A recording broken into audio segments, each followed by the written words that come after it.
I invite the member of State for Infrastructure to lead the House in prayer or reflection.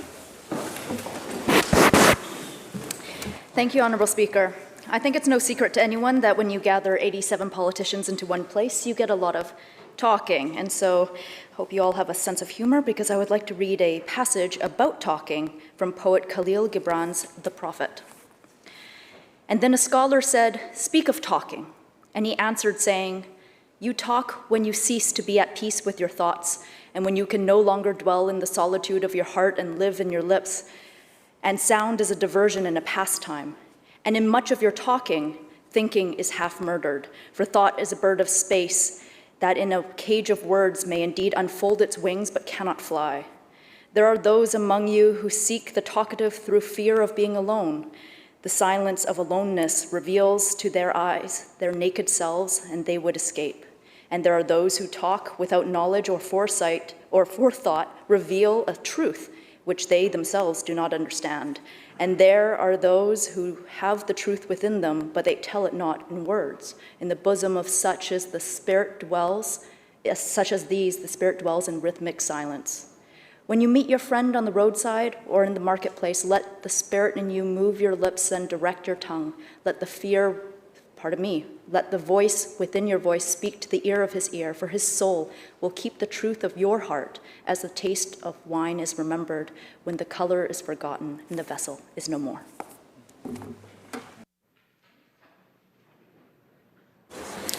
Introductions by members.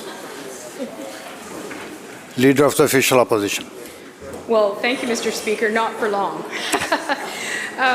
I have two important tasks today. First of all, on behalf of the official opposition and the new leader of the BC Liberal Party, we want to say how happy we are to have the Premier back in the Legislature.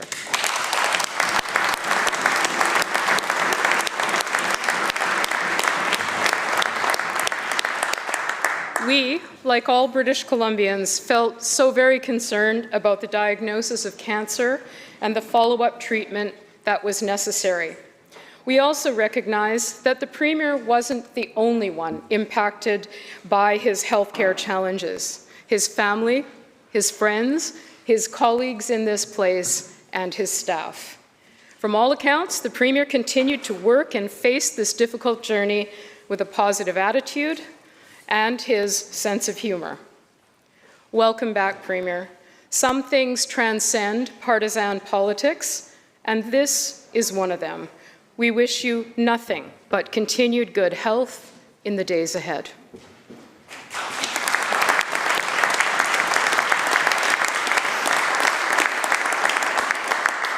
Secondly, Mr. Speaker, I also want to take the opportunity to welcome a very special person to the Legislature today. He is definitely not a stranger to this chamber, having served as a member of the Legislative Assembly for more than a decade. During that time, he held many significant portfolios, including Deputy Premier, Minister of Finance, Minister of Health, to name just a few. He's passionate about British Columbia, and he has demonstrated that with a long list of accomplishments during his time as an MLA and a cabinet minister. He has also cared deeply about his community and province. He has served on several nonprofit organizations, including Canuck Place Foundation and the Street to Home Foundation. I know him to be the loving husband to his wife, Jessica, the proud dad of daughters Josephine and Rose. In fact, they are the reason he made a decision to return to public service. After a very lengthy leadership campaign, on Saturday night, he was elected in a decisive win to be the leader of the BC Liberal Party. The next step, Mr. Speaker, will be for him to take his place in this seat as the leader of the official opposition. And I have every confidence that the Premier and his government will want to see that happen as quickly as we do. Mr. Speaker, we are very excited to welcome back someone I consider a friend, an exceptional colleague. Mr. Speaker, I hope that colleagues that will welcome Kevin as the leader of the opposition very shortly would help him, as our new BC Liberal leader, feel welcome in the chamber today. Welcome, Kevin.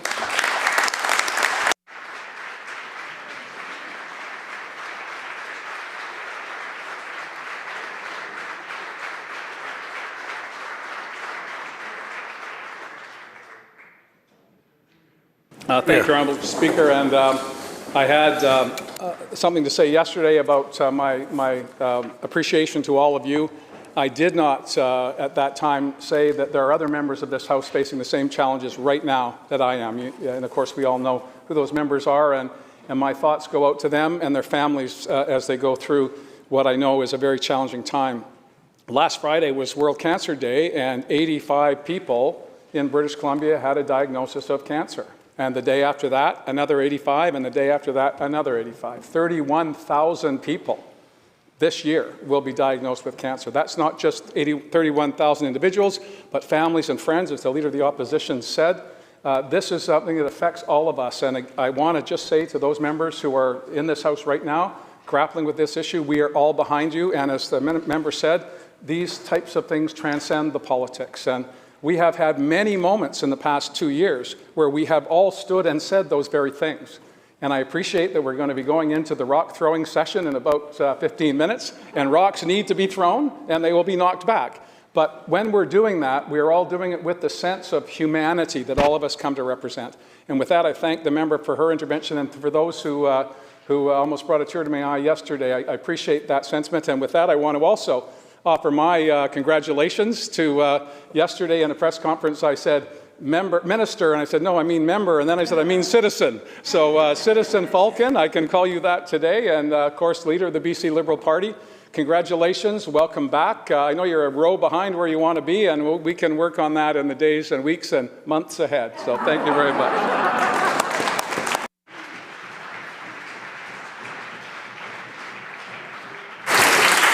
Member for Nelson Creston. Hi, I would like to welcome my parents who are visiting us today. This is their first time that they've been able to join us here in the Legislature. Their names are Deb and Terry Anderson, and they have been incredibly supportive to me. They're loving, they're kind, and I'm fighting for people and the environment because of them. They give me lots of inspiration, and I love them so much.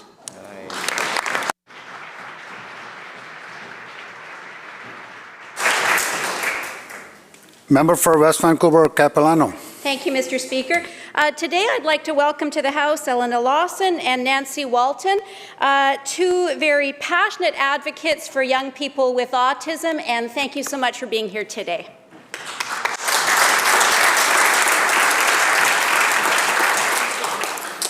Member for Shuswap. Well, thank you, Honourable Speaker. This might sound a little bit repetitive, but I'm standing now for my 10th time to announce the birth of my 10th grandchild.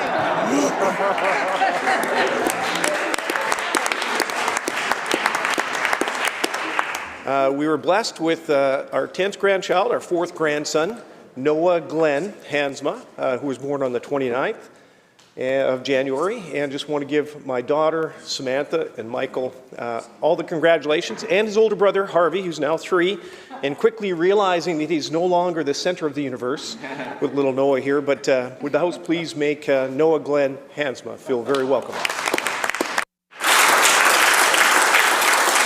Member for Surrey White Rock.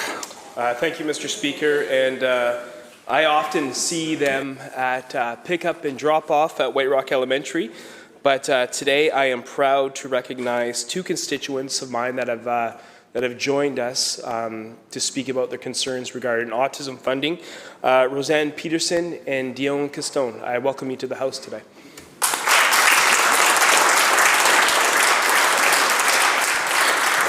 Member for Kootenay East. Speaker, apparently I have some work cut out to me to catch up to my colleague from Shuswap, but I'd like to announce this my 2nd grandchild.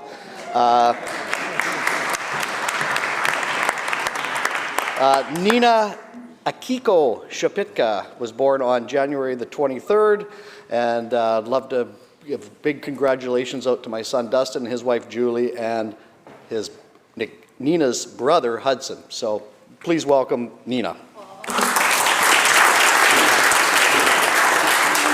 Member for Surrey South. Thank you, Mr. Speaker. I am not announcing grandchildren. I feel really left out, though. But, Mr. Speaker, I am pleased to welcome two fierce advocates to the House, Louise Witt and Michelle Clark.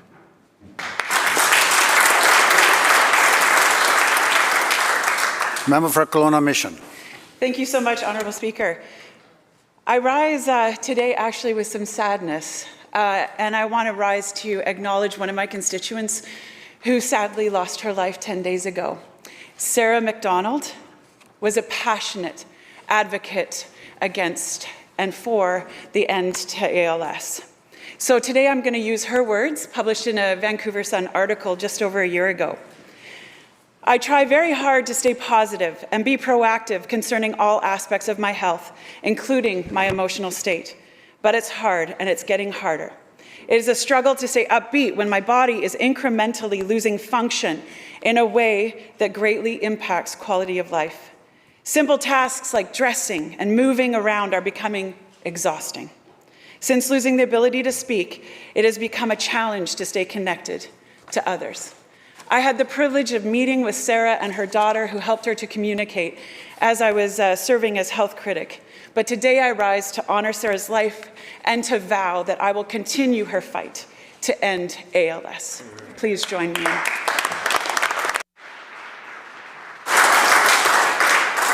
Member for Kelowna North, Thompson. Sorry, Mr. Speaker, I must correct you because Kelowna and Kamloops, you just said Kelowna and North Thompson. Kamloops. Those are fighting words in my part of the world. Kamloops, Kamloops. Kamloops North Thompson. Thank you, Mr. Speaker. It gives me pleasure to rise today to acknowledge two mothers that are here as part of the Enough is Enough rally to make sure that government hears their voices and their families' voices around the need with autistic funding for their families and so many families like them in British Columbia. Will the House please make welcome Diane Pierce and Stacey Walworth.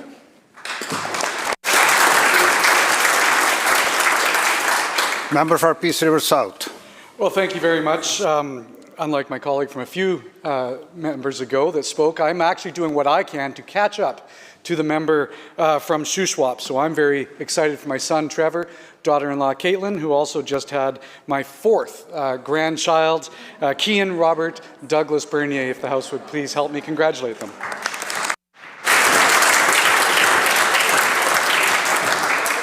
Member for Fraser-Nicola. Well, thank you, Mr. Speaker, and I'm here to complete the secret. Because you might have grandchildren, but I have a great-grandchild. Proud to welcome my first great-grandchild. What's his name? Beckett. I am a great-grandmother. Beckett Kellington, who today weighs in at 14 pounds, 2 months old. Welcome, Beckett, to the world.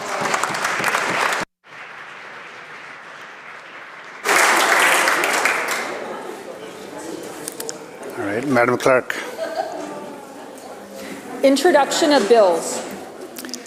Minister of Municipal Affairs. Thank you, Honourable Speaker. I have the honour to present a message from Her Honour, the Lieutenant Governor.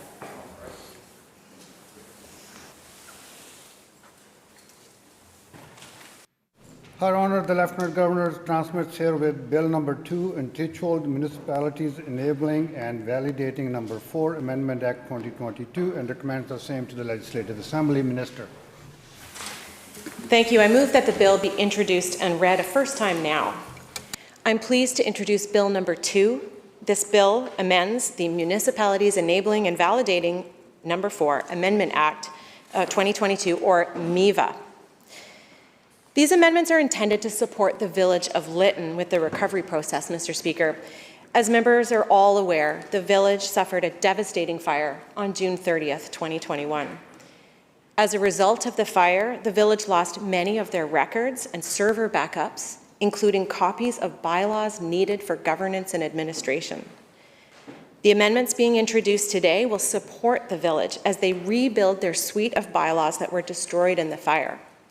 Specifically, these amendments will support the village by validating the repeal and replacement of bylaws that were lost during the fire, enabling the Lieutenant Governor and Council to waive, modify, or exempt specific legislative requirements by regulation for lost bylaws on a case-by-case basis and at the request of the village, and if necessary, validating actions or decisions of the village that they may have taken in relation to a lost bylaw, as long as the actions or decisions were not taken in bad faith. Our government is listening to the needs of the Village of Lytton, and we are working closely with them to provide tools so they can recover following the fire. The amendments to the MIVA are required to address the unique circumstances that are faced by the Village of Lytton. These amendments will assist the village in moving forward with the recovery process by enabling council to take steps to re-establish a full suite of bylaws to support governance and administration of the village. So, Mr. Speaker, as the Minister for Municipal Affairs, I'm pleased to table these amendments today, which respond to the needs of the Village of Lytton. Thank you. Members, the question is the first reading of the bill. Those in favour indicate aye. Aye. Those who oppose, motion carried. Minister. Speaker, I move that the bill be placed on the orders of the day for second reading at the next sitting of the House after today. Members, you heard the motion. All those in favour indicate aye. Aye. Opposed? Motion carried. Madam Clerk. Statements by members. Member for Parksville-Qualicum. Thank you, Honourable Speaker. Midway between Parksville and Qualicum Beach is a stream we know today as French Creek. Let me share with the House the important work underway to preserve its important estuary. The Punchlich people know this creek as Thuchiam, which means a place of many coho. For countless generations, this beautiful space at the mouth of the creek was the site of a thriving village, a place of culture, of commerce, and in balance with nature. When I spoke to biologist Dave Clough about the estuary, he told me of his more than 40 years working in this watershed. He shared that it was the passionate work of volunteers Herman Vanderbilt, Pepper McLeod, and Marion Baker, early champions of habitat in French Creek, that inspired him to become a professional biologist. Dave said this estuary is an absolutely unique environmental area that is seldom seen on the east coast of Vancouver Island. When you connect the dots from the estuary upstream to Hamilton Marsh and all the way to the top of Mount Arrowsmith, you find a largely undeveloped ribbon of habitat despite its close proximity to our local communities. Every salmon that comes out of French Creek has to live in this estuary, and the salmon help support the ecosystems from the crabs to the bears to the eagles. The preservation of this important habitat led the Save Estuary Land and Friends of French Creek Conservation Societies to team up to try to raise $500,000 to protect this 23-acre site and to create Vancouver Island's first eagle sanctuary. These societies have already raised more than halfway to their goal of $1 million, including a generous donation of $28,000 from the 100+ Women Who Care Society. This project brings our community together around a common cause. It will inspire future generations to follow their environmental preservation, and it will protect a rare and fragile ecosystem. Would the House please join with me in celebrating the tremendous efforts of all of these hardworking people?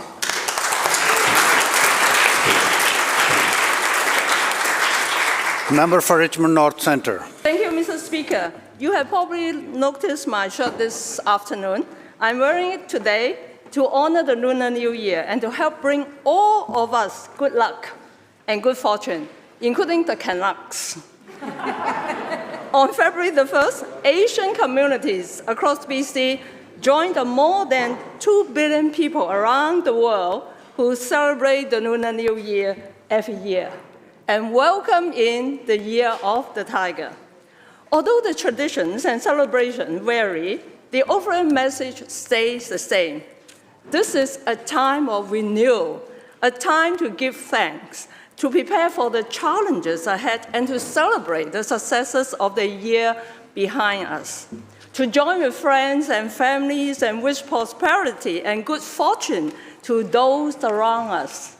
While these celebrations are usually capped off with parades, fireworks, and family gatherings, the COVID-19 pandemic has meant that many of these activities have had to be cancelled or reduced in scope. Nevertheless, Asian Canadian community associations around the province have gone above and beyond to hold virtual celebrations and events. Organizations like our own Vancouver Canucks have also found incredible ways to honor the Lunar New Year. They had designer Trevor Lai create the limited edition Lunar New Year jersey. After being worn by the players during warm-ups, the jerseys were put up for auction, where some of the proceeds from this and other Lunar New Year merchandise sales were donated to the Eliminate Hate campaign. These incredible actions by groups and organizations across the province help to honor our diverse multicultural communities and have helped bring in the spirit of charity and kindness that is so important in the Lunar New Year. So for my family and our BC Liberal Caucus family to yours, I wish you all good health, happiness, good luck, and prosperity in the Year of the Tiger. 恭喜發財，恭喜發財，虎年吉祥，萬事如意。Thank you，多謝，謝謝。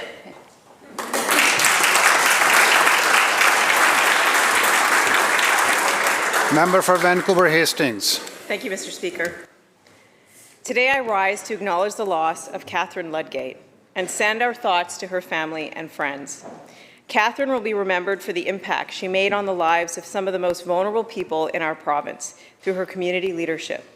Her ability to ask hard questions and commitment to advocating for disadvantaged people in BC and Canada.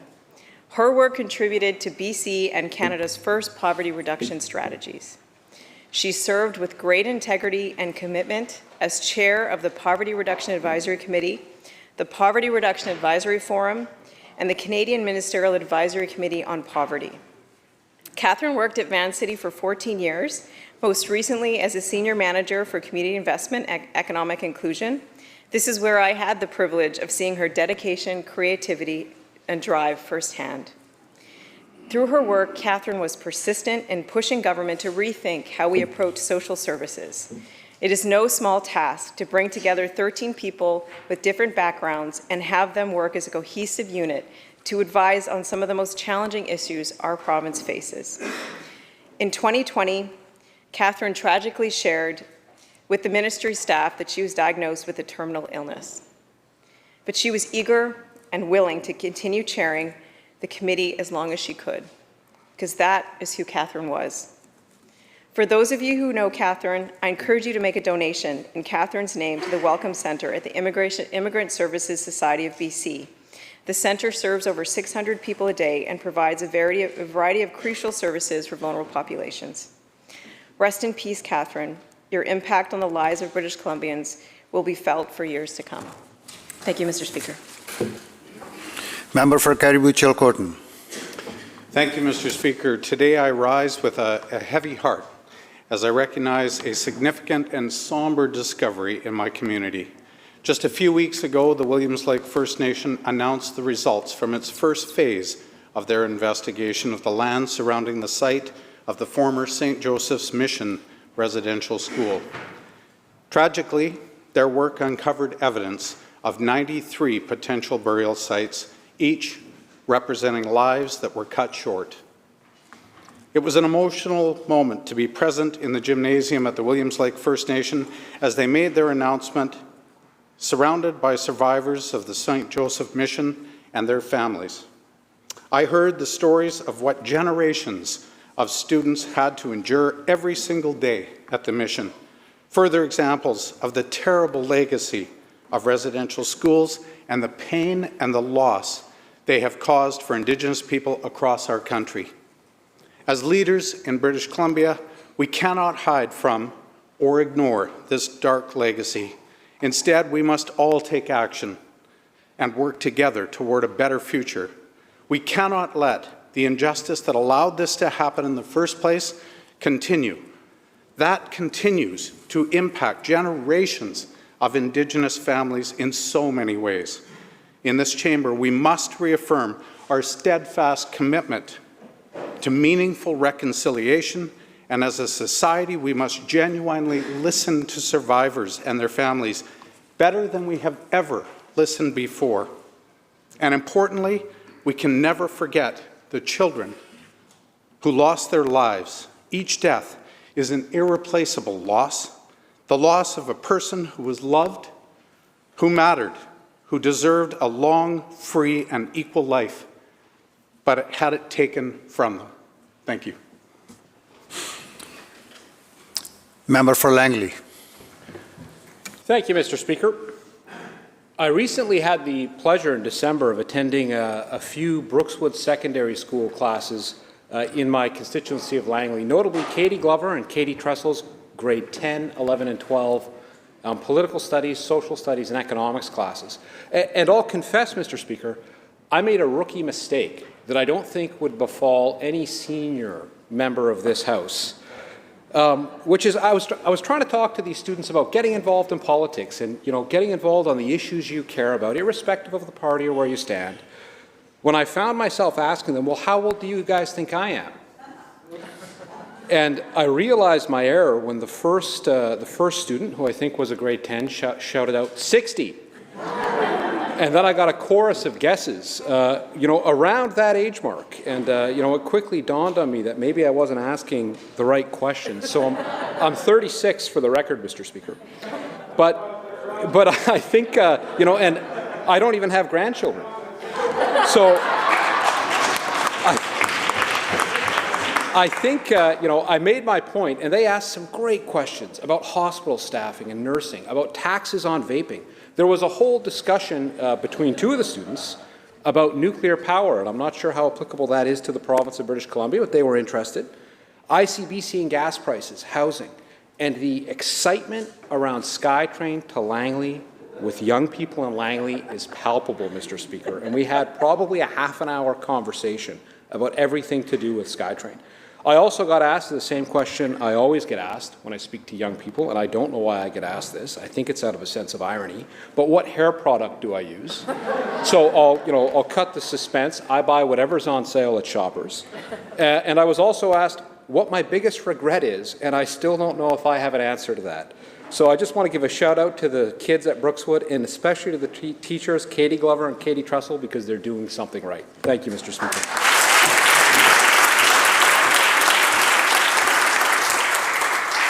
Member for Cariboo North. Thank you very much, Mr. Speaker. Today I rise to lend my voice toward an important push for diversity, inclusion, and awareness, and I'm speaking of Black History Month. This February is an important opportunity to honor and recognize the significant accomplishments and contributions to our province by the people of African descent. Throughout our history, Black Canadians have played vital roles in building our province and country, all while facing racism and discrimination in their daily lives. I believe it is our collective responsibility to raise Black voices and to learn Black stories. Stories like that of Eleanor Collins, Vancouver's first Lady of Jazz. She was the first Canadian woman to have her own national television show, CBC TV's The Eleanor Show. She championed the values of equality and acceptance and is considered a civic leader and pioneer in the development of British Columbia's music industry. Or, importantly, for this chamber, the Honourable Rosemary Brown was the first Black woman to be elected to a provincial legislature in Canada. Representing the constituency of Vancouver-Burrard, she was elected as a member to sit in this chamber in 1972, and during her 14 years as an MLA, Brown introduced legislation to remove sexism and racism from the BC education curriculum, to reduce discrimination based on gender or marital status, and to advance human rights in British Columbia. This year's theme is February and Forever, celebrating Black history today and every day. It is with that focus we continue to recognize and celebrate Black Canadians, but it's equally significant that not just in this month we continue to advocate and work together to ensure that all people who call this land home, regardless of their background or ethnicity, have equal opportunities to succeed right here in British Columbia.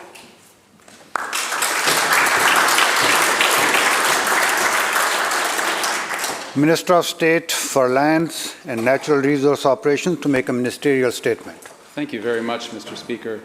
It is my distinct honor and privilege today to rise to pay tribute to a truly great man. Earl Mcdonald, who long held the hereditary name of Delgamuukw, passed away on January 3rd at the age of 85 at his home in Hazelton in Gitxsan Territory. As I sat with my boys on a cold northern highway to watch the funeral procession go by, I struggled to explain to them the importance that this man held for so many people. Earl was a legendary artist, leader, and Indigenous rights activist, inspiring some of the greatest changes to Canadian and international law with respect to Indigenous rights and title. He was a generous and magnificent storyteller and keeper of Gitxsan tradition. I had the incredible privilege of sitting and listening to many of those stories at feasts and at his home. He was humble, charitable, and courageous. He was born in Kispiaks in 1936 and worked as a logger with his father, but eventually turned to a life as an artist and became a world-renowned carver. Many of his works you can see around our province and around the world.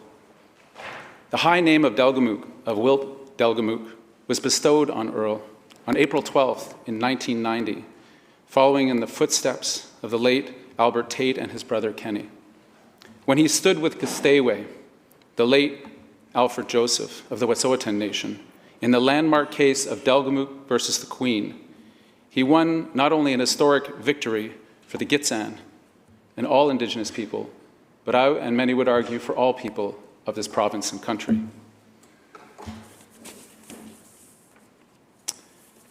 Earl is survived by his remarkable wife of 63 years, Shirley.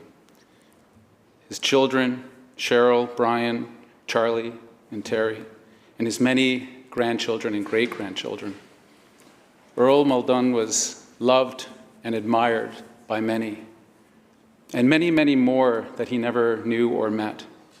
On behalf of the Minister of Indigenous Relations and Reconciliation, our government, and this entire legislature, I would like to extend our deepest condolences to his family, his nation, and appreciation for an incredible life well lived.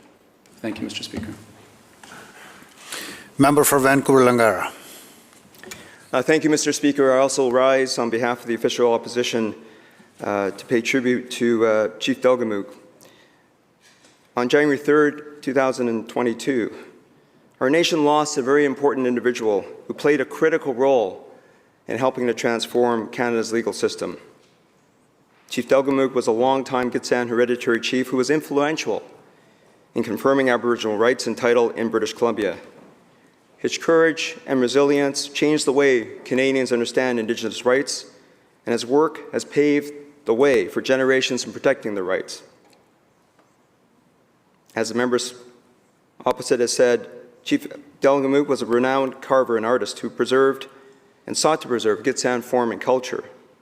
I must say on a personal note that I understand that Earl Muldoon was studying at university in the 1950s in Vancouver. And the reason why he left was the intense forms of racism that he experienced personally. My own father, when he came from Hong Kong in 1953, also experienced, like many others, forms of racism. Chief Delgamuukw went back and formed the Gitxsan School of Art, where he passed on the culture, the art, the carving to generations, to children and grandchildren to come. And that what he was anchored on in terms of the importance of culture to his people forms the foundation, of course, for that landmark case. That landmark case that when I became a lawyer in 1997, 2 months later, the Supreme Court of Canada issued its decision. The importance of oral history, tradition, and culture for Indigenous peoples, the importance of understanding how that is shaping their traditional lands and rights and title. And I know that his artistic works, of course, are found all over British Columbia, including on the doors of the Museum of Anthropology at UBC, which we all would come to see. His accomplishments and dedication to his community will truly be felt for many generations yet to come. On behalf of the official opposition, we raise our hands to Chief Delgamuukw and offer our condolences to his family, clan, and his people. We wish Chief Delgamuukw a light heart on his new journey. Member for Saanich North and Islands. Mr. Speaker. Thank you, Mr. Speaker. I'd like to thank the Minister of State for his comments and also the member from Vancouver-Langara for his comments as well. And today I stand to pay tribute and acknowledge the life and accomplishments of the Gitxsan late hereditary Chief Delgamuukw, also known as Earl Muldoon. Late Chief Delgamuukw was a world-famous Gitxsan artist who received the BC Lifetime Achievement Award for Aboriginal Art in 2009 and was appointed to the Order of Canada in 2010. That name, Delgamuukw, will be familiar to Canadians because it is also the name of that landmark Supreme Court of Canada decision in 1997 known as the Delgamuukw-Gustayaway case that was to affirm Aboriginal title in British Columbia. In addition, this decision also affirmed the use of oral testimony of Indigenous leaders, a form of evidence that is very well known to me as it was used by my father and his legal team in the early 2000s to successfully defend his rights against this provincial government also at the Supreme Court of Canada. The Supreme Court found that the Aboriginal title encompasses the right to exclusive use and occupation of the land. And I raise my hands in gratitude to Chief Delgamuukw, Chief Gustayaway, and all the hereditary chiefs of the Gitxsan and Wet'suwet'en for their commitment to standing up to the injustices It is at the core of these Crown governments. For 13 years, Chief Delgamuukw, Chief Gisteawe, and their fellow hereditary chiefs fought for the jurisdiction of their territories in northwest British Columbia. They originally launched their case in 1984, and in 1991 they heard the ruling of the BC Supreme Court, which stated that while First Nations might have had rights, they were legally extinguished when British Columbia joined Canada in 1871. I and many Indigenous peoples in British Columbia are grateful to Chief Delgamuukw for not being dissuaded by the gross and racist treatment of our BC court.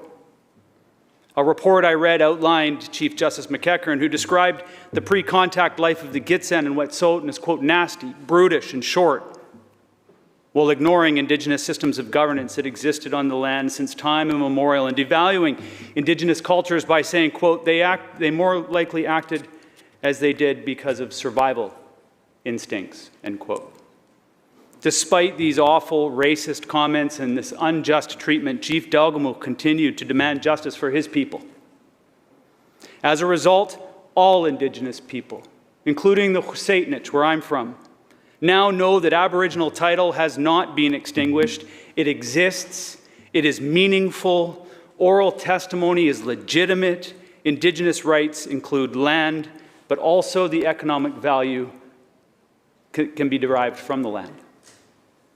And so here we stand in this chamber 25 years later from that ruling, celebrating and honoring the memory of a man who honorably carried that name, Delgamuukw, and all the responsibilities that come associated with carrying a name such as that. And I must ask the question now, has this institution honored that work over this 25 years? In some respects, I think the answer is yes. We have a new law, the Declaration Act, which can fundamentally change the Indigenous-Crown relationship, and that change is happening slowly. However, this government continues to use instruments entrenched in that old thinking, the thinking that was used by the BC court, arguments such as terra nullius and the doctrine of discovery, and still used by legal teams representing this institution where we celebrate Chief Delgamuukw, still using those tools to this day. There continues to be conflict on the land based in the northwest of British Columbia. The protests and armed police enforcement continue to this day, even though ministers of this Crown government were contracted to meaningfully dispense that 25-year-old decision. So in the spirit of the struggle, I'm confident that Chiefs Delgamuukw and Gisteawe, the late Chiefs Delgamuukw and Gisteawe, their colleagues, did not withstand the racism and abuse fighting for decades in court for these rights to be acknowledged by this Crown government, so that 25 years later, the same government, with some of the same faces, just in different seats at the table, will still be struggling to uphold the basic findings of the work that Chief Delgamuukw, Chief Gisteawe, and their fellow hereditary chiefs fought so hard for. I appreciate this moment and this opportunity to highlight the incredible courage and power of Chief Delgamuukw, and I raise my hands in gratitude for the courage and dedication that he showed. And our thoughts, the BC Green Caucus, and prayers remain for strength to the family of Chief Delgamuukw. High School CM. Madam Clerk. Oral questions by members.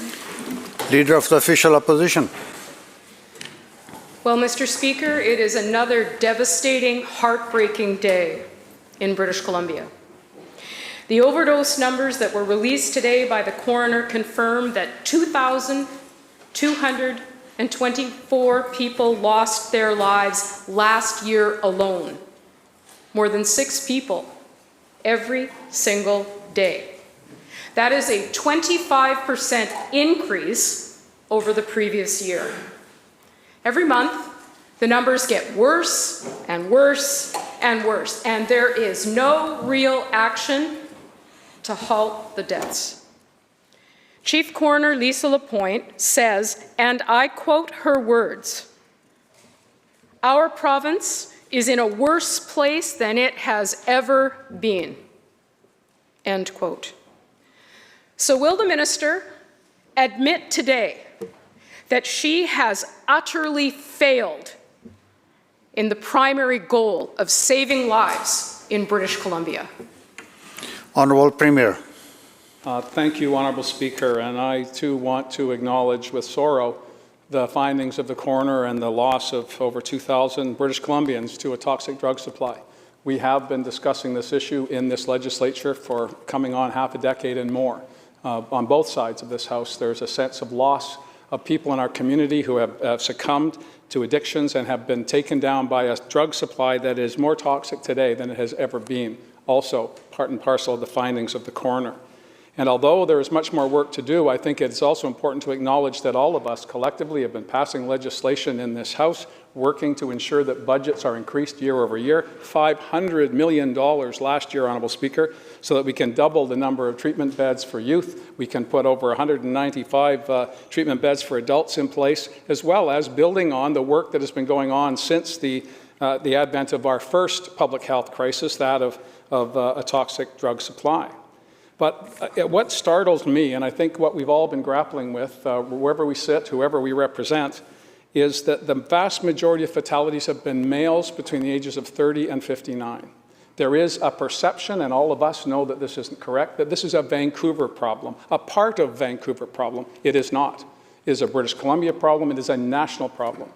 What we have been trying to do, and in many times with the assistance of members on the other side, is to make appeals to the federal government so that they can build on the safe supply work that we have done here to increase to some 12,000 citizens that are being able to access safe supply, to meet the demand that is estimated by some to be 50,000 and others to be 150,000 people who require access to safe drug supply.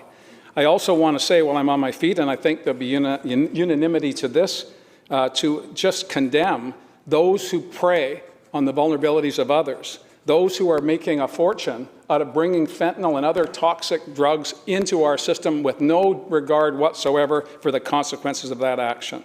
Just on the 2nd of February, the RCMP announced a bust in Coquitlam, 5 people charged, and the RCMP seized not just firearms and over $1 million in cash, but 3 kilograms of fentanyl. We know that a grain of fentanyl can kill you, and someone in British Columbia thought it was okay to allow these people to conduct their business. And we will not say anything today other than we applaud the work of those on the front lines who are resuscitating people with those tools we do have and working to make sure that we get a destigmatized system in place here that is part and parcel decriminalization as well as a safe drug supply. But we also have to track down those predators in our society that are killing people every day because they don't give a darn. I know everyone in this place does. Leader of the Official Opposition, supplemental question. Well, thank you, Mr. Speaker, and I don't think there's a single person in this chamber that would disagree that people on the front lines are working hard and doing their part every single day. But it's time for this government and this Premier to step up and do their part. 6 people every day are dying in our province. And I'm heartened to hear the Premier speak about working collectively because numerous times the leader of the Green Party and the leader of the official opposition have asked this Premier to do the right thing, to bring the Health Committee back to do its work across party lines. We continue to ask for that today. For the life of me, I cannot understand why that is stubbornly refused. Back in 2017, this Premier said, and I quote, "Think of wildfires. We never wait to check the budget before putting the fires out. We get at it right away." End quote. And yet, month after month after month, here in British Columbia, record numbers of people dying, and the ministry responsible for working on that program has a budget smaller than the Premier's office. The Chief Coroner puts it simply, and I quote, "It's not a lack of desire or motivation on the backs of the people who are using. It's just that there are no services. The services are so very, very limited." End quote. So will the Premier stand up today and make a commitment to British Columbians that he will bring the parties to the table to work together and finally begin to try to mitigate the devastating stories that we hear month after month. Premier. Thank you, Honourable Speaker. And again, I thank the Leader of the Official Opposition for raising these important issues. It is important to know that when the opposition says the office budget for Minister X or Y is bigger than someone else's, it completely disregards the fact that the services that she speaks of that have been increased year over year are funded through health authorities. $500 million more going into mental health and addictions work over the past 5 years. Putting in place an innovation that did not exist before we arrived, that is having complex care housing for those who are clearly not getting the services that the member speaks to. We need to make sure we're building the tools so that frontline workers who have been struck by COVID and the challenges that that entails, meaning that people are separate from each other, oftentimes dying alone, again, a finding by the coroner. There has not been one fatality in a harm reduction facility. That's part and parcel of the model I think we all support. Making sure we're protecting people when they're most vulnerable, making sure that the supply of drugs that they are accessing is safe, and we're working on that, and we'll continue to work on that, and I know we'll have the support of the Leader of the Opposition. Member for Surrey White Rock. 6 people a day. A death rate that has doubled since 2016. The minister's response always seems to be the same. We need to do better. Today, the chief coroner says, and I quote, "an abject and very costly failure," end quote. These are people's lives, and they need action now. They needed it in 2021. They needed it in 2020. The coroner says this, and I quote, she said this last year, "The fact that we haven't seen a coordinated response to, in a very big way, reduce these numbers of deaths is just sad. It's heartbreaking," end quote. To the minister, how can she defend this catastrophic failure that the coroner continues to outline month after month? Minister of Mental Health and Addictions. Thank you, Mr. Speaker. The devastating losses across British Columbia are felt by those on the front line, by the families, by our government, by our caucus. That the increasingly toxic drug supply, particularly exacerbated by the effects of the pandemic, has led to such a tragically and terribly increased loss of life is something that spurs our work every day and something that we strengthens our resolve to continue to invest more, continue to build more. I'll remind the member opposite, in 2017, the public health emergency was already underway, but there was not a continuum of care. This has been widely identified, and we have been working simultaneously as a healthcare system and as a government to both fight the public health emergency and build that system of care. And so, although I agree with the members' characterization of the unacceptable loss of life, and clearly we have to do more, I do not agree in any way that no steps have been taken. British Columbia has already added several hundred new addictions treatment beds, and we are building several hundred more. We have already added 20 youth treatment beds just in the year of 2020, another 30 in the year of 2021, more to come.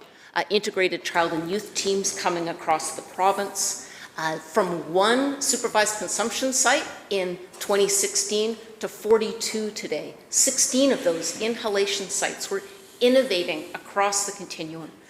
We are determined to do more. Clearly more is needed to be done. But British Columbia as a province and people on the front line are tackling this crisis from every angle, from a multitude of approaches across the continuum, both prevention and treatment, and we're determined to do more. Member for Surrey White Rock, supplemental. Thank you, Mr. Speaker. It's simply not good enough. It isn't 2017, it's 2022. And this minister and this government have had over 4 years to put things in place that will combat this crisis.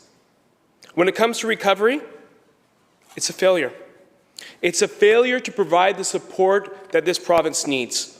No one should be forced to choose between recovery and paying their rent. No one should be forced to provide costs for counseling and putting food on their table for their family. The coroner says, and I quote, "Greater access to evidence-based treatment and recovery programs are also urgently needed. People are dying on waiting lists. There are barriers everywhere." End quote. Will this minister today get up in this House and commit to take the necessary steps to make sure that individuals that are struggling, that are fighting addiction, have access to recovery, have access to treatment in real time, so we do not have people waiting, dying on wait lists, so we don't have moms and fathers choosing whether or not they are going to remortgage their house to provide treatment for their child? Can this minister make that commitment today that this government will support affordable recovery? Minister. Thank you, Mr. Speaker. The expansion of addiction and recovery treatment beds in British Columbia is unprecedented, and more is needed.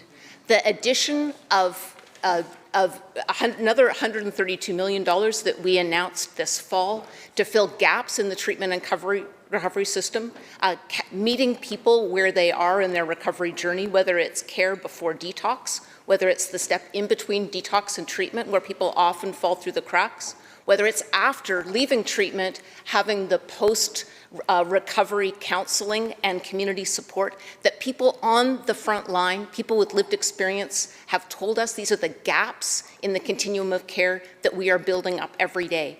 And I agree with the member, more needs to be done. That's why we have already funded it in last year's budget. That's why we are working every day to implement that budget and to build out that continuum of care.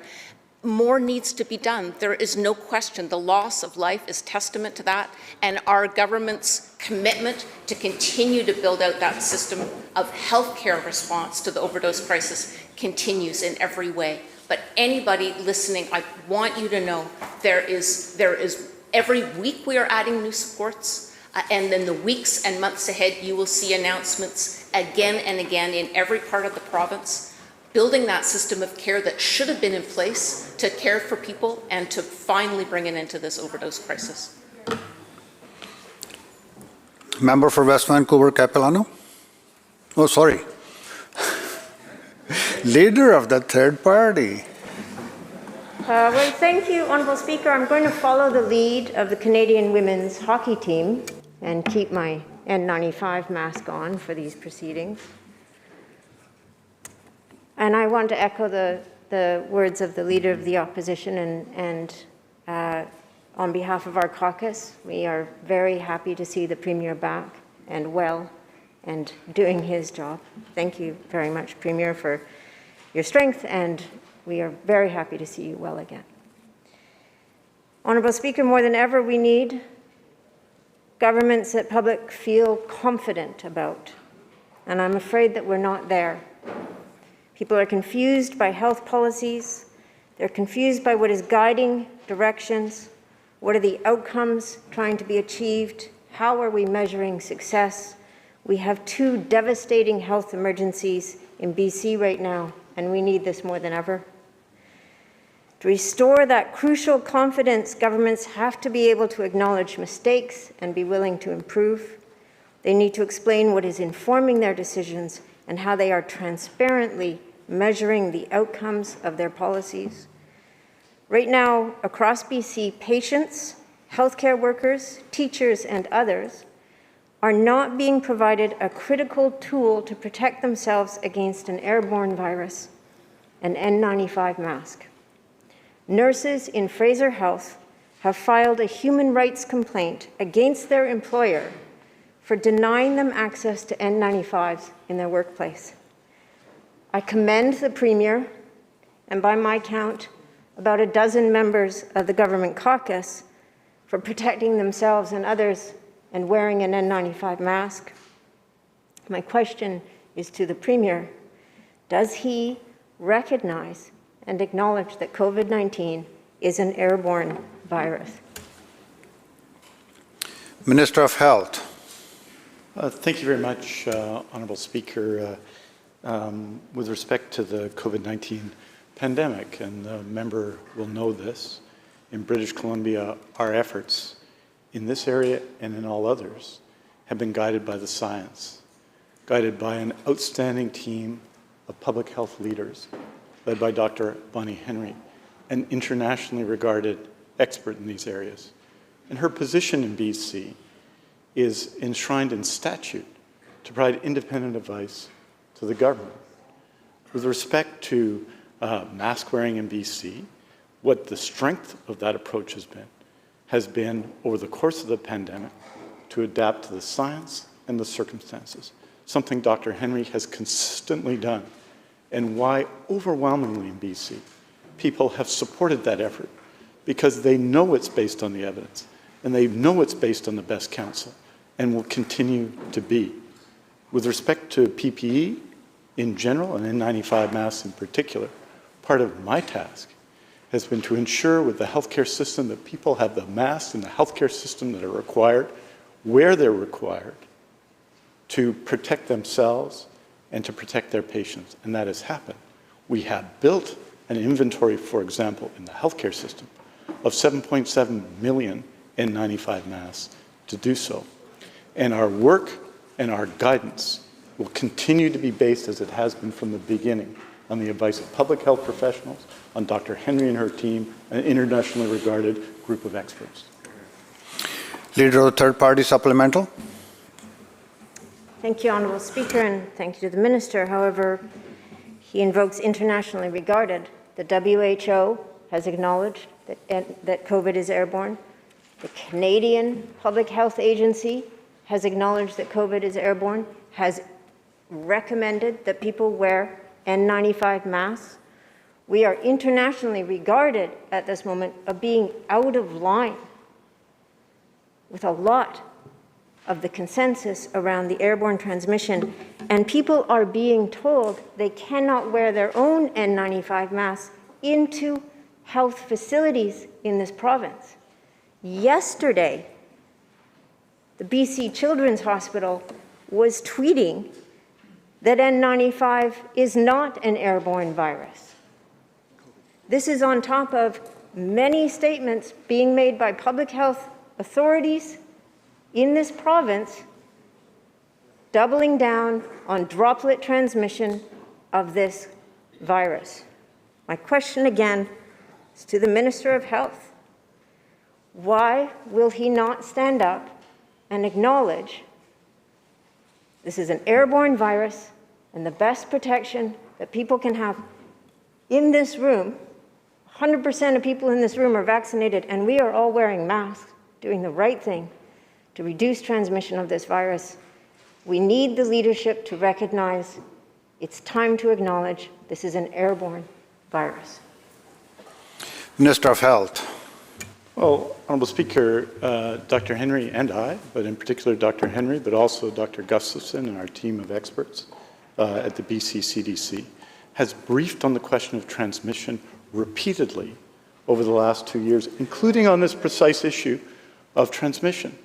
And we've put in place a set of protections for people, layers of protection, that allow them to be as safe as possible in the context of a global pandemic. The member talks about international comparisons. Well, an important international comparison is the fact that British Columbia, and this isn't Dr. Henry, and it's not me, and it's not the Premier, and it's not the government, it's all of us, has one of the highest levels of vaccination in the world here in British Columbia.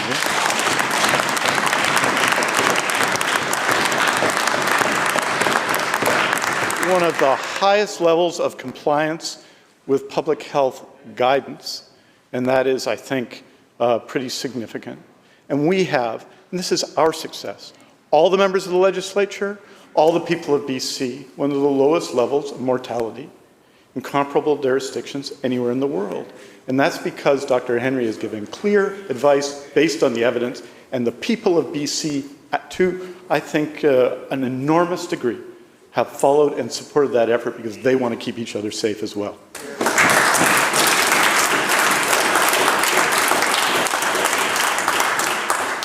Now, West Vancouver Capilano. Thank you very much, Mr. Speaker. When we were last in this House, we raised story after story about parents of neurodiverse children who were anxious, angry, upset about the NDP clawback of autism funding. Months later, those parents have continued. In fact, they're on the legislature, were on the legislature lawn earlier today and in the gallery today to send a message to this government. Monica Nunez from Langford says, and I quote, "As a parent of a child with autism, I am not only infuriated, but I am scared for my child's future. If government truly wants to help all children, they will reconsider the move to eliminate autism funding," end quote. So will the minister today listen to Monica and the other parents that are in the gallery here today and reverse this heartless clawback?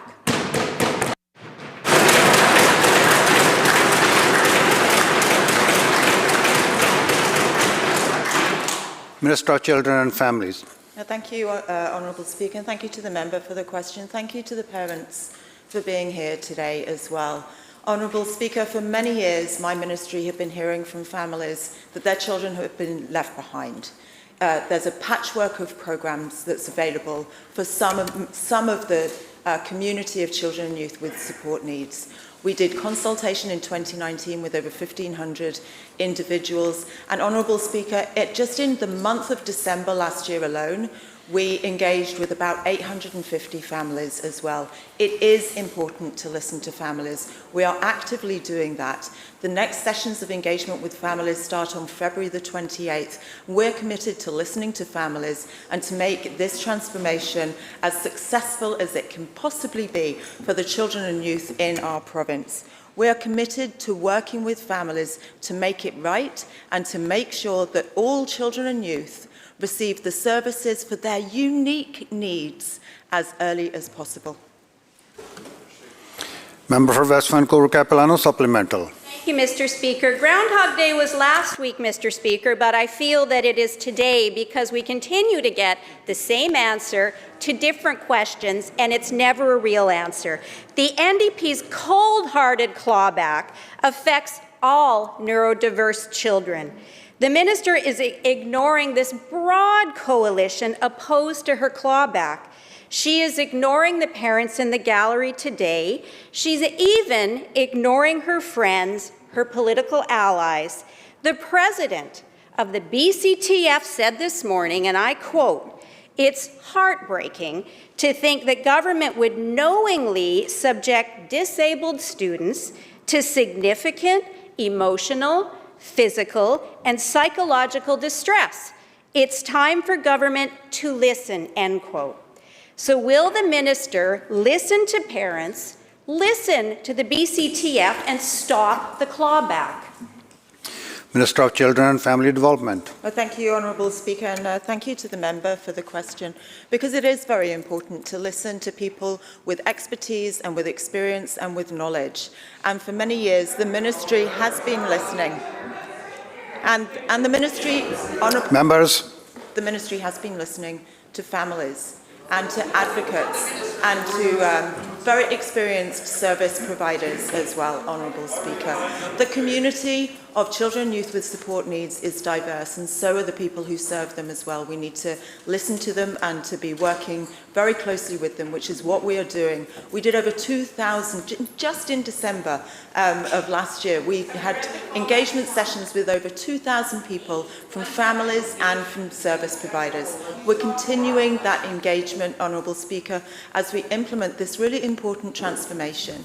We've heard from too many families that their kids are getting left behind. Honourable Speaker, we have received several reports from the Representative for Children and Youth, the independent representative for children, telling us that we need to move to a needs-based system, and that is what we're doing. There was an all-party select standing committee of this Legislative Assembly that wrote a recommendation that we should be moving to a system of needs-based services. Honourable Speaker, what that means is that children get supports when they need them. Children need supports as early as possible, not locked behind a diagnosis, in order to have a successful developmental path.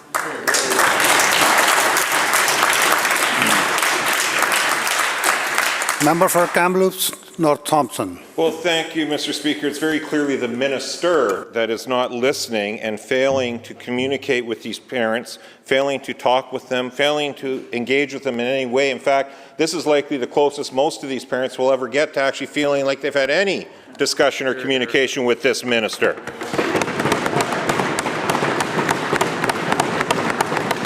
The minister's false attempts at division is disrespectful to the broad coalition of neurodiverse children and their families who are speaking out against her decision.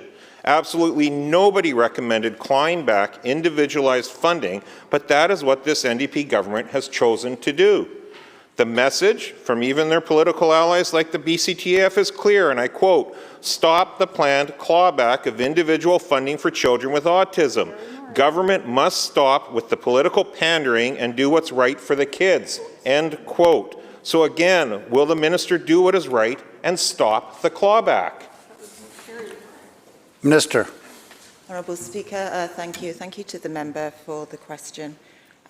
I have heard countless stories from families, and I hear from families who tell me that even if their child has a diagnosis and they have access to individualised funding, there are many families that aren't able to find services to be able to support their child, and many other families are burnt out. Honourable Speaker, they don't want to be a case manager for their children. They want to be able to be a parent, and they want to be supported in having services delivered and available and supports available for their children as early as possible. Families have been asking for an increase in respite, Honourable Speaker, and our government has increased respite funding. Families of children with complex needs have told me just how stressed and strained they are because of a lack of support based on need and because the current system is so fragmented. And families who live in remote communities find it really difficult to access services. Honourable Speaker, we're working on building a system that will ensure that all families and their children will receive the services that their children need based on needs. And the services will match the needs, and families and children will set goals together, and then they'll get the supports to be able to achieve those goals. Let's listen to the answer. And continue to receive those services. We are building a system that will reach into all parts of the province, deliver those services that children need as early as possible. Member for Kamloops North Thompson, supplemental. Thank you. Well, the minister just seemed to describe the system she's trying to claw back and tear apart, actually. So let's hear from someone else that isn't sure the minister has been listening to her. Noelle Smith from Campbell River was diagnosed with autism as a 2-year-old and has overcome the trauma and stigma of being told she would never graduate. Not only did Noelle graduate with top grades, she is now a behavioral interventionist supporting herself and working to help others as a result of the individualized autism funding that this minister is now so cruelly clawing back. Noelle has this question for the minister, and I quote, "Why is it okay to remove me and other fellow workers from a child and youth who trusts us?" Will the minister show Noelle the respect she deserves and answer Noelle's direct question? Minister. Thank you, Honourable Speaker, and thank you for to the member for the question as well. Of course, this is a really important transformation to make sure that we get the services that are needed for families in British Columbia, get the services to them and to their children as soon as possible.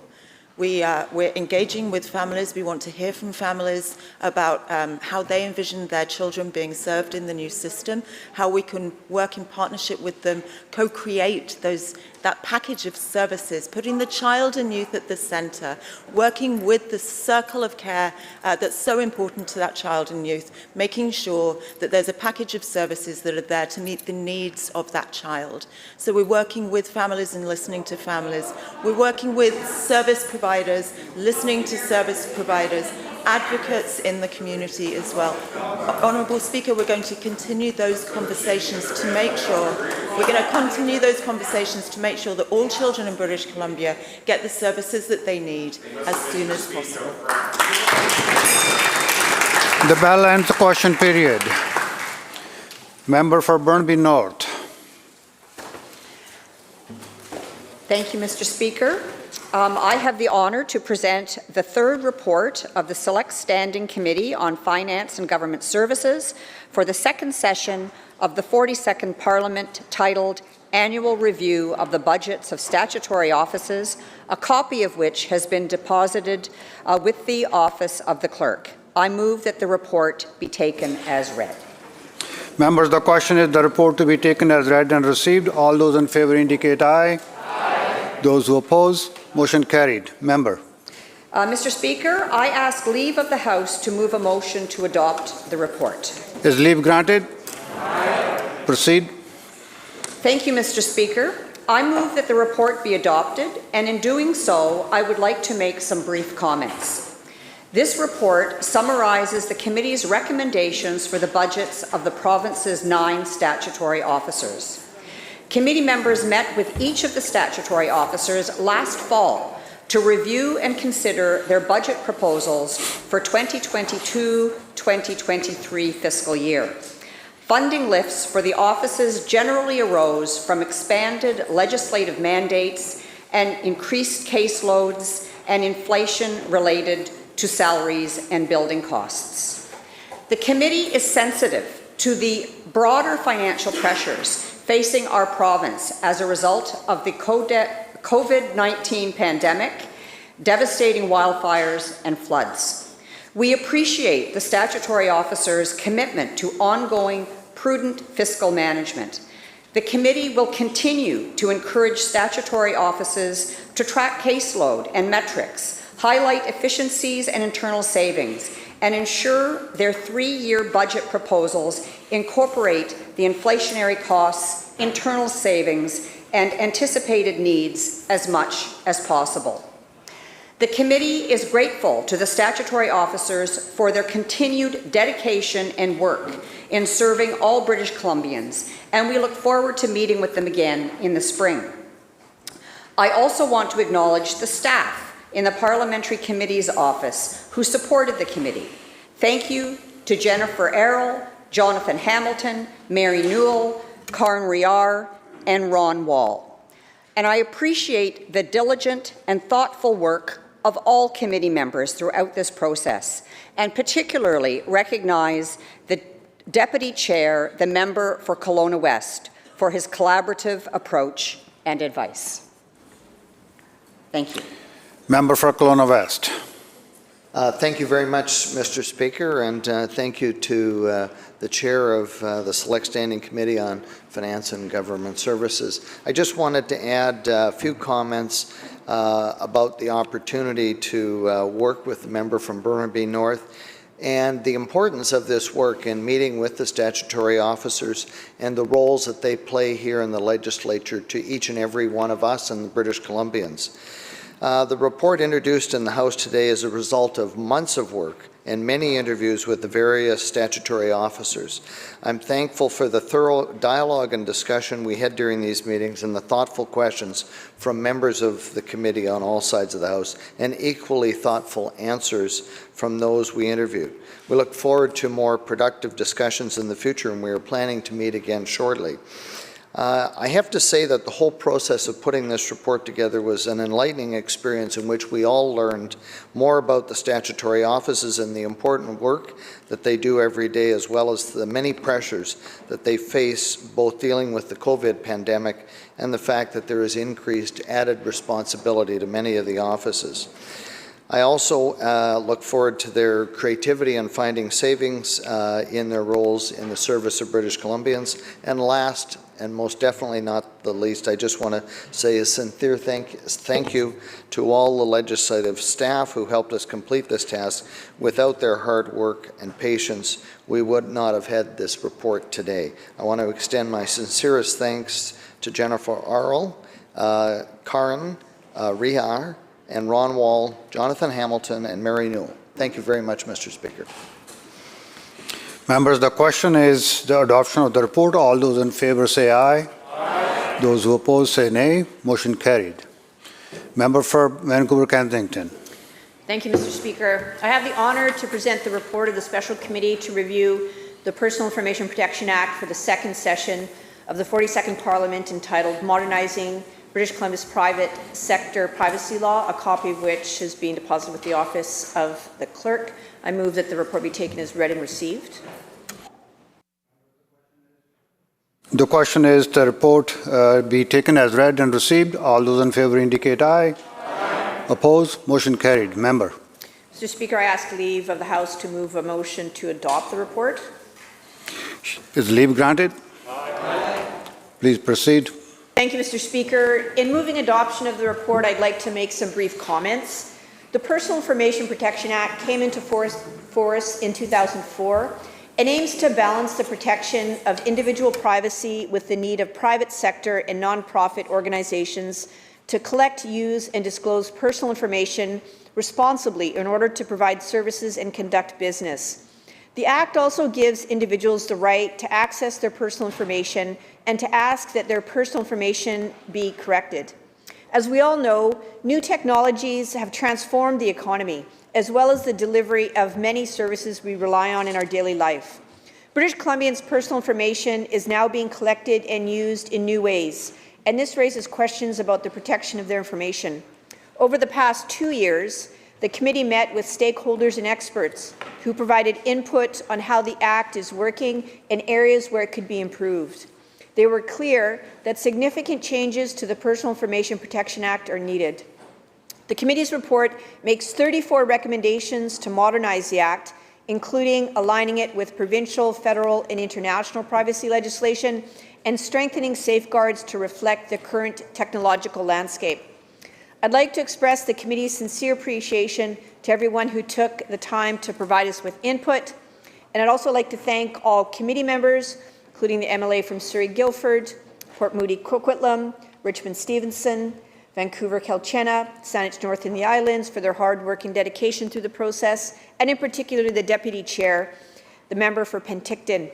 As well, thanks to the support and hard work from legislative staff, Susan Soriel, Lisa Hill, Jesse Gordon, Mary Newell, Stephanie Raymond, and Mai Nguyen.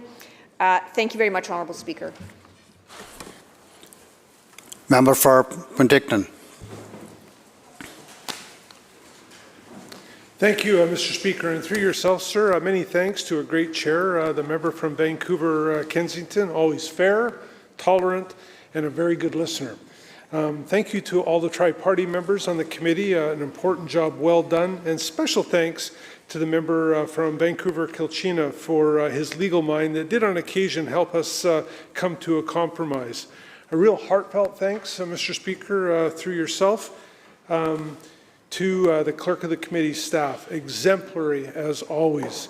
And Mr. Speaker, this report will give the Office of the Information and Privacy, specifically Commissioner Michael McAlvoy, lots to work with.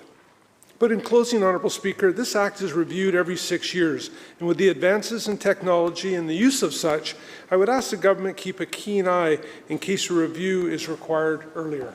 Thank you, Mr. Speaker, and again, thank you to all the members of the committee. Thank you, members. The question is adoption of the report. All those in favor say aye. Aye. Those who oppose, motion carried. Government House Leader.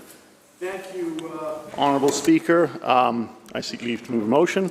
By leave, I move that for the remainder of the current session, Standing Order 2.1 be amended to provide for Thursday afternoon sitting to be from 1 p.m. to 5:30 p.m. instead of 1:30 p.m. to 6 p.m. And 2, Standing Order 3 be amended by striking the words 6 p.m. on Thursday and replacing them with 5:30 p.m. on Thursday.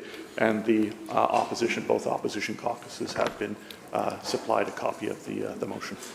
Shall leave be granted? Aye. All those in favor say aye. Aye. Those who oppose, motion carried. Member for Stanwich North and Islands. Thank you, Mr. Speaker. I rise at the first opportunity to address a question of privilege and to provide evidence, Mr. Speaker, that last November the Minister of Citizen Services may have intentionally misled this House. I'm asking you, Mr. Speaker, to assess whether a prima facie breach of privilege and contempt of Parliament has occurred. Mr. Speaker, I raise this issue in this House. However, this is not the first time that such allegations have been leveled against the Minister of Citizen Services with respect to the debate last fall over Bill 22, the Freedom of Information and Protection of Privacy Amendment Act 2021. These questions, indeed, have already been raised publicly by the media, and if they are left unassessed, they have the very real consequences of eroding the confidence of this institution, in this institution. British Columbians need to know that this institution will not stand by and allow potentially harmful behavior or even the accusations of that behavior to be ignored. Members of this House are aware that Chapter 17 of Parliamentary Practice in British Columbia, 5th edition, outlines in Section 17.4 the privileges of the Legislative Assembly of British Columbia. This section outlines that the Constitution Act 1871 permits this Assembly to define our own privileges, immunities, and powers. Quoting, "Parliamentary privilege allows the Legislative Assembly and its members to fulfill their constitutional functions, to deliberate, to legislate, and to hold the government to account without interference from the executive, judiciary, and others," end quote. Beginning in the 14th century, these privileges have existed to some extent in our system of governance. Over the course of 300 years, these privileges evolved to protect our work in these chambers, such as it is on behalf of our constituents. These are serious matters, and in order to preserve the integrity and dignity of our democracy when a prima facie breach of privilege occurs, we members must raise them to you, Mr. Speaker, for your ruling on whether they require further investigation. We as members of this House are afforded privileges that protect our ability to promote the best interests of our constituents within these chambers, such as the freedom of speech, the freedom from arrest and civil actions, and to regulate our own proceedings free from interference and intimidation. While our individual and collective privileges can be clearly defined, contempt of Parliament is more difficult to categorize and delineate. Chapter 3 of the House of Commons Procedure and Practice, 3rd edition, 2017, covers privileges and immunities of members. In the section defining privilege and contempt, it states, quote, "Any disregard or attack on the rights, powers, and immunities of the House and its members, either by an outside person or body, or by a member of the House, is referred to as a, quote, breach of privilege, end quote, and is punishable by the House. There are, however, other affronts against the dignity and authority of Parliament, which may not fall within one of the specifically defined privileges. Thus, the House also claims the right to punish, as a contempt, any action which, though not a breach of specific privilege, tends to obstruct or impede the House in its performance of its functions, obstructs or impedes any member or officer of the House in the discharge of their duties." End quote. The section lists several potential types of contempt, including, quote, "deliberately attempting to mislead the House or a committee by way of statement, evidence, or petition," end quote. Joseph Maingott writes in Parliamentary Immunity in Canada 2016, quote, "If someone improperly interferes with the parliamentary work of a member of Parliament, i.e.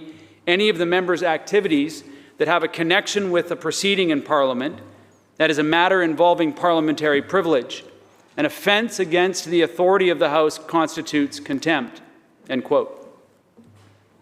It is the intentional attempt to mislead the House, the interference in our parliamentary work, that is an affront to the dignity and authority of this Parliament, this House, and the obstruction of the performance of the function of this House that must be investigated further. Questions have been raised publicly by elected members and members of the legislative press gallery with respect to whether responses to questions by the Minister of Citizen Services at committee stage of debate for Bill 22, the Freedom of Information and Protection of Privacy Amendment Act 2021, amounted to an intentional attempt to mislead this House. If a member of the Crown intentionally misleads this House, or if allegations are made publicly that a minister intentionally misled the House, and it's allowed to stand without further investigation, it undermines and erodes the confidence of our constituents in their members and ultimately calls into question the dignity of this institution. It is the Speaker's responsibility to determine whether a prima facie breach has occurred. Quoting from the parliamentary practice in British Columbia, quote, "Once the Speaker has come to a decision based on the evidence presented, the Speaker's decision is presented to the Legislative Assembly. There are two possible outcomes: that no prima facie breach of privilege occurred, in which case the matter is closed, or that a prima facie breach of privilege occurred. In the latter instance, the Speaker will leave it to the Legislative Assembly to vote on a motion to have the matter examined by a parliamentary committee, or, more rarely, to take corrective steps immediately. I have prepared a motion that I'm prepared to move should Mr. Speaker find a prima facie breach of privilege has occurred, referring this issue to the Select Standing Committee on Parliamentary Reform, Ethical Conduct, Standing Orders, and Private Bills for further investigation." Mr. Speaker, I take no joy in standing here today, raising this allegation in this House. However, it is a responsibility that I accept as part of maintaining the dignity of our democratic institution of government. The question I and other members of this House had as the fall 2021 legislative session was adjourned was whether the Minister of Citizen Services had intentionally misled this House through the debate of Bill 22. I was not the only one with this question. At least 2 articles were written by members of the legislative press gallery raising concerns about the conduct of the Minister of Citizen Services, specifically in regards to the creating the power for an application fee to be set through regulation. Mr. Speaker, there are several instances during the debate where the Minister of Citizen Services was asked about the potential for an application fee. There are dozens of pages of exchanges between members of the opposition and the minister. Questions about the proposed new fee arose almost immediately in the debate that lasted until the final moments of the fall sitting of the House.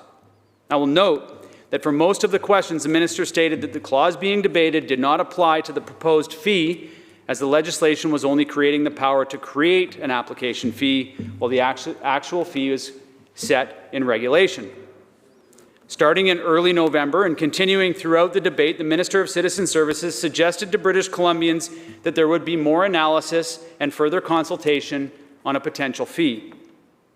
On November 1st, the minister said, quote, "The legislation doesn't outline a fee or what the fee is or how it is going to work. What this legislation does is give the government the ability to create that fee. That fee will be decided in regulation, going through the analysis of what a fee should and could look like," end quote. The minister continued, quote, "At no point in this section or anywhere through the legislation are we going to discuss a number of what the fee will be, because that is set through regulation and will be set in regulation at a later date." On November 3rd, the minister stated, quote, "I think it's important for everyone to know that in making those regulations moving forward, that we are listening and we will continue to listen to British Columbians," end quote. To this, the member from Abbotsford West responded that the minister was in essence saying, quote, "We want you to grant us this power, but I refuse to engage in a discussion about how we might use that power. That's anti-democratic, end quote. These are the types of statements and reassurances that the minister provided British Columbians repeatedly through the month-long debate. The minister consistently led British Columbians to believe that there would be further consultation and engagement on a potential fee. As the debate continues, the minister reinforced her message, quote, "I know the member wants to share his views and the concerns of British Columbians around a potential fee, and I welcome that. Our government is listening. I am listening. I think it's very important to hear that feedback on what a potential fee should be. I thank the member for his interventions in Clause 1 and in sharing that information. I thank everyone who has written to my office to share their thoughts, because our government is listening. That will be taken into account, and I thank you," end quote. All of those quotes come from debates in early November. The Assembly continued to sit and debate legislation until November 25th, under the assumption that the minister and her staff were listening to the public feedback. These debates clearly show that the Minister of Citizen Services repeatedly deflecting questions about the specific fee that would be set, and would only engage in questions about the right this bill was giving the government to set a fee through regulation, a process only granted to her and the executive by the passing of the bill, by the power of this legislative assembly. Members of the opposition push hard in the committee stage of the debate to fully understand the implications of the powers we are granting to the minister and the executive, and that is why it is so critical that the executive do not interfere or obstruct in the privileges of the members by not answering questions or intentionally misleading the House. When a member of the executive of our government is questioned about their intentions and they reassure our constituents that they will be consulted, the members of this House must be confident that those commitments will indeed happen. While the minister may defend the earlier commitments of further consultation, as the government no doubt heard feedback all through November, the minister continued to make commitments right up to the adjournment of the debate of Bill 22, just minutes before it received final approval and royal assent. British Columbians were led to believe that there was time following enactment to provide their input on a, quote, potential fee that may be set through regulation. As the minister stated in the final minutes of that debate on the final day, as I've said before, and as I know the member knows, I'm going to answer. The legislation before us today gives the ability to create the fee. The details of the regulations are through the regulation process, which is separate from the legislation, but the member raises good points. And as I've said to the member all through the legislation, we are listening, and I thank the member for raising the concern, end quote. Now, the Assembly adjourned shortly after 5 p.m. on November 25th. On November 26th, an order of the Lieutenant Governor and Council was published setting a new Freedom of Information application fee at $10. As Rob Shaw, a member of the press gallery, reported on Twitter, still there, update, I'm told Minister signed Cabinet order setting FOI fee on Thursday, November 25th, shortly after the bill passed the Legislature, not Friday as OIC is dated. This was not done in normal Cabinet meeting, but in what's called a corridor order by Minister using her specific powers, end quote. It is at this point where this alleged breach of privilege occurs. The minister repeated time and again that she was listening and would continue to listen right up to the end of the debate on the last day of session, then somehow had an order in council ready to go with an amount already determined and reportedly signed shortly after the Assembly adjourned. Mr. Speaker, the minister's statements that she was listening and would continue to listen led this Legislative Assembly and the people we represent to believe that there was time to provide feedback, and perhaps even the minister would be announcing a process to gather more feedback. However, it appears the decision had already been made and the documents printed, ready for signing. Seeing the operation of government over the last 5 years, it's difficult to believe that the minister was standing and repeating the message, that as the minister was standing and repeating the message on the final day of debate, that the plan was not already in place to institute the fee immediately following the adjournment of debate. On November 30th, Rob Shaw published the article Deliberate Misdirection in the Orca. He writes, quote, "You're not allowed to outright lie in the BC Legislature, but you can, it seems, get away with misleading it, lying by omission, and flagrantly thumbing your nose at the institution. At least that's what the Minister of Citizen Services pulled off in the final few days of the fall session of the Legislature, as she shepherded her contentious Freedom of Information changes through the House. The Minister spent days insisting that even though her bill created new application fees for public information requests, she couldn't discuss what those fees might be because they'd be set later by cabinet regulation, an entirely separate process." Shaw continues, "The Minister repeated variations of this line dozens of times over the days of debate, a process, a listening exercise, a solicitation for feedback from any and all concerned, except it was a sham. As the Minister threw up a smokescreen over process on November 25th, the government had already settled on the fee behind the scenes. There would be no new listening. The bill passed the Legislature at 5:15 p.m. Within a few hours that very night, the Minister signed the regulation setting the new application fee at $10. That process raises questions. Are you lying to the Legislature when you say you can't discuss something because you haven't made up your mind? But then your staff have already secretly printed off the order on that very issue, and they're waiting for you to get back to your office to sign it into law before grabbing a late dinner? If it's not a lie, it comes awfully close," end quote.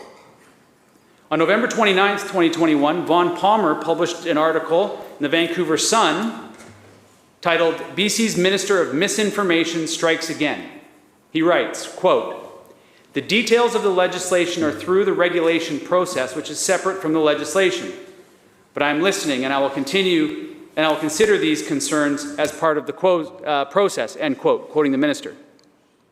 That was of a piece with what the Minister has been saying for weeks every time the BC Liberals asked about the plan to charge the public a fee to apply for information that rightly belongs to the public in the first place. She's refused to answer on the incredible grounds that the legislation merely creates the power to charge a fee. The fee itself will be set by cabinet regulation after the fact. The fee is something I cannot discuss here, the Minister unabashedly declared at one point.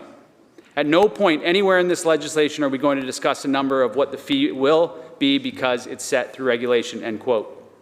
All along, she maintained that she was listening and there would be more listening to come before the fee was decided. The Minister's last pledge to listen was delivered in the House shortly after 4 p.m. Thursday. Moments later, further discussion of Bill 22 was gavelled to an end under a time allocation motion passed by the New Democrats earlier in the week to expedite passage of their legislative agenda. An hour later, the remaining business was wrapped up by similar means and the bills were given royal assent. Just after 5 p.m., the House adjourned until next February. Later that evening, the Minister, joined by Cabinet colleague, the Minister of Environment and Climate Change Strategy, signed a Cabinet order approving the fee of $10. That was mere hours after insinuating, as the Minister had done for weeks, that the fee was still subject to a listening exercise to be resolved by the Minister and the Minister's Cabinet colleagues at a later date. Instead, the decision was already made before the House adjourned. There was no Cabinet meeting Thursday evening, and the Minister was on the record as recommending a fee in the range of $25. No way would such an obedient functionary as the Minister have decided to lower it to $10 on her own say-so. So that too was a piece with the evasions and obfuscations made her the de facto Minister of Misinformation during the fall session. As this House, and that's end quote. As this House adjourned last fall, the frustration in the opposition, the media, and the public was palpable. In addition to the debate on the contentious proposed amendments to Bill 22, the government introduced two large bills with dramatic changes to forestry legislation. Anyone who has been around these chambers for any amount of time knew that there was little chance that these laws would have the deserved detailed democratic debate and indeed the government used time allocation to limit the debate so they could complete their legislative agenda by their own self-imposed deadline. As the new official opposition House Leader was quoted in Shaw's article at the time, saying, quote, at the best, the minister misled the House. At worst, she's outright intentionally misled the House. What's particularly galling is that the minister looks into the cameras and says, there's going to be more discussion on a fee question, there's going to be more engagement, there will be consultation, end quote. These are indeed strong words spoken in this House. They're strong words spoken outside this House.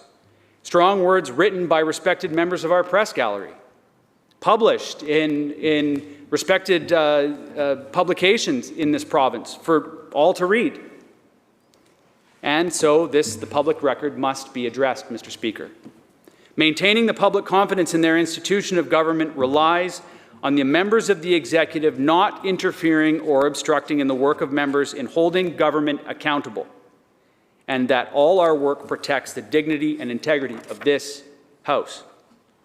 When the members of the press gallery of this legislature write such articles about the behavior of a member of our executive, articles that accurately reflect the feeling I and other members of the opposition, whose duty is to hold those members accountable, the question must be asked of the Speaker whether a breach of privilege has occurred. As outlined in David McGee, Parliamentary Practice in New Zealand, 3rd edition, Wellington Dunmore, 2005, quote, in appearing before the committee on the matter, the Clerk of the House referred to the Parliamentary Practice in New Zealand, where it is stated that the following elements have to be established when it is alleged that a member is in contempt for deliberately misleading the House. 1, it must be proven that the statement is misleading. 2, it must be established that the member is making the statement knew at the time that the statement was incorrect. And 3, and in making the statement, the member intended to mislead the House, end quote. As has been shown in the evidence produced here, the Minister and Cabinet were not continuing to listen to the feedback in those final moments of the debate. The decision was not brought before Cabinet following the bill receiving royal assent. The decision had already been made. So when the Minister stood in those final moments reassuring the members of this Parliament that the government was listening, the Minister had to know that that was incorrect, and that her ministry had already drafted or were in the process of drafting an order in council. And as such, when the minister made the statement in this chamber, was it to intentionally mislead this House?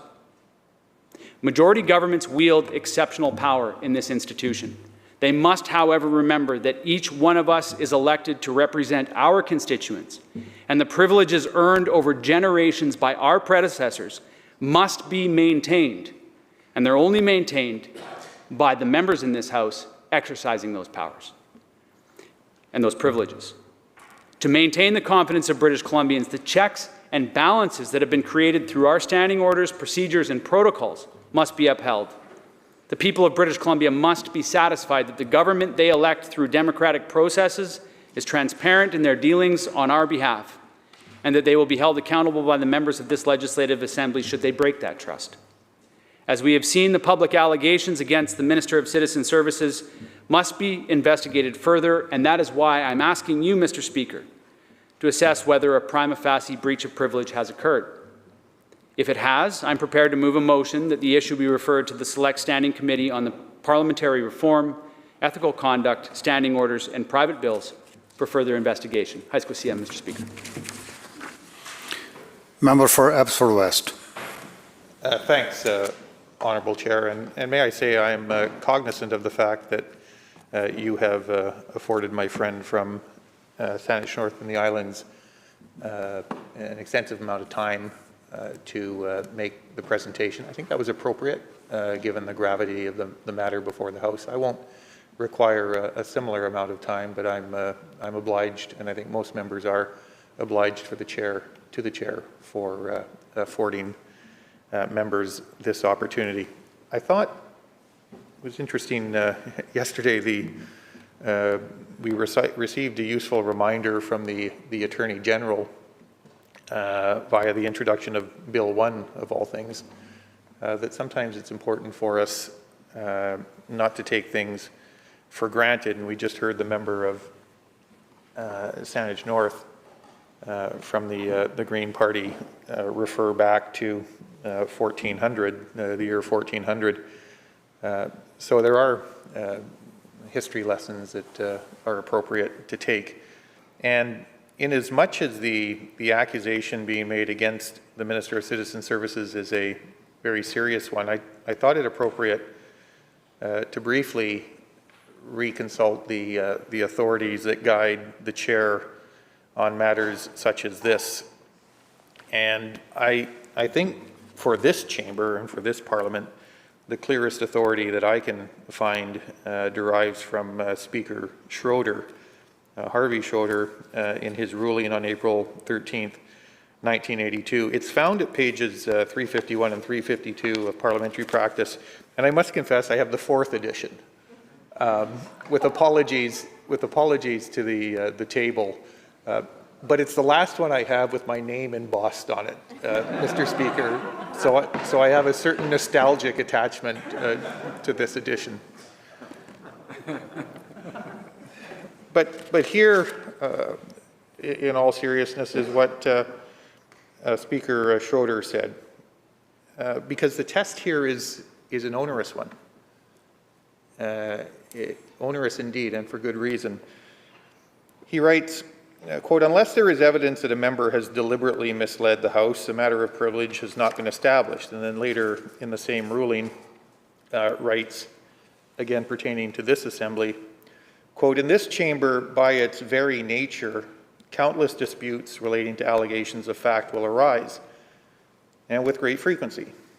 To routinely convert those disagreements into what amounts to a charge of deliberately misleading the House would be contrary to well-established traditions observed throughout all parliaments. This tradition states that all honourable members will accept the word of all honourable members, a tradition which I commend to this House, Mr. Speaker. The entire passage is instructive, in my view, and speaks to that rather onerous test that must be met before sustaining the kind of allegation that is before the House now. But if I could direct the Chair and members' attention to the final line, which emphasizes the point that this House can only operate on the basis that the information that is conveyed between members is truthful. It's a fundamental tenet of how this place must operate. And I think Speaker Schroeder, your predecessor, Speaker Schroeder, included that for a reason. So here's what we know about the matter before the House now. On October the 18th of last year, the Minister introduced Bill 22. On October 26th, last fall, Bill 22 passed second reading after a vigorous debate. And my friend from Saanich North and the Islands has presented a summary, a comprehensive summary of some of the commentary. And I won't go through all of that, but I'll refer back to a few of it. But I'm going to add to the narrative, because part of the submission that the House has heard from the member for Saanich North in the island, which I think is a logical one, that based on the circumstantial evidence, something must have been up. The decision must have already been made. But in fact, Mr. Speaker, in ruling on this matter, in this application, you don't have to rely on circumstantial evidence, because there are documents. And I'm going to table the documents. And you'll have them at your disposal. On October the 27th, and keeping in mind what we heard from Saanich North and the Islands about the ongoing debate, on October the 27th, there was an email exchange between the Minister and the Cassandra Lawal. On October 27th, 3:56 p.m., the following email went to the Minister. To update fee recommendation, DN attached requiring your approval. Now I'm asking the Chair to accept that DN means decision note. To update fee recommendation, decision note attached requiring your approval. Cheers, Cass. Reply at 3:59 on October the 27th from the minister. Approved. Decision note approved pertaining to the fees. With still a month of debate remaining for Bill 22. October the 27th, 3:40 p.m., an email from Jeanette Cook, who I understand is was the Director of Executive Operations at the Deputy Minister's Office at the Ministry of Citizen Services.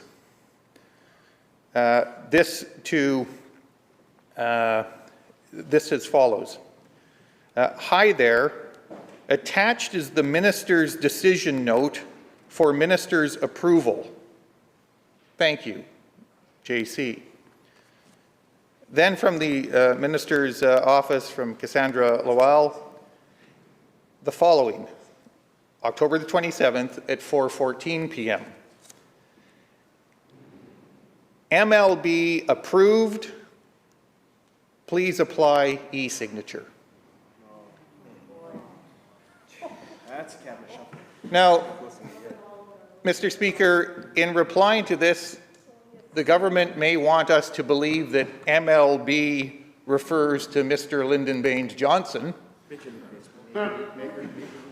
or Major League Baseball, but given the evidence, I'm going to suggest it's reasonable for the chair to conclude that on October the 27th at 4:14, the minister approved the decision note, which in this case is referred to as a decision note pertaining to the setting of fees.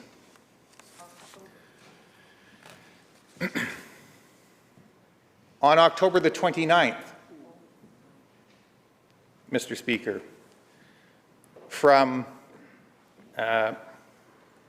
again from the individual Jeanette Cook in the Ministry of Citizen Services office at 3:21 p.m. on October the 29th, and to the Minister's office. Hi, Cass. Attached is the updated fee issue paper for Minister's approval as requested. On the same day at 3:51 from the Minister's office, MLB approved. Please apply e-signature.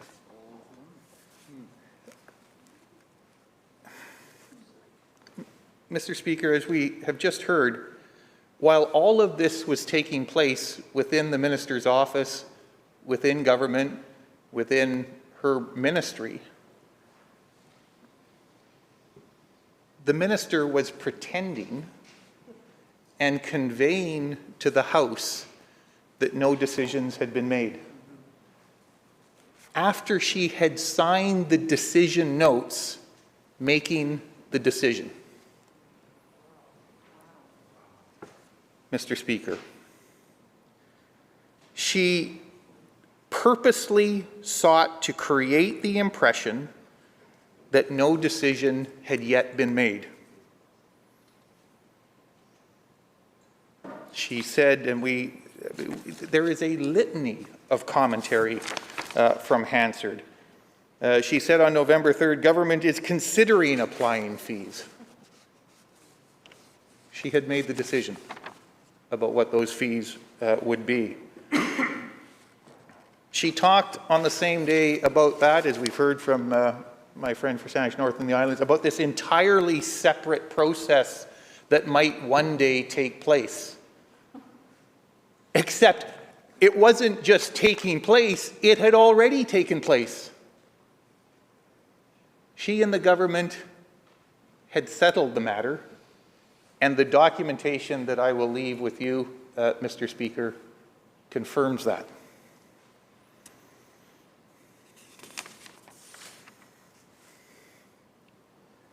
We have heard that on November the 25th, Bill 22, following the imposition of closure of debate. Bill 22 passed committee stage, third reading, and received royal assent, and we have heard that remarkable chronology of how within a matter of minutes of receiving royal assent, the minister signed a corridor order confirming application of the fee that turned into an OIC. And, Mr. Speaker, the minister would have us believe that she instantly signed that order in the absence, complete absence, of having taken a decision earlier. That is what she purposely attempted to convey and did convey to this assembly. Mr. Speaker, these are never easy matters to resolve. They're not easy matters for the chair to resolve, and I recognize that. And to impugn the conduct of a fellow member, and in this case, minister, is an incredibly serious matter. But I also believe this. By your decision, I believe you will set the tone for the conduct of debate that takes place in this chamber going forward. And I'm sorry to impose the magnitude of that submission upon you, but I think we have to settle, as perhaps we have to do periodically in the life of this institution, are we going to have debate characterized by the honest exchange of truthful and accurate information?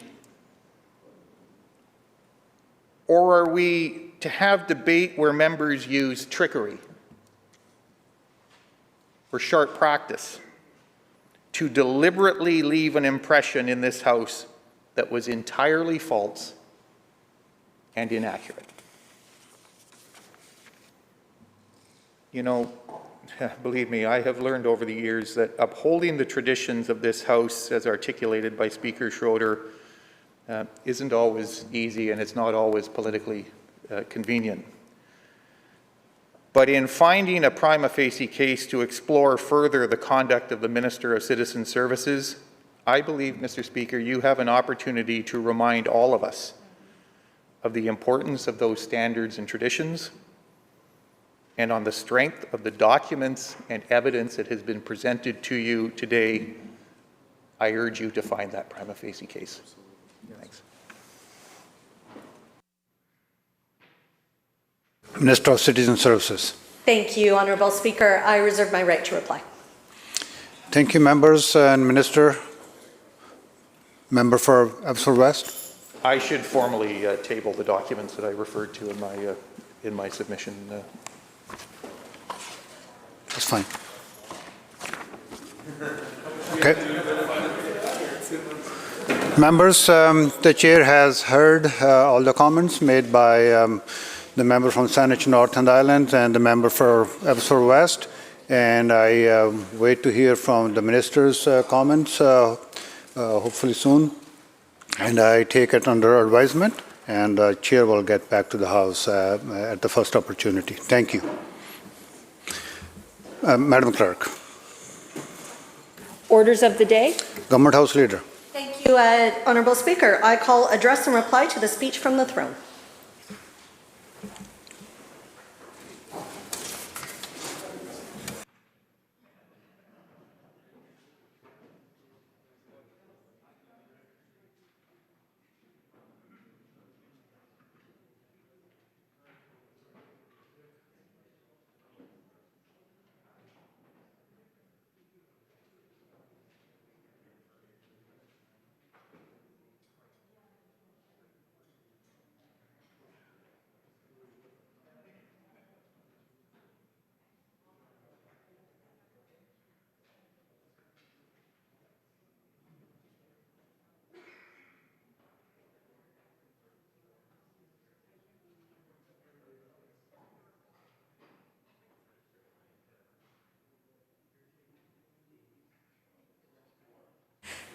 Recognizing the member from North Vancouver, Seymour.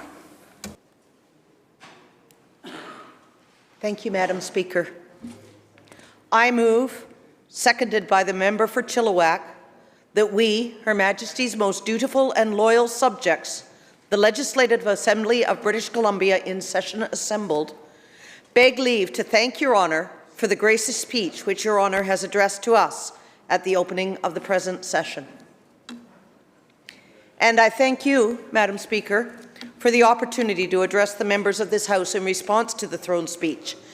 Before I begin my remarks, I acknowledge that I'm currently working and staying on the unceded lands of the Songhees, Esquimalt and Lekwungen-speaking people, and that North Vancouver-Seymour, my riding, where I live, work and learn, is in the territory of the Coast Salish, specifically the Tsleil-Waututh and Squamish nations. I continue to work towards collaborating with Indigenous partners in a variety of areas, and I value that partnership immensely. I would also like to acknowledge the vast cultural diversity that gives our province so much strength and encourage everyone to celebrate their various events safely with and for their families and communities. Of course, I also want to take this opportunity to thank the constituents and businesses of North Vancouver-Seymour for their continued support and for their belief in me as an advocate and representative on their behalf. The opportunity to speak with many people is critically important, enhanced by emails, social media, and virtual medium options. My constituency staff continues to amaze me in how effective and efficient they are at ensuring that constituents are recognized, acknowledged, and responded to in a timely and respectful fashion, and at wrangling me so that I'm in the right place, doing the right thing at the right time, which is much harder than it sounds. Eli Mallon, Michael Sharwa, and Heather Andrews, make up the team that keeps my constituency office open and running. You have no idea how many BC vaccine cards they have created, laminated, and distributed, and also the printing of Canadian vaccine papers, to name a couple of the many today functions. And my family. My husband Rick continues to be the patient mainstay who has the courage and commitment to tell me when I'm overdoing it or overthinking, as well as being able to say no on occasion when I volunteer for too much. My daughters Lindsay and Nicole try very hard to care for me and provide a buffer when the media, social or otherwise, is forcefully expressing their opinions for things done or not done, depending on the situation. Both my brothers, Ken and Bill, continue to provide support and ideas on how to make things better for our community and our province. The rest of my family and friends are honest, direct, and patient with me, for which I am grateful. We are in a time that we all need something. Some of those needs are common to everyone. Some of the needs are specific to individuals, groups, communities, businesses, and sectors throughout our province. Ideally, we all work in concert to identify and meet those needs as best we can, using an established and detailed map to chart our course. We build this map in a variety of ways. Initially, a big picture is laid out with all of the overarching information represented, areas of focus, areas of concern, areas that are providing strong prototypes that work and could be applied elsewhere. As time and work go on, the next overlay becomes evident. Greater detail is added, and initiatives, projects, ongoing ventures are placed like puzzle pieces. Some easy to see how they fit together to form a clear picture, some much more complex and needing time, money, and effort to accomplish. Every time that we step back and look at the picture, we can see where focus is needed. Resources are determined and allocated. Entities take on or maintain oversight, and the work goes on. This is a cycle that repeats itself over and over. When it is done well, it produces outcomes that can be recognized to meet the identified needs in a way that works for and with those who are impacted. It is ongoing work, and it's the work of the people and the government of this province. The throne speech, Madam Speaker, lays out the preliminary map for our work, speaking to those identified needs and providing a platform for ongoing discussion and efforts to create a better present and future with British Columbia. It assures us of support for our endeavours and encourages all of us to bring our best ideas, creativity, and willingness to the table. This year, much like last year, there are many elements to be addressed that are ongoing and new opportunities that have been recognized for further exploration and innovation. I will speak to these areas ongoing initially, as those are where we are the most familiar and represent a large component of our day-to-day business. Areas such as COVID management and recovery, which we all thought would be in the past by this time. However, that is not the case, and we are still demonstrating high levels of resilience, nimbleness, and dogged determination to get through something that has impacted not only British Columbia, not only Canada or North America, but the world. Most of us have no experience of epidemics, let alone a pandemic, and as we have seen over the past year, many people have opinions and beliefs around how government should manage each and every aspect associated with trying to keep a population as safe and healthy as possible. The ministries of our government, health, mental health, labour, education, economic recovery and innovation, in fact, all ministries of the government have been focused on keeping the people of British Columbia as safe and healthy as possible and have been moving together towards this goal in a whole variety of ways. The Minister of Health and Public Health Officer in providing a steady framework to support people to reduce transmission, to reduce the health impacts, and to get through the pandemic. The Minister of Mental Health identifying the needs of various populations, students, healthcare providers, Indigenous communities, seniors, frontline service workers, as well as parents and families, to name a few, and bringing in supports that are available at the end of a cell phone, a computer, a landline or other device, as well as in-person services. The Minister of Economic Recovery and Innovation, distributing grants to small and medium businesses to help them get through the downturns that came with the COVID waves, supporting those businesses to get into the virtual marketplace. The Minister of Labour, initially ensuring that workers could get time off to be vaccinated, and that there was an interim plan for paid sick leave that allowed workers to not have to choose between going to work sick or not getting paid. An initiative that laid out the preliminary steps for the 5 days paid sick leave for all BC workers that came into effect on January 1st of this year. The Minister of Education, in conjunction with the school board, staff and administration, kept our schools open as much as possible to provide a structured, safe and healthy environment that kids and families can count on, as well as ensuring that there are alternate options available if an in-classroom attendance cannot be achieved. Actually, Madam Speaker, I think that everyone is getting the picture of teams of people working together to deal with an entity that has evolved and changed over the past 2 years. I could continue to outline what each ministry and staff has been doing to mitigate, remediate, and eradicate COVID. However, there is a limit to the time I get to speak. And I must ensure that I acknowledge the work of the other official parties in bringing forward concerns, identified gaps and questions that ensure the voices of all British Columbians are heard. So on top of the management and recovery from COVID, there are so many other matters that need attention, whether ongoing or something new. The work of the government does not stop because of the pandemic. It keeps going to address such things as climate change, where the Clean BC map outlines many steps being taken to reduce emissions, decrease carbon footprints, increase energy conservation, and explore a transition to alternate energy options, to name a few of focal points. Forestry practices are under review and revision to bring them into the current application, so that the many values of our beautiful and bountiful trees are able to be enjoyed and stewarded in ways that benefit all. A royalty review has been initiated, looking at oil and gas subsidies and how producers can contribute to the economic recovery and growth in our province. New provincial parks have been designated with protected flora and fauna ecosystems. Other parks have been renamed in recognition of our Indigenous partners, which includes, I might add, Tsawwassen Park. Here is where the Tsleil-Waututh Nation has been doing some amazing work in rehabilitating the inlet waters. So much so that the natural bounty of the sea has begun to be edible again. The eelgrass, which supports and sustains many aquatic creatures, has revived, and we recently saw whales coming into the inlet. Magic. Funding has gone out to a myriad of groups who husband the land, water, animals, plants, and fish of our province, sometimes to rehabilitate, sometimes to promote, and sometimes to maintain a vast spectrum of natural abundance. BC is a leader in the number of electric vehicles being used, a trend that has been evident over the last couple of years.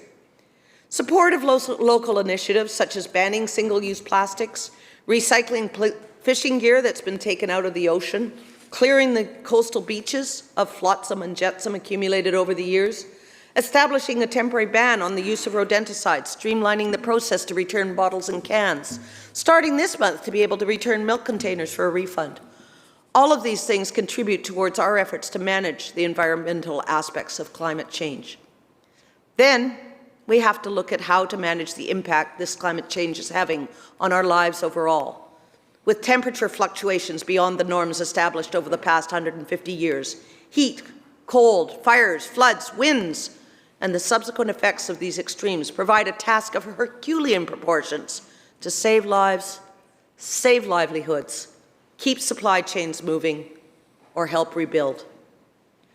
Not to mention all the efforts that are put in proactively to be ready for these events when they occur and provide service and support toward keeping people safe and healthy while it is happening for whatever the duration.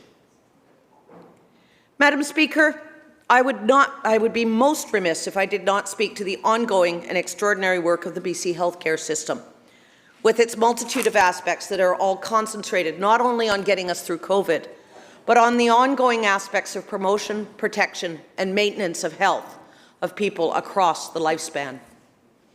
There are registered nurses, nurse practitioners, licensed practical nurses, and care aides in hospitals, long-term care facilities, community clinics, and a variety of other settings, trying to ensure the best possible care for clients.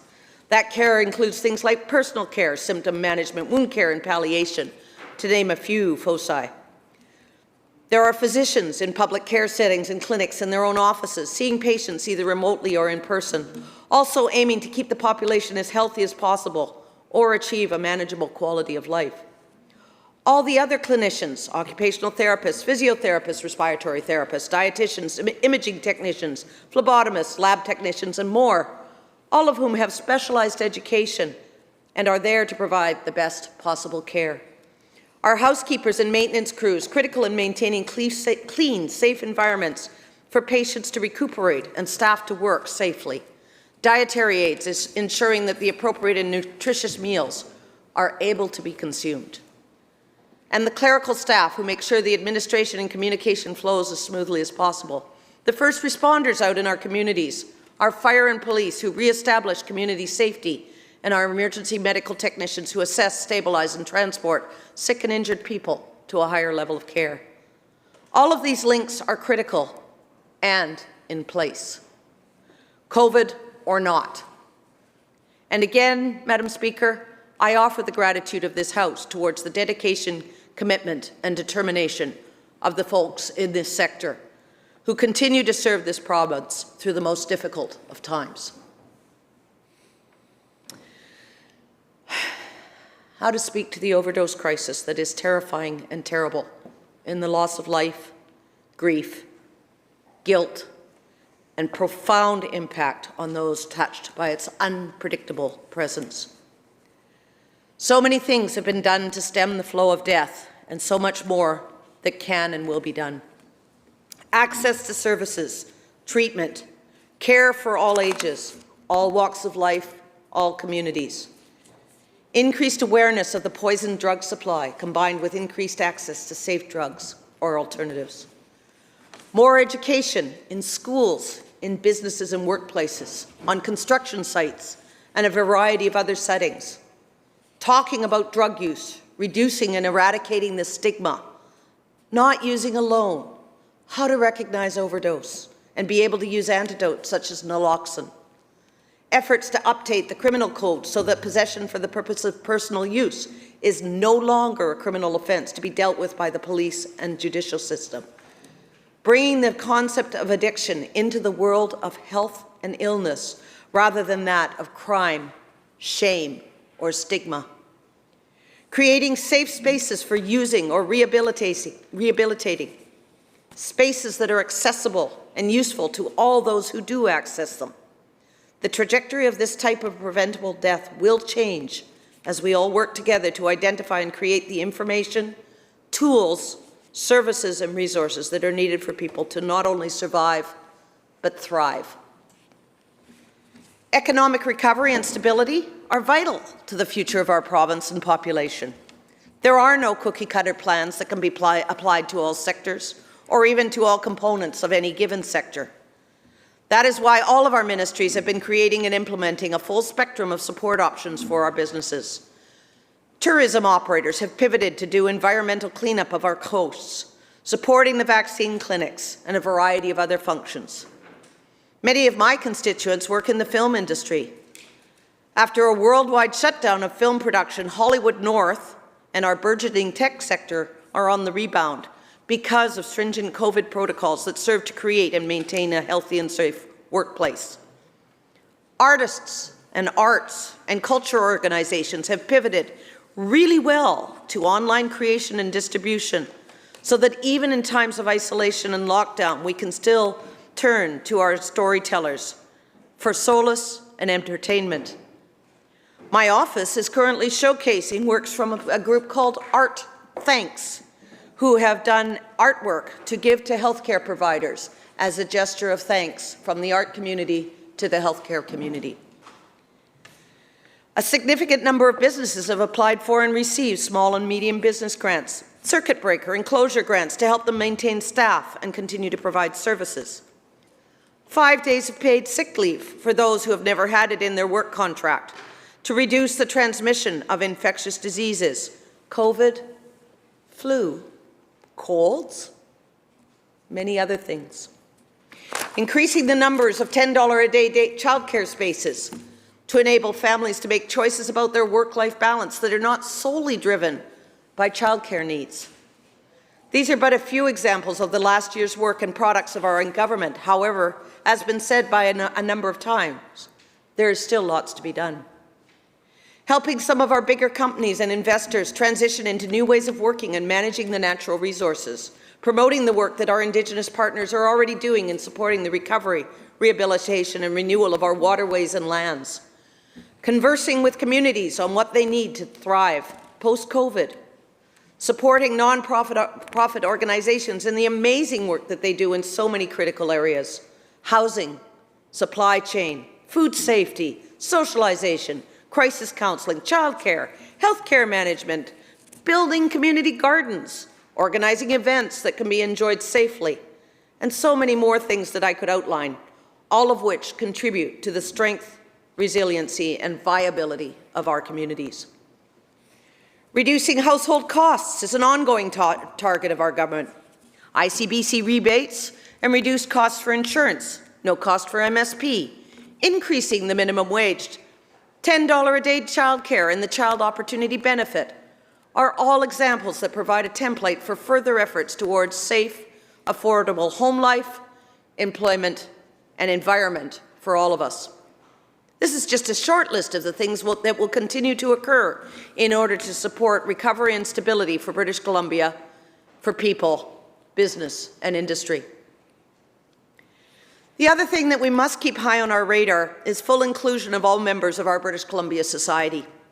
Not only is it the right thing that we should be doing at all times, but it is also a huge benefit to our economy in a whole variety of ways.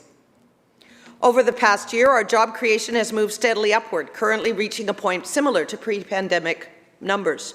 It is no secret to anyone that there are staffing shortages in the entire spectrum of work environments. Again, a byproduct, perhaps, of the pandemic. However, critical in our recovery efforts. The more of our population that is actively employed, the stronger our communities and our province. Everyone should have access to a vocation that pays fairly, has appropriate hours available, and is able to offer support as needed to ensure that anyone who has the skills, motivation, interest, and willingness has a position that they work in and that works for them. Inclusion is not something that only speaks in the workplace. It is a framework that must be applied cradle to grave. Education, recreation, vocation, healthcare, culture, language, faith, and gender equity, to name a few applications. Inclusion must be integrated into all resources and services, public and private. For some entities, this will require a paradigm shift. For others, it's something that has been part of the vision and mission statements and is incorporated to an extent. And for surprisingly few establishments, it is so much of a norm that in an instance where an accommodation is needed, it's nothing special or difficult. An example of one area already implemented is the ability to self-designate a variety of gender options on provincial identification. This is where our province strives to be, and to cite my many colleagues, the work continues steadily forward. BC's senior citizens have been hit hard by the COVID pandemic and continue to be one of our most vulnerable populations. Long-term care facilities in my riding of North Vancouver-Seymour were ground zero in the first wave. And that's where the frontline work truly started to try and figure out how to change the trajectory of a deadly virus. Decisions were made to have healthcare providers work at single sites to reduce transmission. Wages were addressed, sick time was reviewed, and ultimately 3,000 more frontline providers were recruited and trained. This was done with an investment of $585 million over 3 years to launch and support the Healthcare Access Program. An additional $1 million went to the family caregivers of BC, where it was directly put towards supporting caregivers of seniors and others. Our government included stakeholders in planning and decision-making and has made significant investments into long-term care. Another change includes implementing higher care standards to make sure seniors living in long-term care environments throughout the province receive at least 3.36 hours of care and support per day. That is almost a third increase. Our Seniors BC website offers information and links for healthy living, transportation, housing, and more to help seniors and their caregivers. Every person in BC deserves to live their older years in dignity, safety, and with optimal health. And our government has taken steps to make this commitment a reality for seniors in long-term care and in the community. The North Shore has seen the opening of a new long-term care facility, Cross Creek, and is watching as our Lionsgate Hospital builds a new acute care tower with single-person rooms for enhanced infection control and an increased variety of in-house services. Childcare continues to be a top priority of our government as we expand access to affordable care, enhancing opportunities for families to thrive. Our commitment to $10 a day daycare is augmented with the building of new facilities and the integration of many existing ones, as well as developing government programs. We continue to take strong steps to reduce the wait lists that parents face to get their kids into care and to reduce the cost of keeping their kids in a safe, healthy, and stimulating environment. Incorporating our childcare systems into our Ministry of Education will provide a solid base for the development of further programs and policies that ensure equitable and affordable access. This shift will also help parents feel confident that childcare is a core service for families across this province, reliable, and one where no one is left behind. Early childhood education and quality care better equips kids for starting school, promoting a smoother transition for families during a critical time in a child's life. Childcare in the face of this pandemic is of vital importance. Our Minister of State for Childcare and our Minister for Child and Family Development have been diligent in ensuring that proper COVID-19 protocols have been followed. Recent announcements of funding for enhanced health and safety in childcare facilities was welcome news to both childcare providers and families. Additionally, many families are now obtaining the BC Child Opportunity Benefits, which can supplement the family income by up to $19,000 annually. Children in care have also been a significant focus and will continue to be so as the government recognizes that the parenting role is both critical and substantial to children, youth, and young adults. The Ministry of Children and Family Development has taken a multifaceted approach toward hearing and implementing recommendations from the Child and Youth Advocate. The overrepresentation of Indigenous children in care, the difficulties encountered by young people who come out of care, including access to tertiary education, homelessness, limited job training and prospects, and mental health issues are all complex issues that are being addressed in a variety of ways. The actual number of children under the government's care has diminished. The age in which they are no longer in care has been increased substantially, and tertiary education is free. These are big steps with more to come. And Madam Speaker, our government has made sure that all of BC benefits from this work. Large capital projects to create jobs, housing and opportunities for communities across this province continue to be announced. And I want to stress that these projects are not just brought into ridings held by our government MLAs. I would like to recognize some recent investments in ridings held by members of the opposition. In Kamloops, both north and south, our province announced 3 new shelters for people experiencing homelessness. Guests in these facilities will have access to hot meals, sanitation supplies, and referral to health programs. We also announced 37 new affordable housing rental units and over 100 new affordable senior homes. In Kelowna, 122 new affordable energy-efficient homes made with mass timber, primarily funded through BC's Community Housing Fund. The jobs created from building this project, as well as the housing provided, will no doubt be of great benefit to all 3 ridings in that city. Through BC Housing Funding, the village of Clinton was able to welcome 20 new units of housing from low to moderate income seniors. 38 new units of supportive housing was announced for Salmon Arm to support people experiencing or at risk of homelessness. Valemont will see 14 new units of housing for women and children fleeing violence, with a 72-space childcare facility built in as well. In Fort St. John and Fort Nelson, 2 lovely communities in the Peace River North, Clean BC grants will replace gas-powered drivers and pumps with new, clean electric technology that will create good new jobs and allow the existing energy industries there to thrive and succeed in the new green economy. In Peace River South, $1 million is being provided to the North River Midstream to install a waste heat recovery system at their highway processing facility to reduce natural gas use and, again, help industries here transition into a cleaner economy. I review this work to remind our members opposite that our government values insist that we leave no one out in our aim to provide safe, healthy living and working opportunities for all. Over the past year, Madam Speaker, I have vaccinated over 1,000 people. First, second, or booster inoculations. And I speak to each one of these people for perhaps a couple of minutes. We talk about families, kids, work, travel, or whatever topic comes to mind as they get a shot. I have also had the opportunity for many of my constituents to meet with me face-to-face or by Zoom or Teams, out walking, on the phone, through messaging or other mediums. Everyone is tired. No, exhausted by the continuous effort they are making day in and day out to get through the pandemic. They are worried about how their kids are going to get housing and where. What are the children of today going to inherit in terms of climate change? Who is going to care for people as they age?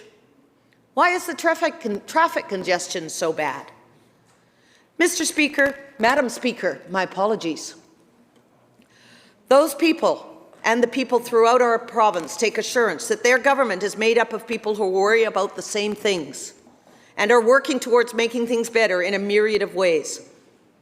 My New Year's resolve for both January 1st and the Lunar New Year was that 2022 and the Year of the Tiger was to be boring. To give our province the chance to catch its breath and resume a predictable lifestyle, whatever that means to each of us. Our government will continue to invest in the things that are important because we know, to cite the Lieutenant Governor, we cannot cut our way to the future. So, Madam Speaker, I will take this opportunity to thank Her Honour for her strong, insightful and supportive words that lay out the initial map for this session of the Legislature to work with. I look forward to collaborating with my colleagues on both sides of the House to achieve progress on many fronts and to develop new initiatives that address issues important to the people of British Columbia. And with that, Madam Speaker, I conclude my remarks. Thank you.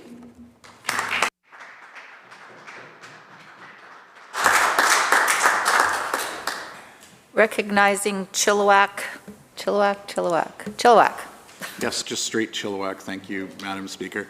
Madam Speaker, I rise to second the motion that we, Her Majesty's most dutiful and loyal subjects, the Legislative Assembly of British Columbia in session assembled, beg leave to thank Her Honour for the gracious speech which Your Honour has addressed to us at the opening of the present session.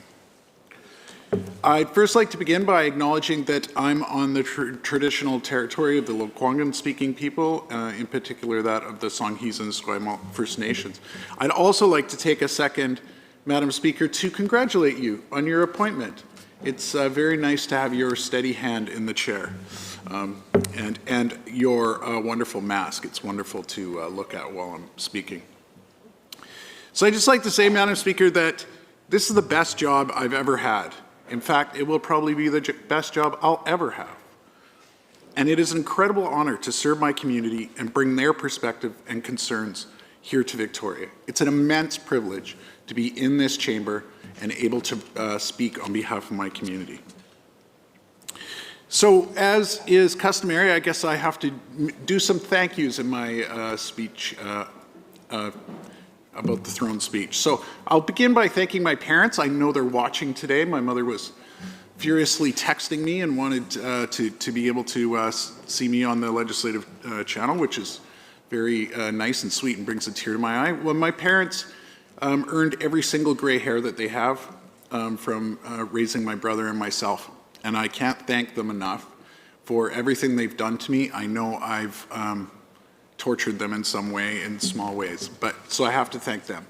I'd also like to thank my wife. Without her patience and support, I wouldn't be here. And I also like to give a shout out to my wife. She just started at Chilliwack Hospital as a medical lab assistant, so she's working on the front lines and is a frontline worker. She takes blood from patients. She does all sorts of things. I have no idea everything she does. It's just amazing, all the things she does. So, and with that, I'd really like to thank all the frontline workers during this difficult time. I mean, what a year it has been since my last throne speech. You know, fires, floods, COVID, waves of COVID. It's been a really tough year for all of us, and especially for frontline workers, and I'd like to just thank them all for everything that they do. The throne speech lays out a vision to support people by improving childcare, making life more affordable, reducing poverty, advancing reconciliation, and investing in the services people rely on.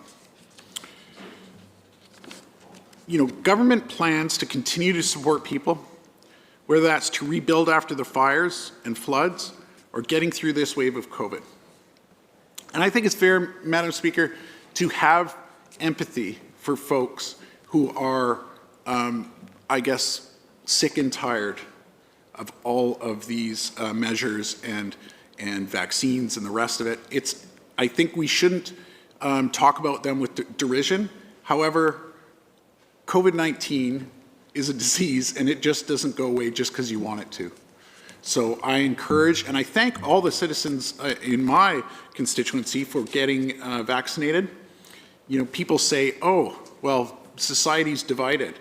It really isn't. 90% of British Columbians are vaccinated. It's probably the most support for any political, well, it's not a political position, but it's the most support for anything that I know of in my recent memory. So I'm so proud of my colleague, the Minister for Jobs, Economic Recovery and Innovation. He moved quickly to set up programs that normally take months to get going, and he did it in a matter of weeks. Through his ministry, the government has provided $500 million to businesses through direct grants, and this work continues. And I've spoken to a small business owner in downtown Chilliwack, Madam Speaker, and she has taken advantage of these grants. Many of you might know the business. It's called the Bookman. It's a little bit famous in British Columbia. And, you know, Amber and her husband are amazing, and her father are amazing and have kept this bookstore going. You know, 2020 was a very hard year for them, and Amber says the business had substantial loss. And she thanks both the federal and provincial governments for supporting her and getting her through this hard time. So this is a quote from Amber. The bookman is grateful to have been able to access wage subsidies, CERB, an accessibility grant, the small business grant, and the grant for improving our online presence. These incredibly helpful contributions helped put us back on our feet. They saw us through a very tough time, and we were able to create more equity and accessibility at our business. I am proud to say that we just had our best year ever. And I know she is currently working on doubling the footprint of her store in downtown Chilliwack. And it's an amazing success story in Chilliwack, and it would be a real shame to lose that bookstore. It's a real part of Chilliwack. So the devastating floods in the fall devastated many parts of British Columbia. They washed out roads and flooded farms and homes. In my community, we were forced to evacuate 1,000 homes. And Chilliwack was cut off from the rest of BC as roads were washed out and flooded. Highway number 1 is still was underwater and impassable. Grocery shelves went empty, and gasoline stations ran out of fuel. Farmers had trouble getting feed, and dairy farmers were having to dump their milk. Mr. Speaker, many of our residents also have deep connections. The part of my constituency that flooded, Madam Speaker, sorry, I go to Mr. Speaker, I apologize.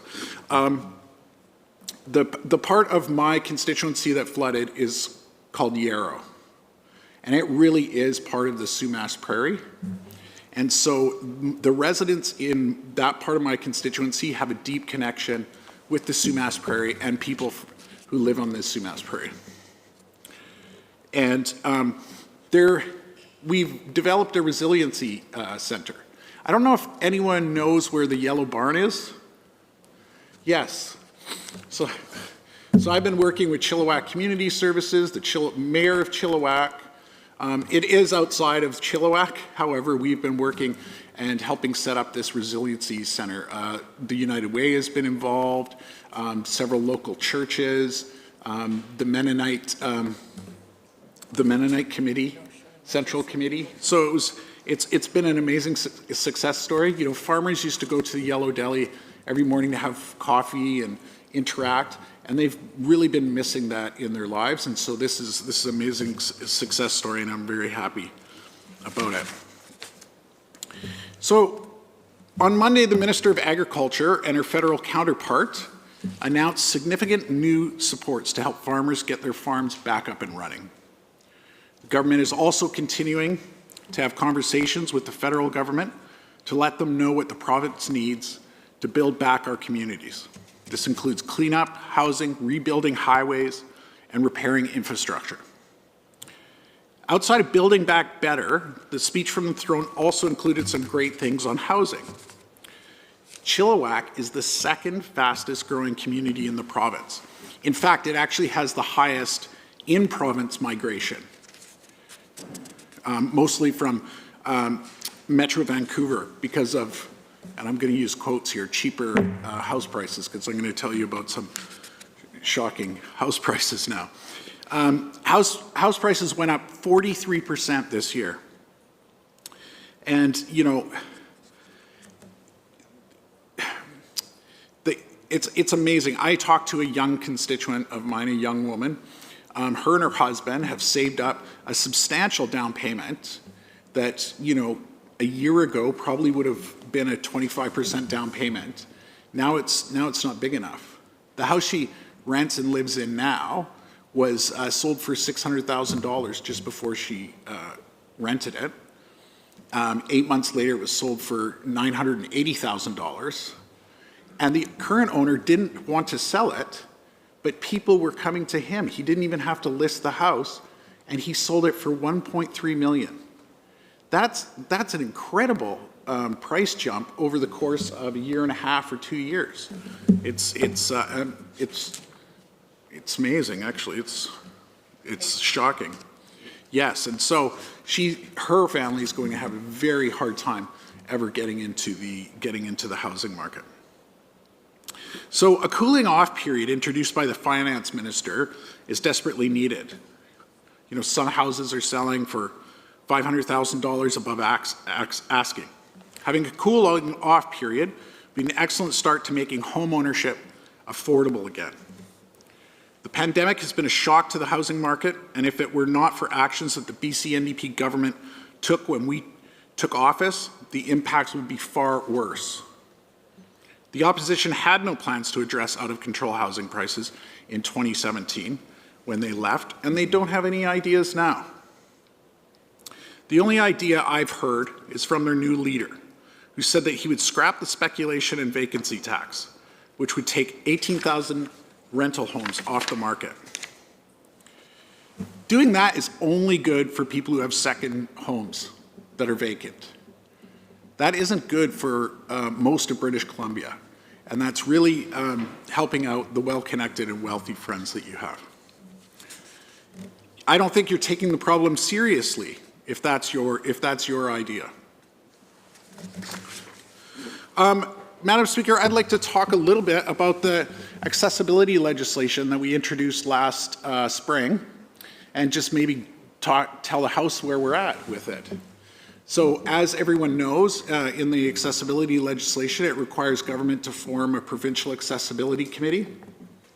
We've formed that committee, and we have great participants. We had our first meeting last month, and the candidates are impressive. And with your indulgence, Madam Speaker, I hope I can just, tell you who the candidates are and what they do.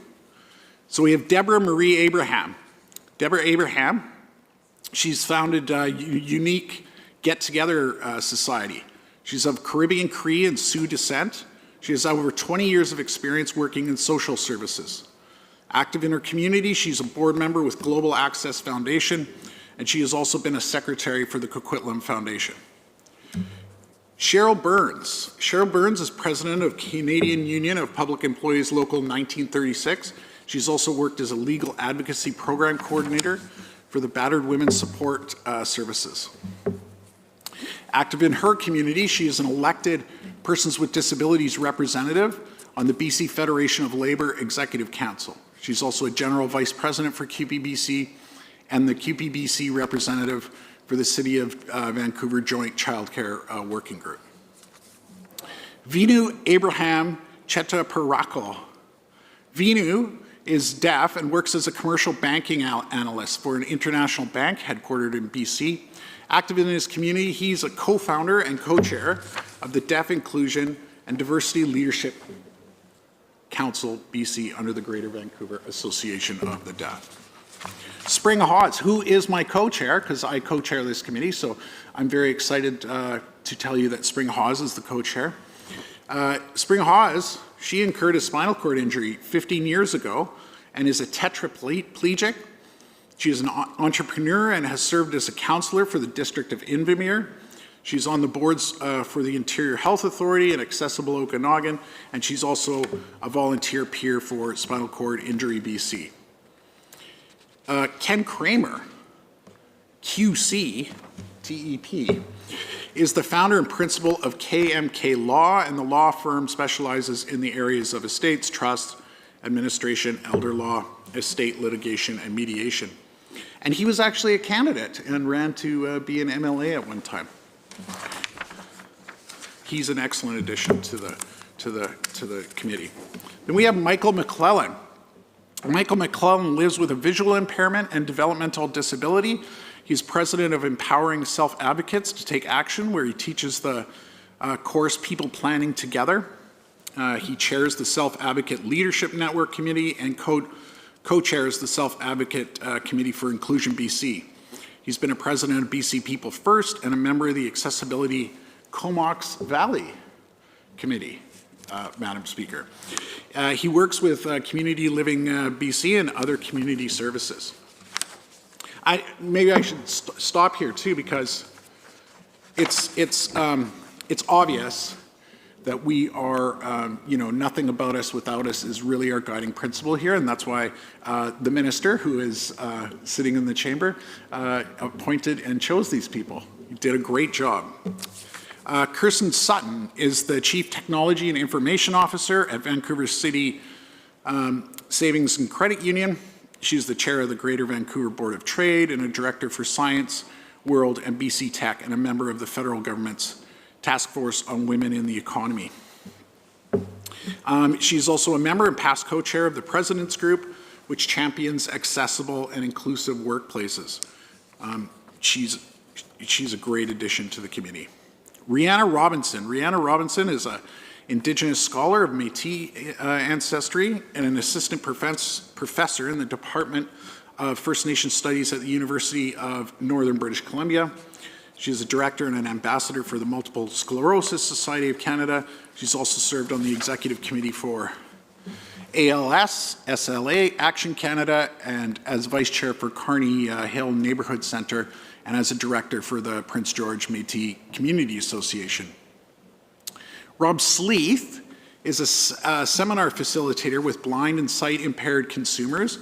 He's also the founding president for Access for Sight-Impaired Consumers and a director for the Canadian National Institute for the Blind Advisory Board. He has also been a director for the CNIB National Board, president of the Committee for the Promotion of Accessible Conventional Transit, and founding chair of Access Transit Users Advisory Committee for the South Coast, British Columbia. Mary Teague is a Gitxsan carrier from the Takla Nation. She belongs to the Laxgabu Wolf Clan from the House of Ngup. Sorry, I'm very bad. She is the Executive Director of Child and Family Services at Carrier Sekani Family Services. She has also been Deputy Chief and Treaty Negotiator for Takla First Nation. And she is President of the BC Aboriginal Child Care Society and Chair of the Indigenous Child and Family Services Directors. She's also a BC Board Representative for the First Nations Child and Family Caring Society of Canada. Jessica Vlingenhart is a trial lawyer for Fulton and Company LLP and a Canadian Paralympian in wheelchair basketball. She's a board member of Spinal Cord Injury British Columbia and is an ambassador for the Rick Hansen Foundation. She's also co-founder and a director for Kamloops Adapted Sports Association, and she has been an athlete representative on the Revenue Generation and Government Relations section of the Canadian Paralympic Committee. So that's just an amazing list of folks who are on our Provincial Accessibility Committee, and I'm very excited to get down to work with them and start creating regulations that make BC a more accessible place. And I should point out that while we're still working on the accessibility legislation, the government hasn't stopped, nor will it stop, from making spaces more accessible. And so there's great things that the government is doing. The Ministry of Environment has some great initiatives, has some wheelchair accessible washrooms, also cabins that wheelchair users or other people who use mobility devices can use. Very close to my constituency, actually, up at Cultus Lake. That's in the constituency of my friend from Chilliwack, Kent. And so, you know, government's doing a lot of good work here, so I'm quite excited about it. I do want to mention that you know, we're helping to prepare people for the jobs of the future with a generational commitment to develop the talent BC needs over the next 10 years because there's a skills gap. And my friend from Langley, Parliamentary Secretary for Skills Trades Training, is doing excellent work on this file, and I was so happy to hear about it in the throne speech. You know, something else that is helping to train skilled workers, Madam Speaker, is community benefit agreements. Community benefit agreements are an amazing thing when government builds large infrastructure projects and then can invest in its community at the same time. It's incredible. So we know nearly 20% of construction workers are age 55 or over, and just 12% are under the age of 25. Women represent only 14% of the total workforce and 6% of on-site employment. While Indigenous peoples represent just 8% of total employment, Coupled with this, apprenticeship completion rates in BC are among the lowest in Canada. Only 40 to 45% of apprentices finish their programs. Without action, BC's construction sector is headed towards a crippling industry skills shortage. And to address these challenges, the BC government introduced the Community Benefits Agreement program in 2018. And also the wonderful work that my friend from Langley has been doing as well. So the CBA objectives include increasing the employment opportunities for women, Indigenous peoples, young people, and local area residents. Increasing apprenticeship opportunities with a target of 25% participation rate on CBA projects. Providing a more achievable path to a Red Seal trade certification for apprentices. Achieving a more stable labor and equitable labor relations environment. Improving the workplace environment. Making the industry more attractive to new entrants.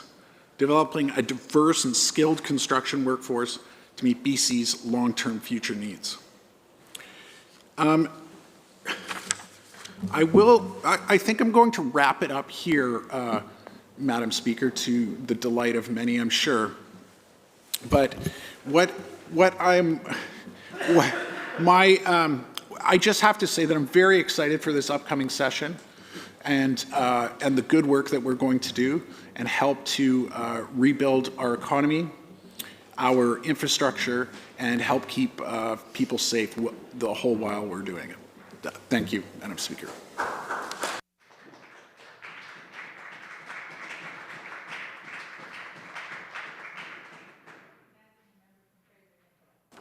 Thank you. Thank you, Honourable Speaker. And my special thanks to the Honourable Speaker, because I'm actually supposed to be on my first shift up there, but I've missed the first shift, not a good start. So thank you very much for filling in. It's an honour to rise in the House today to provide the first opposition response to this government's speech from the throne. We all know the throne speech to be the guiding document that lays out the government's vision for our province moving forward. Though it may not generate as much attention as the provincial budget or some of the significant pieces of legislation a government may bring forward, it is a very important document. You might call it a blueprint for the future. We know that many people behind the scenes would have put a tremendous amount of time and energy into this document, determining which goals are the most important, which priorities need the most attention, and which people need the most help. Now imagine, Honourable Speaker, if this government put the same amount of effort and attention towards the community of Lytton in my home riding of Fraser-Nicola. 7 months after fire ripped through the village, decimating all of its homes, infrastructure, and businesses. After it claimed 2 lives and destroyed the livelihoods of nearly everyone else. The people of Lytton feel no further ahead than they did the day after the fire. Their hopes to rebuild and move on with life have withered away. Their patience with this government has completely run out. It's inexcusable that 7 months after this devastating tragedy, nothing has been rebuilt. People are still waiting for debris to be cleared. And if they go on to the Village of Lytton's website to look into how to obtain a building permit, they are completely daunted by the excessive number of steps involved. So they throw their arms in the air. And who can blame them? They are stressed to the max. Honourable Speaker, I looked in this document. I looked for support for the people in my riding. I remember flying over Lytton with the Premier, the Deputy Premier, and the Minister of Forest, Lands and Natural Resource Operations 1 week after the fire. And I remember very clearly my words to them that day. You need to send in a team. What this government needed to do was send in a team of people with the expertise needed to guide village council and fill in the gaps that were present in the municipality. A team that could help them develop a plan of action at a very sensitive time following an extremely traumatic experience for everyone who lived in Lytton. But it didn't happen. The people of Lytton waited and waited. They were scattered throughout the province, waiting for action from a government that promised to have their back. Finally, 3 months after the fire, we actually saw a short-term recovery plan developed in October. People waited 3 months for that assistance from this government. A short-term plan in October. By October, I would suggest to government that short-term was well past time. By October, we should have seen a medium to long-term plan with goals for the community, but again, we didn't. We should have seen planning that included consultation with the people of the village. Planning that reflected what the local residents want their community to look like in the rebuild. And Honourable Speaker, the longer the delays drag on, the more despair my people feel. Where is the leadership? I don't see it in this throne speech. Where is the expertise? Where is the funding support from government? I was very disappointed, and I can tell you the people in my riding are extremely disappointed. They don't want to be lauded for their resilience. They feel forgotten. They want their homes and their lives back. They want the community they love back. They don't want words, they want actions. And they want it to be in throne speeches, in budgets, in ministry commitments from a government that seems to not care. But just as they don't see many signs of life in their village, they're seeing so very little from a government that they thought had their back. And this lack of action is not just a disservice to these residents who have lost everything. It's escalating costs. It's threatening insurance coverage.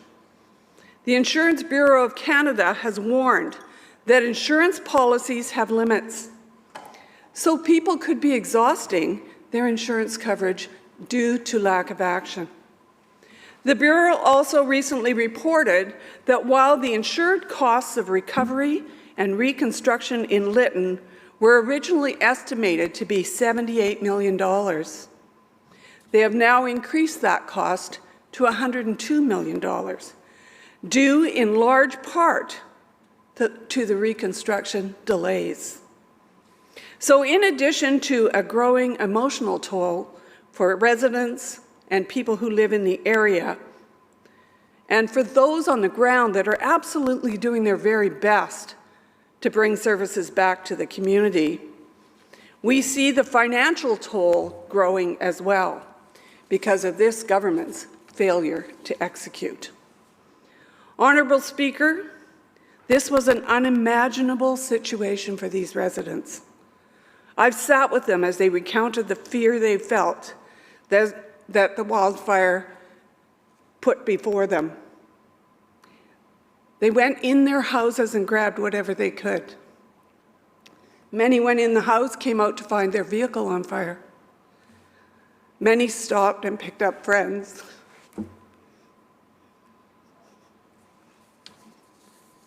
But despite all they've been through, all the trauma they've experienced. They simply haven't been made a priority, not in this throne speech. Some people say, what's another month in a hotel or on a relative's couch? What's one more season of uncertainty? No big deal, I guess. Lytton needs a plan. They need a long-term plan for recovery. They need a funding commitment. They need a government that shows its support through action. They deserve nothing less.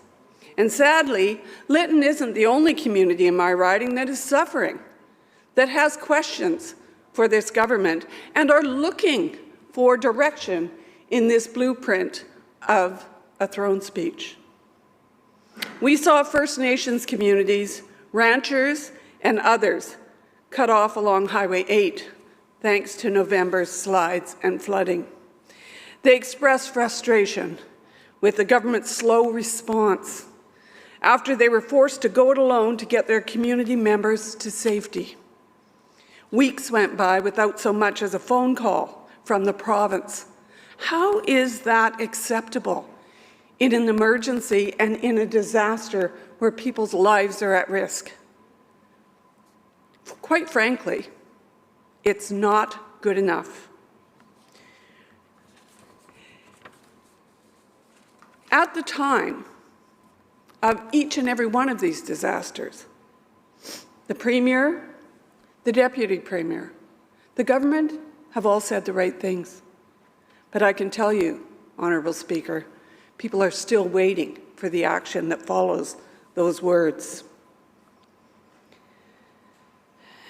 Endless questions about the fire season.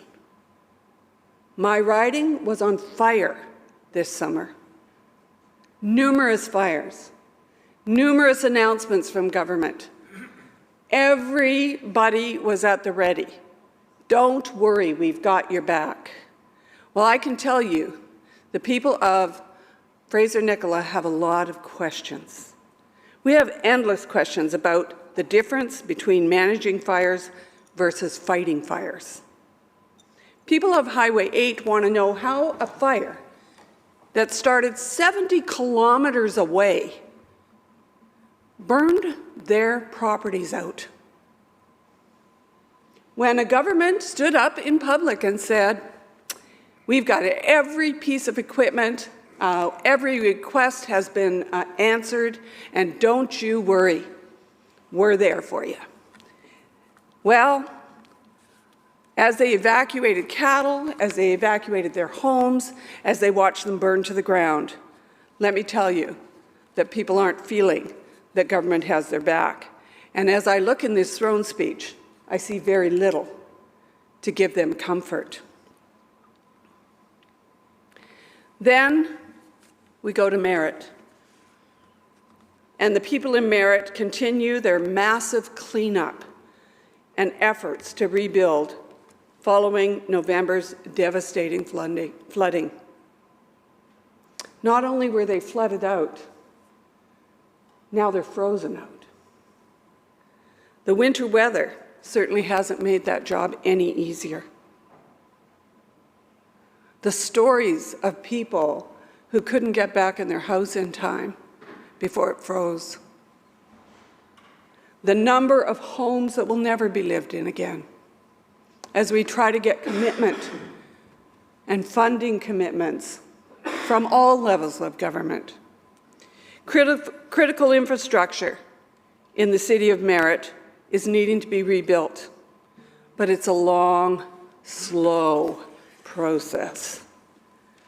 In Hope, the district is looking to government for $11 million to stop the Coquihalla River from potentially damaging homes and rendering the town an island should a future, more serious flood occur. I talk to the leaders in my communities. They indicate help has been slow to arrive, and people are incredibly frustrated. The floods in November exposed a number of vulnerabilities that need to be addressed quickly. Honourable Speaker, Both communities of Hope and the City of Merritt are worried about these risks.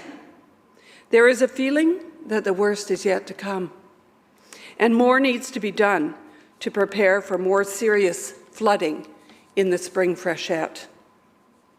Both Hope and Merritt have put plans together. After seeing an incredible amount of snow this season, they are extremely concerned about the spring. They want to see action on diking and other preventative measures to keep their communities and their people safe. I have also personally made the case to the Public Safety Minister and Solicitor General that we have a window of opportunity here to do the work that is needed to ease those fears. We often talk in this House about climate change. I can tell you the people of Fraser-Nicola feel like we've lived the climate change.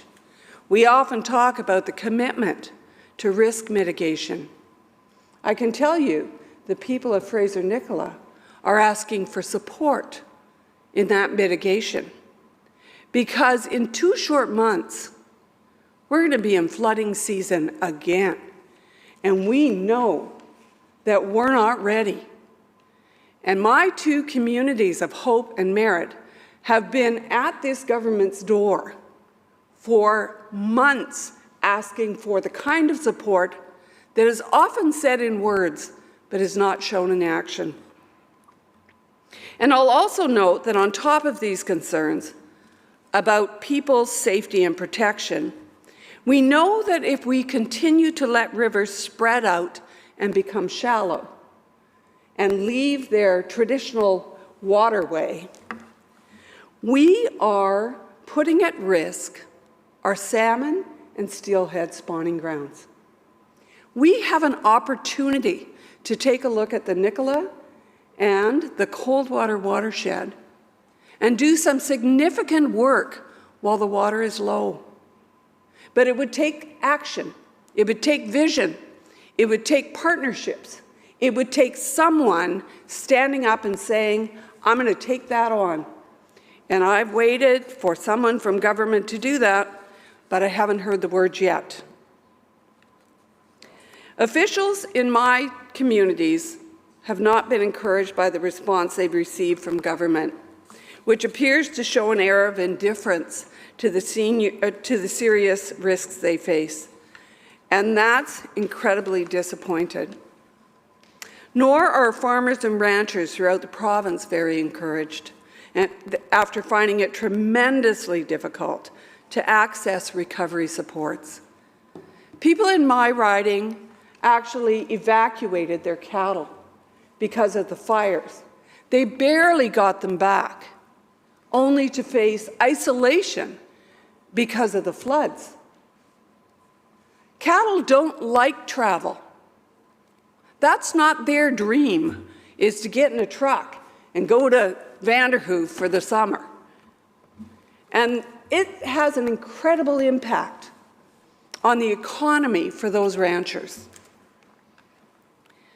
They're doing their best, and we're cautiously optimistic that the recently announced agri-recovery package from the federal government and the province will offer them the help they need. But again, think about it. I sat at their kitchen tables at the end of November, listening to them talk about the fact that they stayed behind because they wouldn't let their animals starve or be drowned. And what did they get? No support whatsoever. 3 months before the applications open, they've had to feed their cattle. They've had to feed their farm animals. On what? No support. We need speed. We need different ways to do things. And I can tell you that they want that. They want to see that in a blueprint for the future. And they see nothing in this throne speech for them. Honourable Speaker, there are very many vulnerable people in my riding right now, but they're far from the only ones. We continue to see the tragic loss of too many lives to opioids, our second public health crisis, in addition to COVID-19. 2021 was BC's deadliest year of the opioid crisis. And I don't understand why we continue to do the same thing and expect different results. For goodness sakes, we should be working together. We should be putting the politics aside, and we should be focusing on our common interest, which is vulnerable people who deserve our dedication. We have been calling, along with the Green Party, for the activation of the Select Standing Committee on Health, because this is not just a problem of big cities. I see it in my small communities. We see the devastation when we, as a government, when we in this House do not address mental health. It is shameful what we're doing. I also want to talk a little bit about affordability, because the recent devastation in my riding has highlighted so many vulnerabilities. People in Merritt, we're going to have hundreds of houses that can't go back due to floods and floodplains. We have no rentals. We have no housing stock. We have people knocking on our door, coming in our office, sobbing, not knowing where they're going to go. And as we phone and work so hard on those files, it is heartbreaking to tell them we can't do anything for them. We have a job to do in this House. Government has a job to do.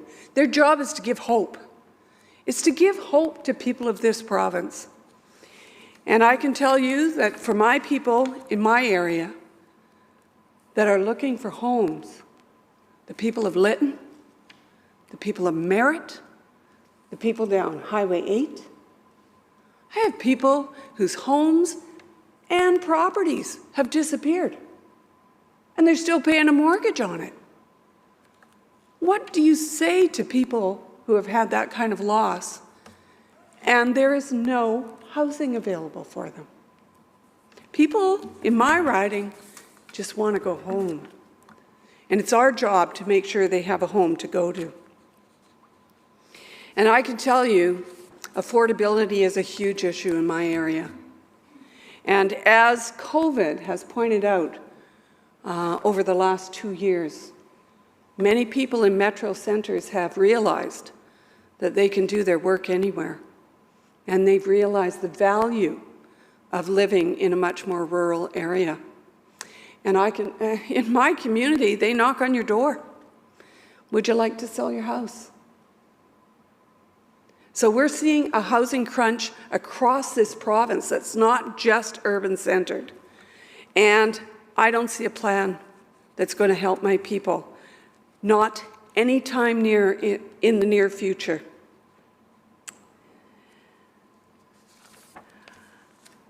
I want to also talk about, I don't want to just talk about disasters, but that is the center of what's happening in my riding. But we also are looking for opportunities. You know what? We have a lot to learn from what's happened. And there have been incredible heroes on the ground. Neighbors helping neighbors, communities helping others.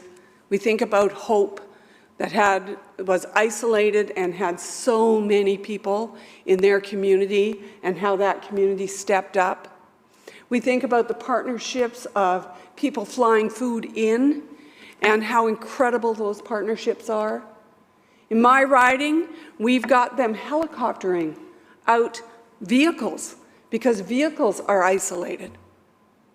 We have a lot of work to do, but we have a lot to celebrate as we look at some of the experiences that happened during the disasters.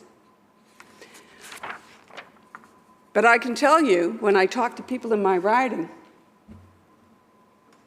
government is not one of their heroes. And that is a shame. Such an opportunity for leadership. Such an opportunity to show empathy and caring. Such an opportunity missed.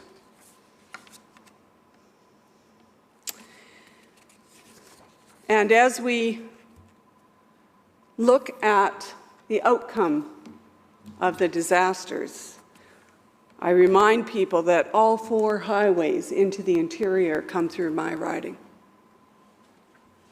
I'd like to acknowledge the incredible work done by the Ministry of Transportation, done by Trans Mountain, done by the BC road builders. It's not just those people out there all winter, 7 days a week, trying to open up transportation routes, but it's the people in the offices who did the procurement, the engineers, the incredible strength of the people who are committed to building roads in British Columbia. I was one who it took 3 days to get home from this place. And the vulnerability you feel when something that you take for granted is no longer there is unbelievable. And the feeling as you drive some of those mountain passes and you see an avalanche sign and the sadness that we lost so many. But I am amazed at the work that has been done by our crews and the commitment. I came down the Fraser Canyon, down Highway 1, which has a number of spots that are very vulnerable still. But I can tell you, I felt safe. It's a little bit slower, but it opens up most of the communities along Highway 1, and people in my riding are incredibly thankful to the crews who were on 24/7 to make that happen. I see I have about 4 minutes left. I want to talk about some of my other communities. I can tell you as an MLA, there are tons of exciting things happening. And I would urge this government, as I look at the throne speech, not to forget that there is a large population that lives above hope. And many times, those of us who live above hope feel forgotten. And we have a lot of work to do, and we have a lot of requests from government. And we have a great many voices in this House in order to advocate on that. I want to close by giving thanks to many heroes on the ground in communities and beyond. Boston Bar. Who's been to Boston Bar? What a neat place. Boston Bar stepped up and did a resiliency center for Lytton and ran that 7 days a week. And they were there for their neighbors. They provided food, they provided a resiliency center, they gave nonstop. And I do believe they gave until COVID broke out. They later got cut off by floods. And they were challenged around medical, around food supply, but that community continued to give.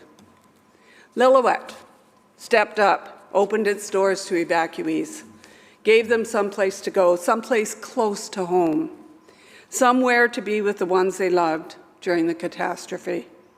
First Nations across the riding provided tremendous support, knowledge, and know-how during every natural disaster that we faced this summer. the people of hope who provided food and shelter and warmth to those trapped on the highways after the November floods. And I think about the transportation workers who I mentioned earlier. It is thanks to them we have food on our grocery shelves. And it is thanks to them that we realized how vulnerable we are if we don't maintain those such important routes into the interior. Honourable Speaker, it's been 224 days since the community of Lytton and its people were changed forever. It's long past due for government to step up with its support and get them back on their feet. I drive through Lytton. It has a 10-foot fence with a black barrier.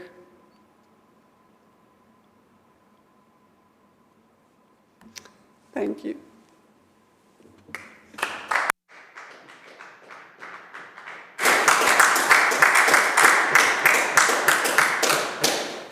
Thank you, Member. Recognizing the Leader of the Third Party. Thank you, Honourable Speaker. I just want to say thank you to the member for Fraser-Nicola for her very powerful words, but also her compassion and care for her communities, which is so evident in how she brings that into the work in this house.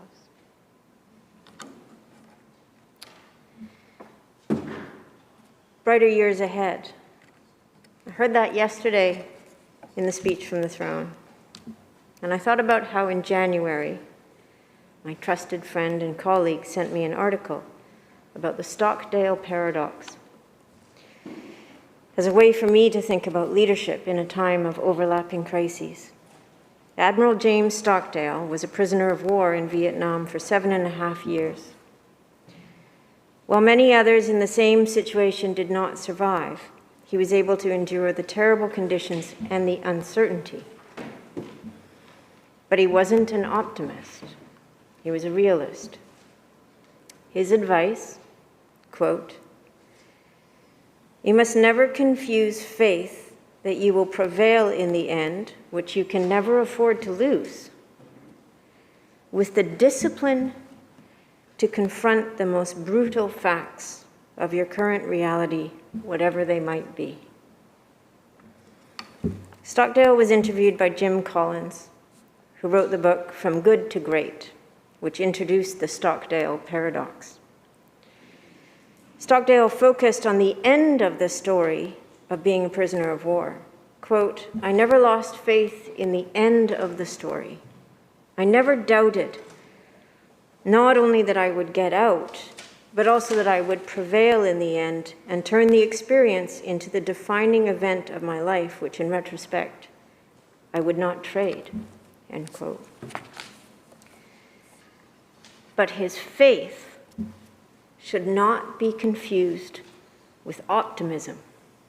Stockdale explained, "I lived on a day-to-day basis. Most guys thought it was really better for everybody to be an optimist. I wasn't naturally that way. I knew too much about the politics of Asia when I got shot down.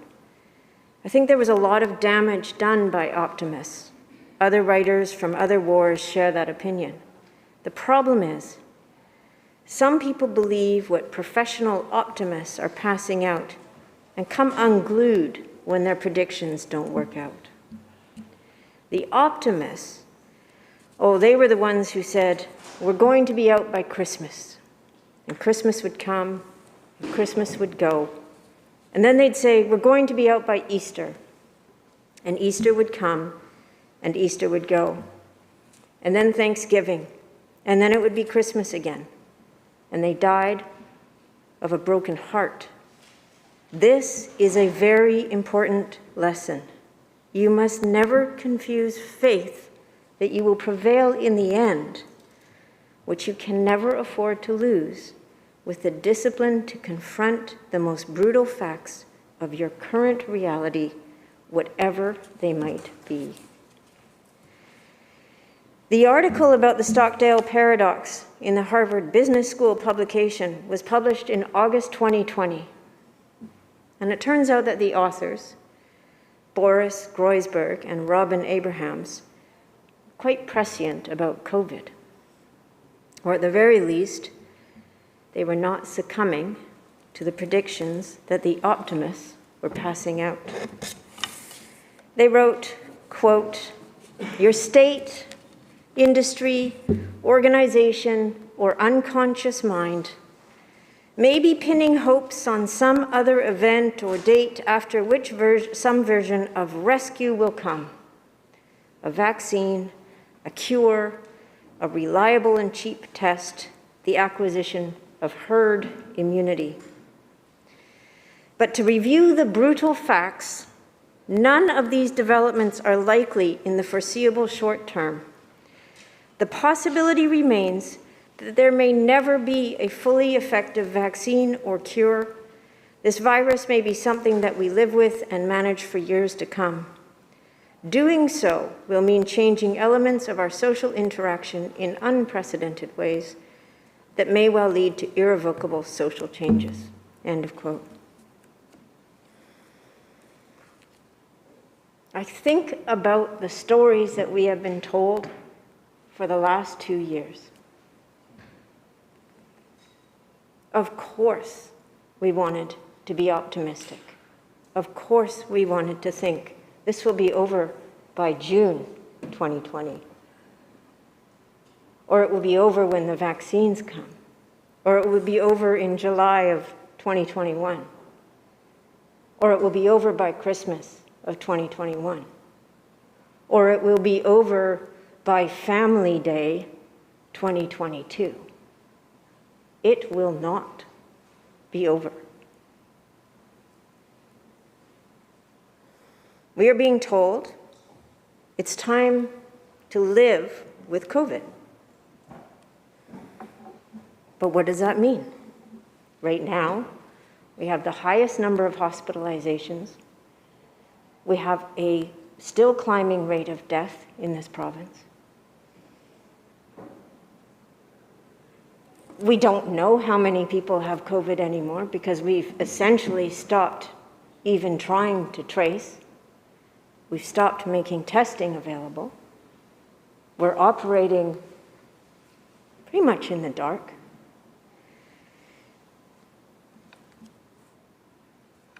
And what has astonished me for the last 2 years is how little we've been engaged on the issue of long COVID.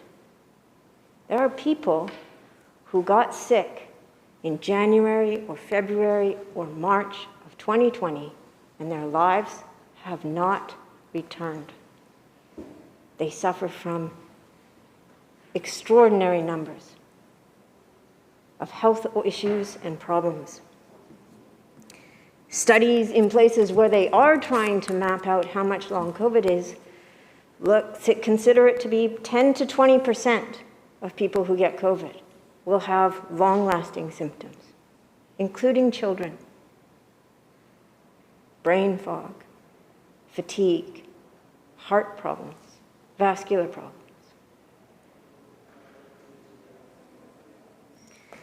How are we expected to live with COVID without the proper knowledge and tools to do that? I don't want to be sick with COVID. I don't want to die with COVID. I want to have the tools to be able to manage this. That would include clear information about the transmission, access to N95 masks. Honorable Speaker, I see you're wearing one yourself. Access to testing so that we can make informed decisions about our own health, our family's health, and our community's health. And a government that is committed to not throwing its hands up in the air and saying, we give up, but to recognizing this is and will remain a public health crisis for some time. We don't know how long. But the least we can do is put the effort into ensuring that people have the tools they need to live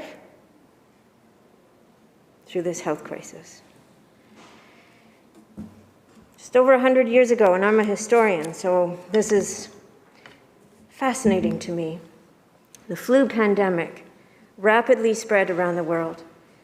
It is estimated that about 500 million people, or 1/3 of the world's population, became infected with the virus. The number of deaths was estimated to be at least 50 million worldwide. One of those infected was my grandmother, Dorothy Richardson. At the time, she was Dorothy Payne. She was a teenager when she became so ill that she had to have an extended stay in the hospital. In her diary, she writes about coming home to Saturna Island, too weak to walk up from the beach to her home, and needing to be pushed in a cart by her siblings. J. Alexander Navarro, a historian of medicine, describes the patterns at the time. A quote from his University of Michigan health publication: "People gave up on flu pandemic measures a century ago when they were tired of them and paid a price. The public responded with widespread compliance at first, mixed with more than a hint of grumbling, pushback, and even outright defiance. As the days turned into weeks, turned into months, the strictures became harder to tolerate. Theater and dance hall owners complained about their financial losses. Clergy bemoaned church closures, while offices, factories, and in some cases even saloons were allowed to remain open. Officials argued whether children are safer in classrooms or at home. Many citizens refused to don face masks while in public, some complaining that they're uncomfortable, and others arguing that the government has no right to infringe on their civil liberties," end quote. There were rounds of closure orders that corresponded with the rise and fall of cases, but eventually the social distancing orders, which worked to reduce cases and deaths, became harder to maintain. Quote, "By the late autumn of 1918, just weeks after the social distancing orders went into effect, the pandemic seemed to be coming to an end as the number of new infections declined. People clamored to return to their normal lives. Businesses pressed officials to be allowed to reopen. Believing the pandemic was over, state and local authorities began rescinding public health edicts. The nation turned its efforts to addressing the devastation influenza had wrought. For the friends, families, and co-workers of the hundreds of thousands of Americans who had died, post-pandemic life was filled with sadness and grief. Many of those still recovering from their bouts with the malady required support and care as they recuperated. Taking their cues from officials who had somewhat prematurely declared an end to the pandemic, Americans overwhelmingly hurried to return to their pre-pandemic routines, packed into movie theaters and dance halls, crowded in stores and shops, and gathered with friends and families. Officials had warned the nation that cases and deaths likely would continue for some months to come. The burden of public health, however, now rested not on policy, but rather on individual responsibility. Predictably, the pandemic wore on, stretching into a third deadly wave that lasted through the spring of 1919, with a fourth deadly wave hitting in the winter of 1920. I've recently, Honourable Speaker, proposed and made a call for there being an independent science table in British Columbia. I think in a time of crisis, as I've said, sharing the weight and burden of leadership can only be a good thing. In addition to scientists and medical experts on that table, I think we need a historian, a psychologist, and a sociologist. The pandemic affects every aspect of our lives, and should be seen from the government's perspective. It should be seen as important to understand comprehensively both the impact and the proper approach. Understanding, we've been through this before.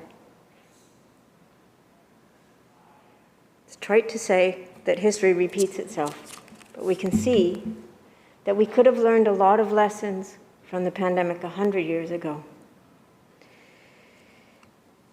I've spoken a lot inside and outside of this House about my concern that our current approach to politics, to governance and governing, and to our public institutions is making it very difficult, if not impossible, for us to meet the staggering challenges and overlapping crises that we face today. If we consider the Stockdale paradox that optimism in a time of crisis actually undermines our ability to approach the crisis in an appropriate way, then we can begin to understand the failures that have gotten us here today. Politicians are, let's be honest, peddlers of optimism. It's our currency. Vote for me, and I promise things will be better for you. That's the foundational premise of politics.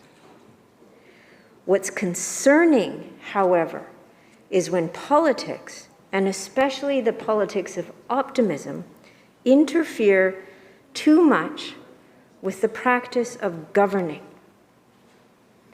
In an election campaign, politicians can and largely should focus on solutions, ideas, a vision for the future that holds promise for the people that they are asking to represent. But in government, our elected representatives have a duty and a responsibility to be brutally honest. Tell the truth about where we are, tell the truth about the challenges we face, and be open and accountable about the efforts it will take to solve them and how success is measured. We cannot wish our way to better outcomes. More importantly, we cannot spin a narrative to make reality into something it is not.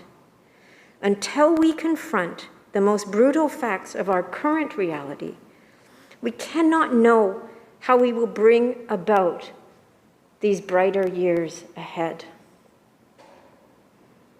2,224 British Columbians were killed by a toxic drug supply in 2021. 2,707 people, as of yesterday, have died of COVID in the last 2 years in British Columbia. Nearly 700 people died from a climate change-driven heat dome. As we heard from the member for Fraser-Nicola, towns and communities have been lost. People have been dislocated from their homes, uncertain what their future holds, or whether they will ever go back to where or how they lived before. Life expectancy, which has been tracked in Canada since 1921, which has been tracked since the end of the last pandemic, has been on an upward trend for the last 100 years. But here in BC, life expectancy for men has been decreasing, widely recognized to be because of the rise of deaths from the toxic drug supply. And inequality makes this worse. In Vancouver, living in the downtown east side, or in Haney in Maple Ridge, means that life expectancy in your neighborhood is 10 years lower than for Vancouver residents who live in West Vancouver, West Point Grey, Northwest Richmond, and parts of South Surrey and Coquitlam. I think we can agree, as representatives of 87 different electoral districts in this House, that what we would want for the citizens of British Columbia is equal access to the services, to the care, to the institutions, that will ensure that where you live in this province does not have that kind of impact on your life expectancy. A government that responds by saying, quote, we've invested $500 million into mental health and addictions, is a government that is measuring inputs, not outcomes. I want a government that measures its success in ways that matter in people's lives. Let's start with the social determinants of health. Let's have our throne speeches every year tell us how we are collectively doing by measuring and reporting on these factors that have such a profound effect on us individually and collectively. In January 2021, the BC government appears to have started work on establishing a standard for the social determinants of health, but this work also appears to have been stalled. Instead, we hear in the throne speech, the strongest economy in Canada. We hear, quote, the best place to live and raise a family.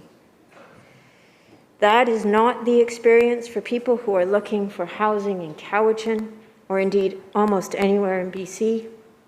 Raising a family means having a home that you can afford. It means being able to live in the same community where you work. And for too many people, that is becoming an impossibility.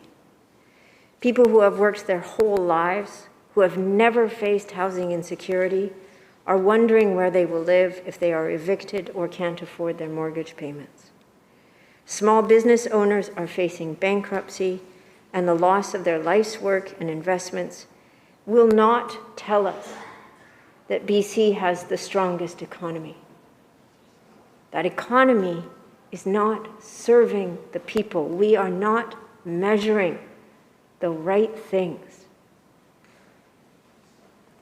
A speech from the throne delivered when our federal capital city is being occupied by people who are calling for the removal of a democratically elected government needs to include brutal honesty about the level of trust in our political systems, our government, and our institutions. The Edelman Trust Barometer just published its 22nd annual report, and they state, quote, we find a world ensnared in a vicious cycle of distrust, fueled by a growing lack of faith in media and government. Through disinformation and division, these two institutions are feeding the cycle and exploiting it for commercial and political gain, end quote. What they describe should be a deeply sobering wake-up call to every one of us.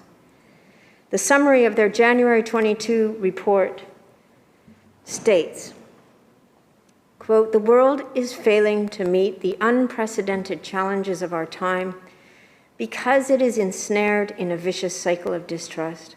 4 interlocking forces drive this cycle: thwarting progress on climate change, the global pandemic management, racism, and mounting tensions between China and the US.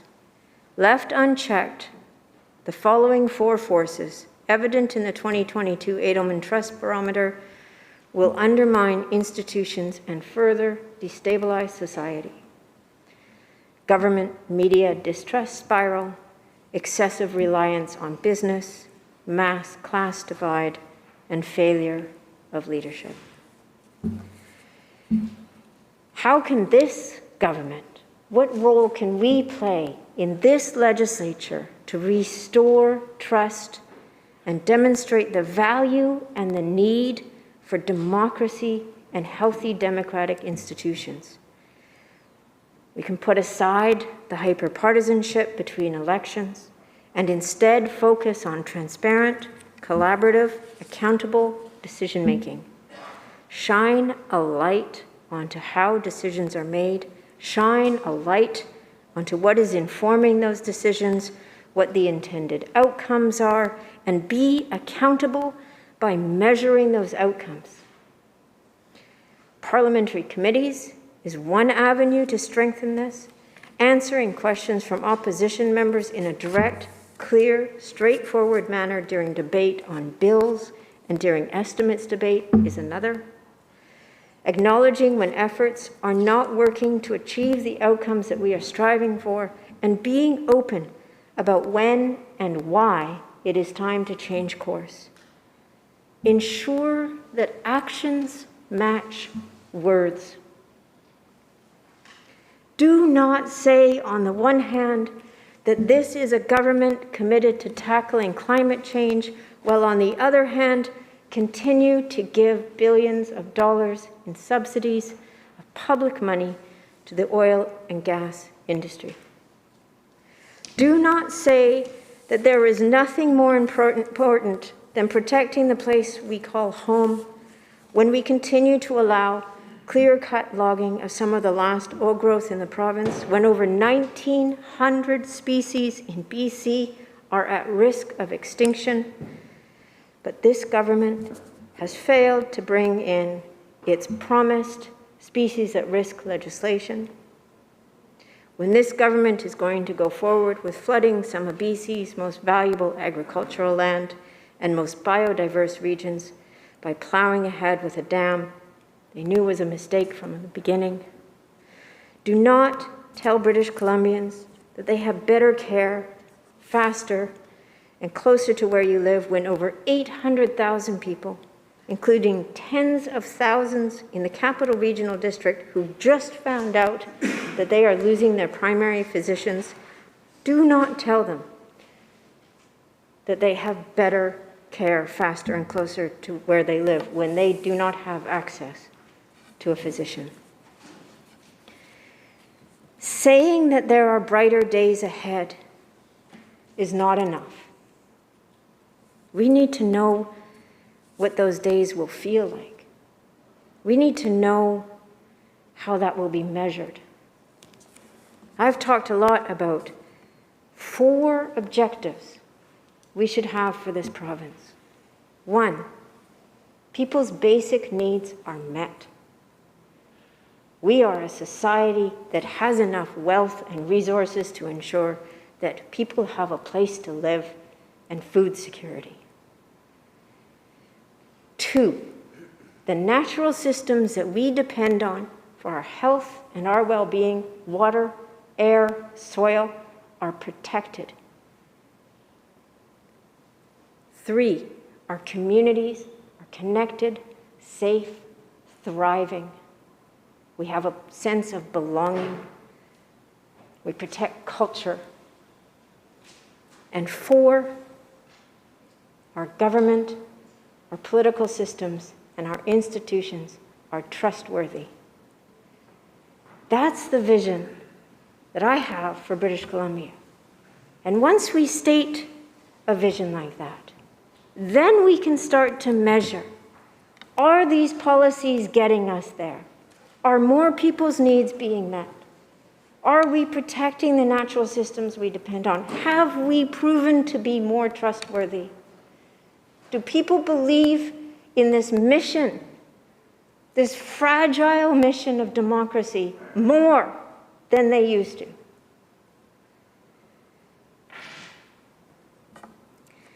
We need to talk about that end, that place we're trying to go together. But as James Stockwell pointed out, we have to be truly honest about the brutal reality of today and how much hard work and determination it will take to get us to those brighter days.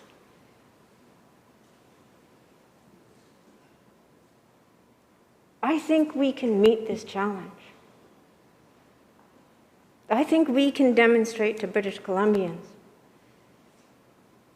that we can earn their trust, that we care about this institution, that we care about democracy, that we care about the needs of the people, we care about future generations.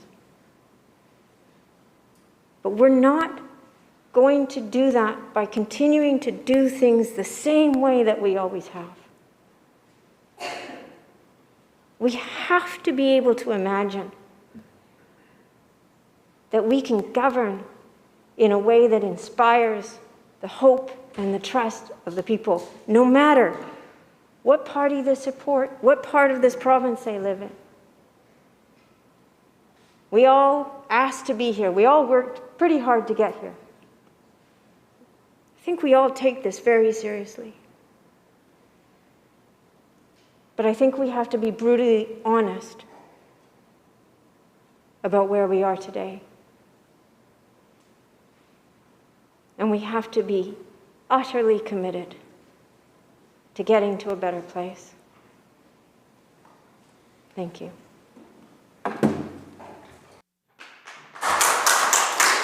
Thank you, member. Recognizing the member for Abbotsford South. Thank you, Mr. Speaker. I am honored to rise today and respond to the speech from the throne.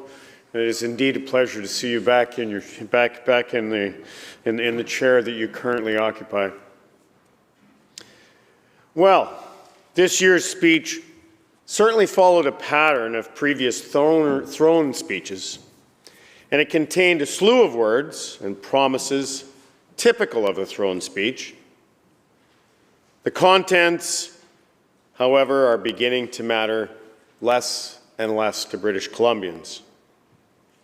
Because if a government cannot put their words into actions, they remain just words. This is the fifth throne speech we have heard from this government since 2017. And although I may be relatively new to this House, I can already hear a lot of the same old rhetoric, the same broken promises to make life more affordable, the same broken promises to make government more transparent and accessible, and the same broken promises that this government will be there for British Columbians. As you heard from my colleague from Fraser-Nicola,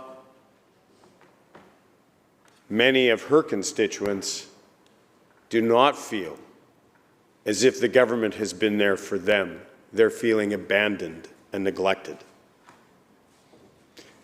Every year, this government outlines its ambitious plan of action that promises to improve British Columbians' lives. But throughout this government's administration, these speeches, sadly, have been followed by a year that completely fails to make their ambitious plans a reality. This government overpromises and underdelivers, if delivers at all. For years now, this government has run on a promise to make life more affordable to British Columbians. But today, the cost of working, the cost of playing, the cost of raising our families and living in this province has never been higher. Never. Housing prices have reached an all-time high in Metro Vancouver and across the province, as we've heard. It is due in no small part to the abysmal failure of this government to meet its own housing supply targets. They overpromised and have underdelivered. Recent stats from the Real Estate Board of Trade show that the average detached home in Metro Vancouver costs a whopping $2.3 million. Right now, it would take someone 34 years to save for a down payment on a typical Vancouver home. Even in my own hometown of Abbotsford, it has seen monumental jumps in housing prices, some as high as 40% of what they were this time last year. Thanks to the inaction of this government, this is a problem that is no longer confined to the major urban areas of our province.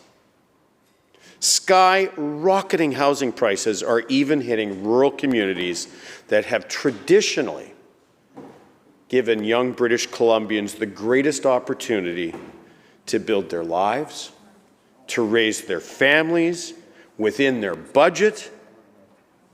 But the growing cost of living means this sadly, tragically, is no longer the case. And many young families are now seeking elsewhere in Canada to live. It is not just prospective home buyers who are facing major economical challenges. Renters are finding it harder and harder and harder every day to find affordable places to live, if they can find a place to live, and to save money as well to be able to purchase their dream home. A report by the BC Real Estate Association found that the average rental rate for a one-bedroom apartment in Vancouver has become 18% more expensive since the pandemic. Since the pandemic. Overall, renters are paying $2,376 more per year under this NDP government. And the $400 renters rebate that they were promised during a key election promise, during a snap election, that was made by this government,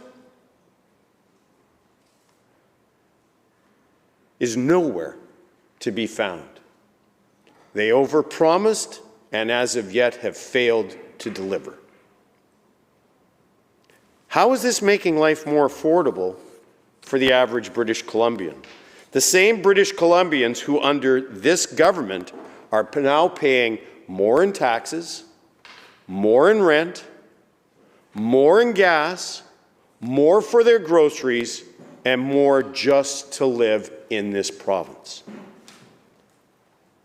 British Columbians they're just not seeing more, and British Columbians aren't just seeing more and more of their hard-earned money eaten up by the housing and rental market, or siphoned off to the government that promised to cut them a break.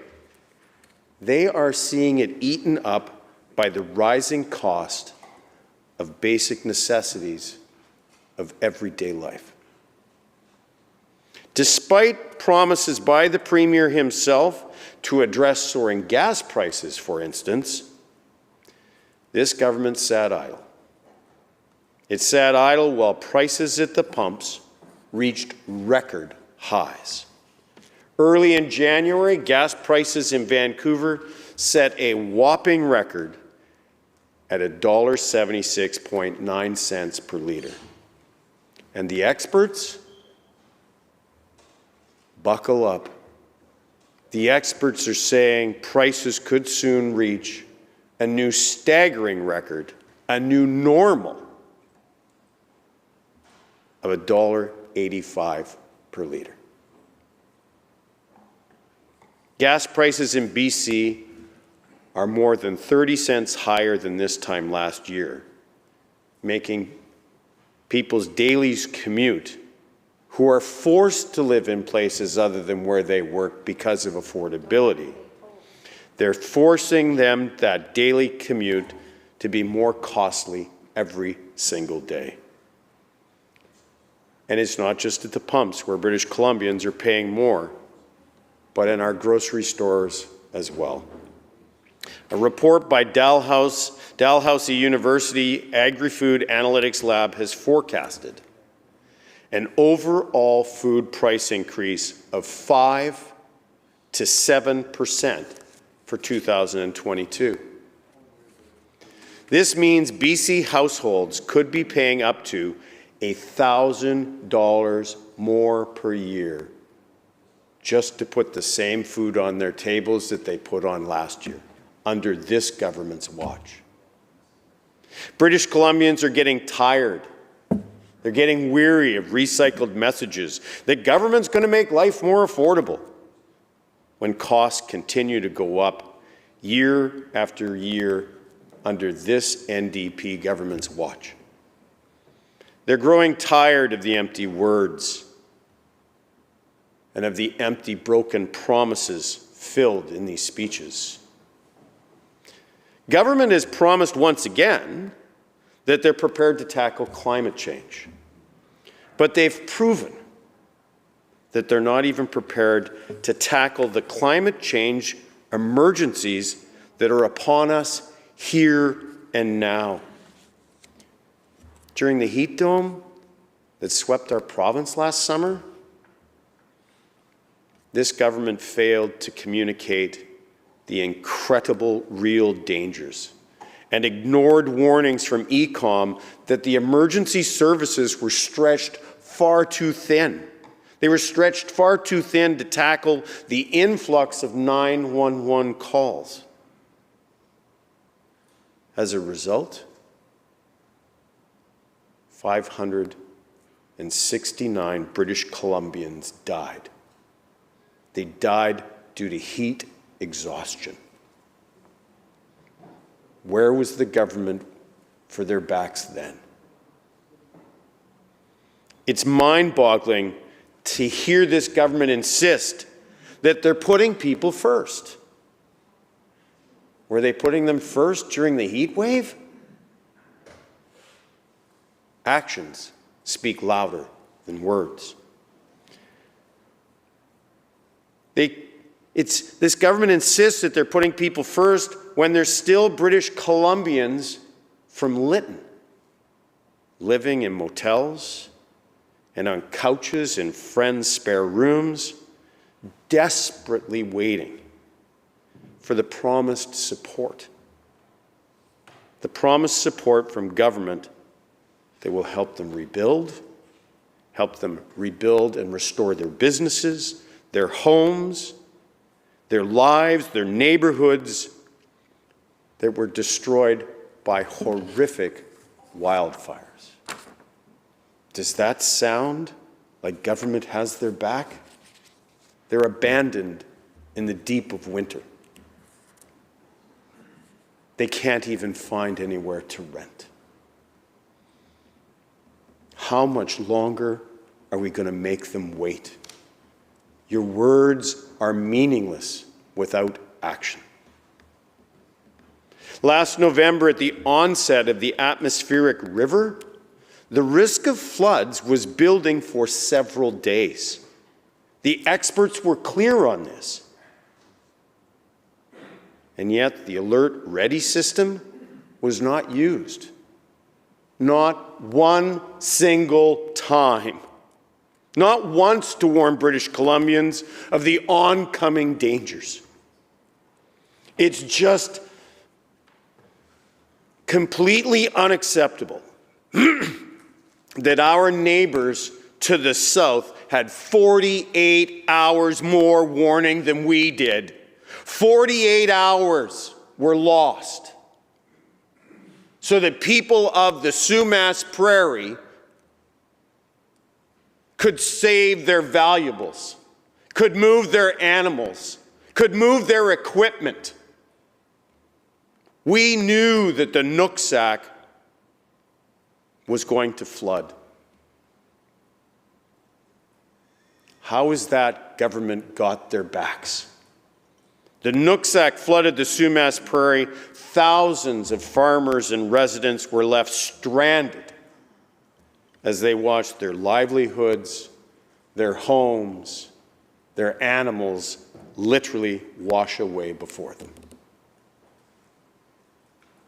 Now, when our farmers are embarking on the long and difficult road to recovery, they need leadership from our government more than ever. They don't need words, they need leadership and action. And while the announcement of agricultural recovery funds is joyous, welcome news, it remains to be seen if this funding will be released to farmers in a timely manner and meet the needs of our many different farmers and their agricultural practices. Will this just be one more case of over-promising and not delivering. And I would suggest that we look to Lytton to see this government's plan. There is no plan. They just can't seem to get the money out the door. It was the same with the circuit breaker grants. And I am terribly concerned about the farmers in my riding who are banking on this. And I think the money, I hope the money will get there. I just hope it gets there in a timely manner. The heat wave and floods have completely devastated the raspberry and blueberry crops in our region. And it could be another decade, 10 full years before production is back to full capacity, before it's back to the day before the floods. As these farmers begin the long and difficult process of re-oxygenating their soil, repairing their barns, repairing their homes, repairing the infrastructure, replacing and repairing damaged and destroyed machinery, many of which could have been saved, and they're preparing for this year's planting and harvest yet once again. It is so extremely frustrating that a government that so often speaks of the danger of climate change has failed at every single possible opportunity to properly prepare for and respond to climate-related disasters, leaving the people impacted on the ground to deal with the fallout. If you cannot be bothered to let people know that disaster is there, how do you expect them to believe your empty, hollow words of a throne speech? This is not the leadership that British and Columbians deserve, and it most certainly is not putting British Columbians first. And it is a messed up idea of this government having their back. Over the past year, our province has faced unprecedented crisis. Under this government, we have sadly seen a record number of opioid deaths, month after month after month, as the illicit and toxic drug supply chains more and more destroy more and more lives in our communities.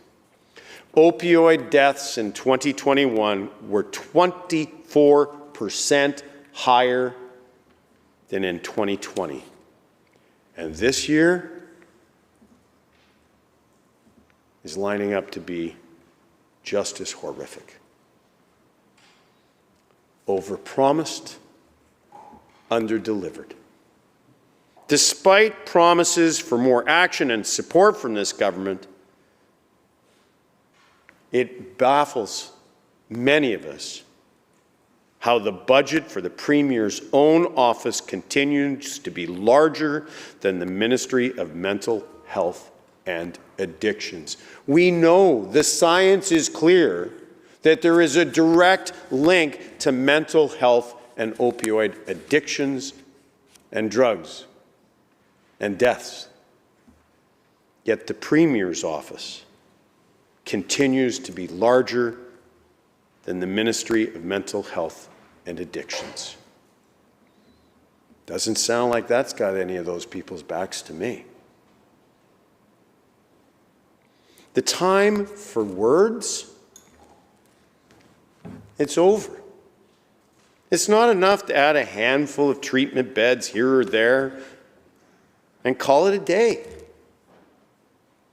It's not enough to have a shell game where we close down treatment beds over here, but we open some up over there, but we've added these when in fact we're actually short on the change. What we need is immediate action to expand pathways to recovery and to bring more wraparound supports and services into our communities so that those that are experiencing homelessness and addiction can finally get the help they deserve. So far, overpromised, drastically underdelivered. The COVID-19 pandemic has shone a light on the many gaps that exist, not only in our mental health and addictions and supports, but are in our entire healthcare system. Across the province, communities are facing a critical shortage of available doctors and hospital staff, so much so that ICU and emergency rooms are being forced to reduce their hours. How in heaven's name does that make any sense? That during a pandemic, when all hands should be on deck, when we have record numbers of opioid deaths, that we're reducing hours and staffing in ICU and emergency rooms. What part of that is we have your back? The COVID-19 pandemic has pushed our healthcare system to the brink, and rather than provide the public with the clearest picture and direction possible, the COVID response has been mired in secrecy, misdirection, and a clear priority to protect the reputation of government over the health and safety and well-being of British Columbians. Government has cherry-picked the data and the disclosures that they make available to British Columbians to weave their own narrative about the state of our hospitals and healthcare system and pandemic response. They withheld vital reports on long-term care homes and decided that this would be a great time to hold a snap election. Does that sound like they've got our back? They have kept vital tools like rapid tests out of the hands of British Columbians. As a matter of fact, they denied even having them until it was found in a warehouse. They've kept those rapid tests out of the hands of British Columbians while ignoring pleas from teachers and frontline workers for more PEE and supports. Go ask those folks if they think you've got their back. They claim, this NDP government claims to put people first and then make sure they're the last ones to know the actual truth. Their agenda of reducing the openness, transparency, and accountability of government was made all too perfectly clear last winter's session with the passing of Bill 22. By applying fees to freedom of information requests and reducing the scope and oversight of regulatory bodies like the Office of the Information and Privacy Commissioner, this government has made requesting and gathering information from government more difficult than ever before. Information the people have paid for and have a right to access. Does that sound like you've got our back? Does that sound like openness and transparency? British Columbians were shocked to witness the Honourable Minister for Citizen Services and all government members hold fast to their carefully constructed message that these actions were to improve transparency, not reduce it, and that the public should ignore the wave of public outcry from the bill and from the media outlets and government watchdogs, business associations, and the general public himself. Don't pay attention to that. Watch this hand over here. Sounds like classic sidestep to me. Now, as we look to bring an end to the pandemic, and we all want to return to normal, government has a responsibility to provide British Columbians the clarity and the leadership they're looking for in these challenging times, and to listen to the voices of all British Columbians. I'd like to say, Honourable Speaker, that this throne speech has more substance and action. But quite frankly, there's so much recycled messaging and a repeat of the old same promises that it does not give me or many others much hope for the future. Quite frankly, Madam Speaker, and it's a pleasure to see you in the chair for the first time, the time for empty words, it's over. The time for empty words is long since past. Actions speak louder than words. The words sadly mean nothing. They're hollow because they've been repeated so many times and have not been addressed as of yet. British Columbians want to see a clear plan to address housing affordability and a jobs plan to address our province's growing labour shortage and build back the full-time and private sector jobs that have been lost over the past several years. British Columbians want to see this government follow through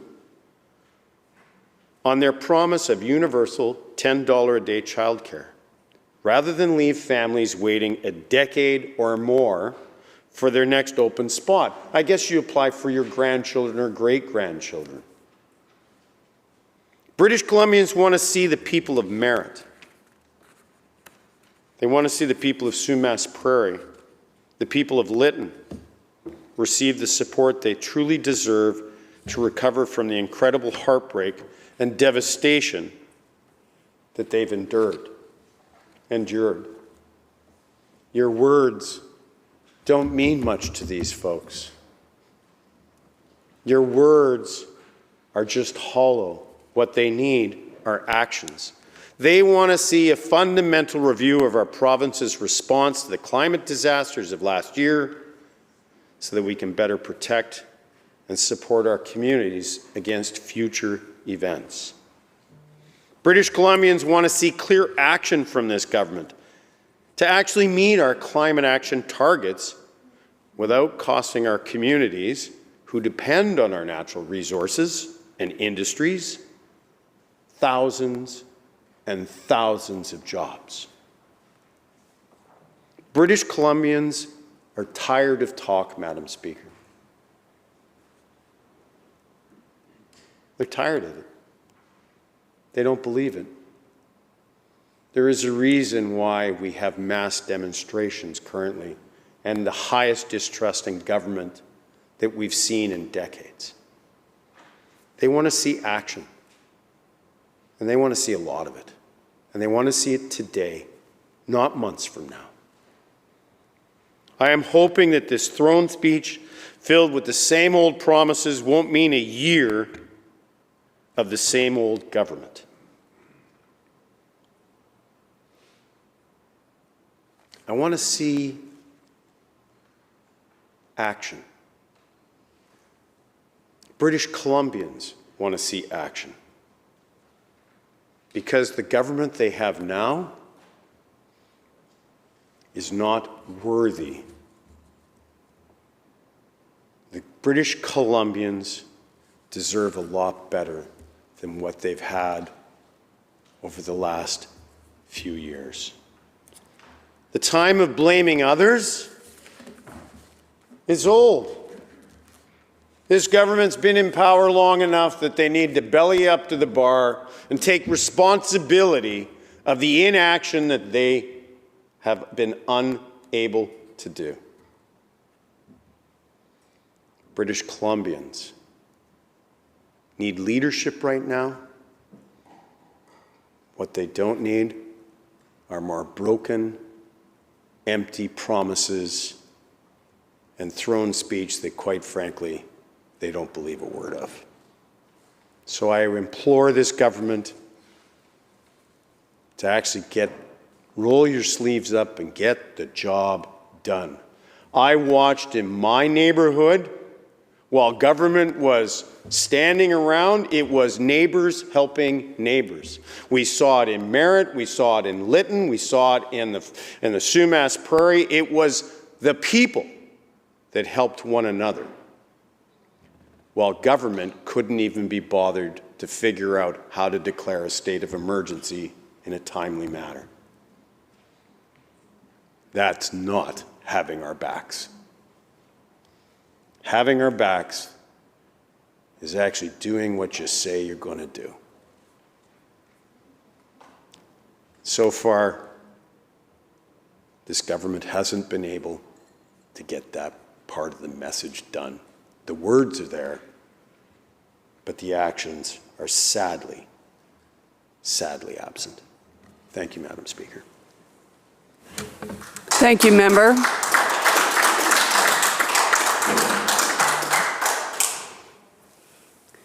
Recognizing the member for Richmond South Centre.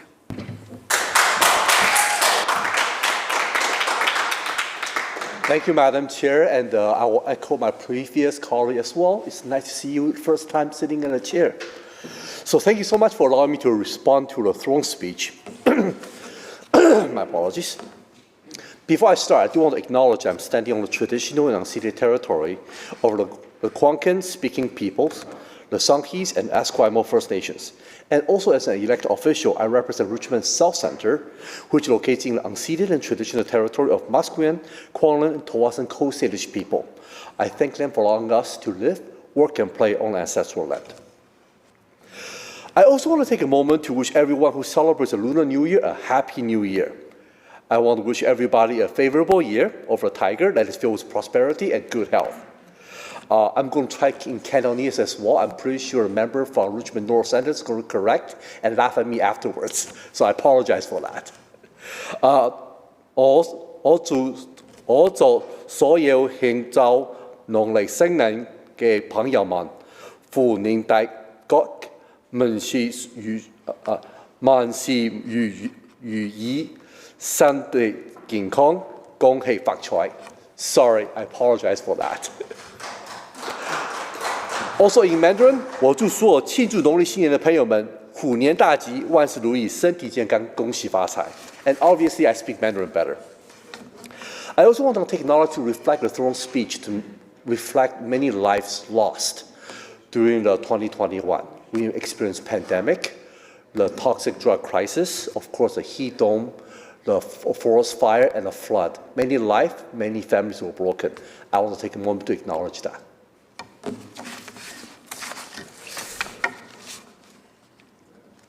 Earlier yesterday, we had a privilege to listen to the throne speech, and I do want to say I'm just very excited to hear what our government has achieved in 2021 and how we look forward to the incoming 2022.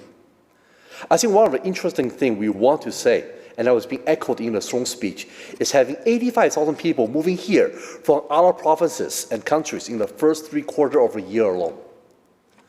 I understand there's different people using different measurements of a government success, but I think people using their feet to do the voting tend to be the best. Evidence demonstrates that BC remains one of the best places to live, work, and raise a family. Today, I want to first start talking about healthcare.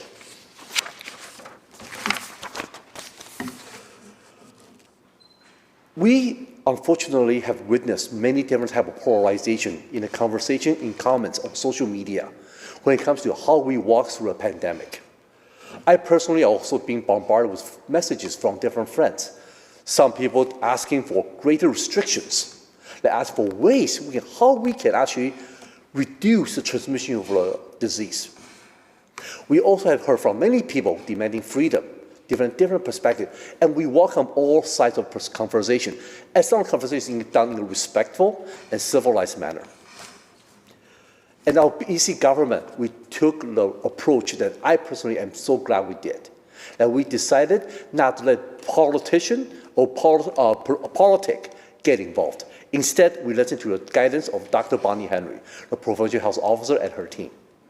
Every step of the way, we resisted to fall into the temptation of become one extreme to the other extreme, but continuously let science guide us as we approach how we address the pandemic.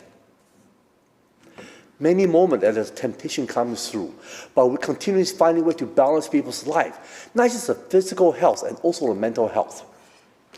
I remember for myself during the December 2021, when the pandemic was just hitting another 4th and 5th waves due to Omicron. I was listening to my parents talking about the limited time they get to spend with their grandkids and how they appreciate our government have a balanced approach, allowing us to still have a celebration in a limited and restricted capacity, allow families to be together, when in 2020 December, that was not possible. And the reality here is, even based on my own baby girl, based on the way she interacted with her grandparents, it demonstrated the importance of a social interaction and social connection whenever possible. Because my parents used to enjoy the time they spent with her, holding her, playing with her, and interacting with her. And yet, when there's a time gap, you can see sometimes anxiety and fear develop in young infants and young babies. And we are always looking forward to helping strengthen our mental health for our children. And this is just another example of why it is so important for whenever we're engaging this pandemic health restriction, we follow the science, follow Dr. Bonnie Henry, to continue to balance between work-life balance, the protection of British Columbians, and the mental health of individuals. Making sure people stay at home when they're sick is another key part of our scientific approach to ensure that people do not have to pick between work or staying home when they're sick. For too long, many British Columbians had to choose. Not anymore. Our government made a change to ensure that BC has access to, BC workers, has access to a minimum of 5 paid sick days every year. So that when someone is coughing, so when someone's not feeling well, when someone may have Omicron, they can stay home instead of worrying about balancing the checkbook and going back to work.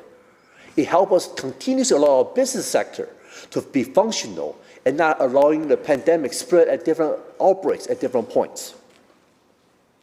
And also emphasize that in the Zhong speech, we talk about the non-urgent and primary care center. I personally also had experience in 2021 with UPCC in Richmond. It was actually funny. Just the day before my UPCC was actually open, I got bitten by a dog. And I actually still have a scar on my hand when I was bitten by the dog. And I sat in Richmond Hospital for 8 hours. And I realized UPCC is such a service needed to help alleviate the stress at the emergency hospitals, emergency rooms and hospitals, to allow people who doesn't have immediate emergencies to find different means of medical support. I know in Richmond, a UPCC that opens Monday, Friday in the evening and weekend during the weekend during the daytime, that I often go there around 5 to 5:30 and realize that there are people already lining up trying to get in, because it's providing such a much needed service to help us alleviate the stress for our healthcare system, to allow individuals to have access to more medical support when our doctors' offices are closed or when the medical clinics are closed. I'm going to take a quick sip if you don't mind.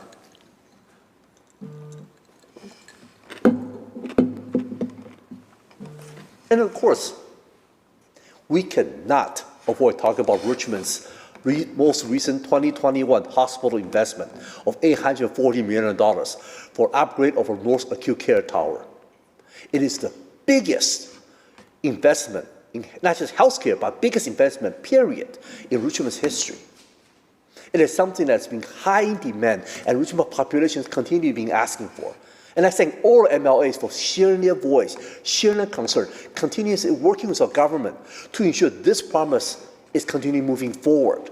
And when the minister has made an announcement to invest in $840 million, it is a huge rock dropped on my chest and on my constituents' shoulder. We are relieved, because we're always asking ourselves, if our seniors need medical attention, when our medical system is being overwhelmed, what can we count upon? We must invest early, we must prepare early, and we must moving forward to ensure that we have a proper healthcare system ready to match the population's needs, and not just today, and including tomorrow as well. So I cannot again stop emphasizing the excitement I have for the investment of $840 million for Richmond North Acute Care Tower. And of course, we also hired thousands of healthcare workers over the last 2 years, 6,000 of them taking care of seniors and long-term care home or assisted living. We installed more additional equipment as well. At the same time, we're continuously addressing the gap that's been created at this point. I want to say I'm proud of my Premier, who actually addressed the federal government, talking about the federal government and provincial government's partnership when it comes to funding the healthcare system. In the past, it used to be a 50-50% partnership. But most recently, as according to the data, it's about 22% and 78%. And the provincial premiers across the country are all asking for 35%. Why? Because we really need to start asking ourselves, how can we strengthen our healthcare system? One of the things that COVID-19 comes with a benefit for society, it exposed many, many issues that need to be addressed. And our government knows more work needs to be done. But we also have laid great foundation to catch up to the previous neglect that we were trying to fulfill. In the end, we need to be ready for the next pandemic or next disease or next bacterial germ that's going through our society. We need to invest in our healthcare. And as the chair of the Council of Federation, our government is taking the lead to remind all the premiers to work with our federal government and asking for that 35%. We must and we need to push forward to modernize our healthcare and improving care for our people. One thing, again, I want to emphasize the mental health component when it comes to pandemic. I personally remember when I first felt some kind of disease, feel some kind of symptoms, not disease, symptoms, in the beginning of 2021, I chose to self-isolate myself for 2 weeks, and I knew how punishing that was. I had family to dropping off food for me, even though I had a cough, I had a fever, I didn't want to go out. And now I have asked myself, what is our society addressing when we are moving forward to open up our community? Many families are now just starting to reconnect with the seniors, reconnect with their loved ones. And we often are looking at ways to support our families as we open up societies. So we are now increasing funding for free and affordable counseling program and made it easier to support through enhanced virtual care and made historic investment in treatment and recoveries. Because our healthcare took an enormous toll during the pandemic. BC is also one of the provinces continuously keep the school open and continuously supported our community to remain open as we keep our economy open as we move forward. It helped our society to have a proper balance as we engage different challenges.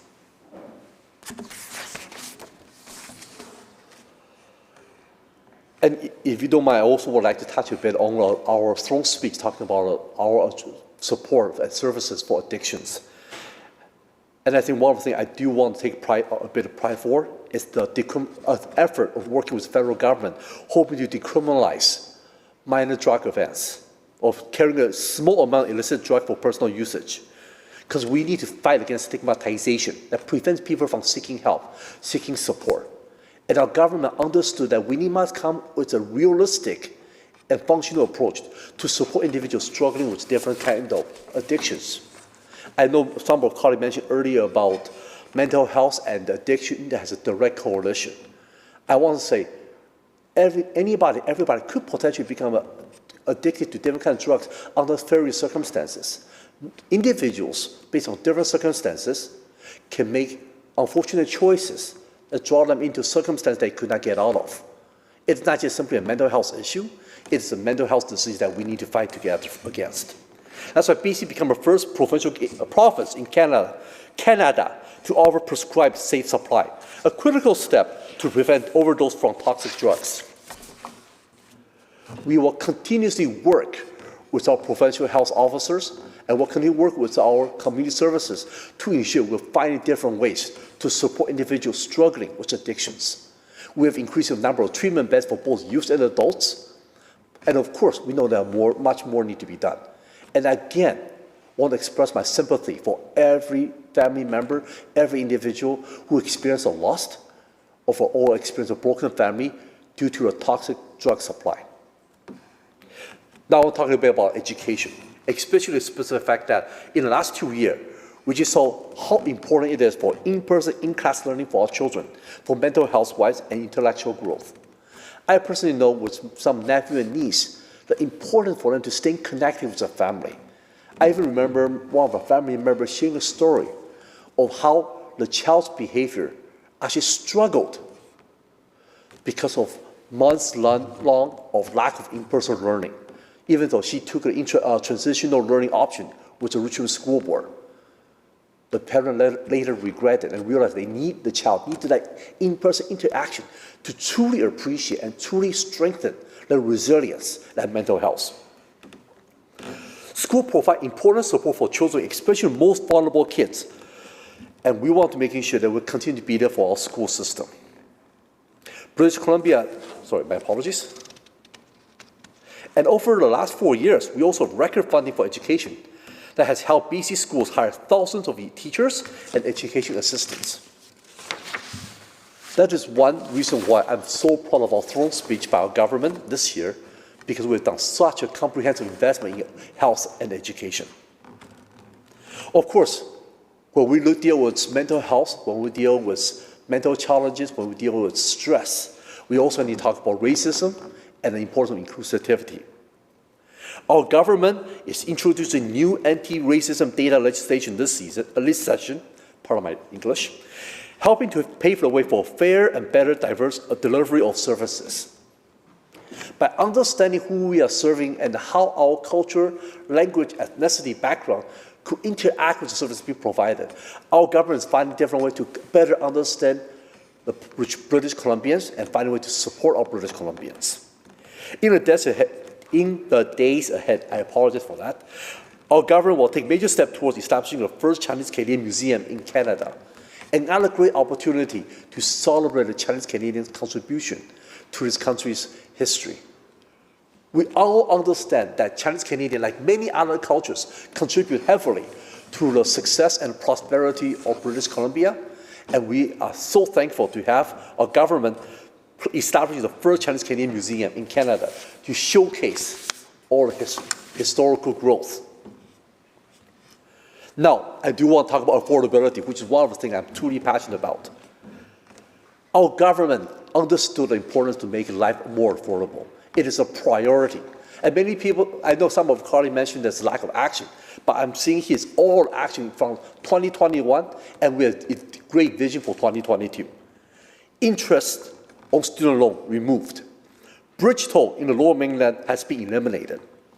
300,000 families are receiving the Child Opportunity Benefit, putting thousands of dollars back into the pockets of those kids under age of 18 years old. I personally also benefit from this. Millions of drivers are benefiting from the biggest ICBC rate reduction for car insurance in BC history, saving people an average of almost $500. I saw those rebate checks, and I saw my ICBC bill. It has made my life also extremely affordable as well. Hundreds and thousands of families also benefited from a free transit for kids under 12. I know a family specifically approached me because they have 4 kids under 12, and how much it is easier for them to be able to take the kids and visit different parts of Richmond because of free transportation for kids under 12. Often the family gets bigger, or you have younger children in the family, tend to create a lot of financial limitations. And this kind of free transit does help family have a greater opportunity to access rest of the community, different kind of community services, and help the kids experience the world. People living on low income will continue to benefit from the first ever increase to the senior supplement and the largest ever increase to social assistance. Those are real actions. I also want to talk about, many people mentioned the child care.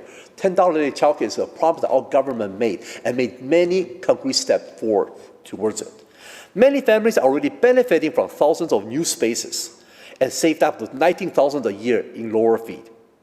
Our government will build on more progress made by more than doubling the $10 a day child care space and reducing average fees by as much as 50% by the end of this year. I'm excited by this news. I know my child and I know my family will benefit from opportunities such as this. And we understand the importance of the child care benefit to allowing individuals who are a primary caretaker as a parent for a child to be freed and be able to pursue their career, to explore their potential, to discover how they can be part of our community and allow their work. Oh, sorry, I thought you were going to say something.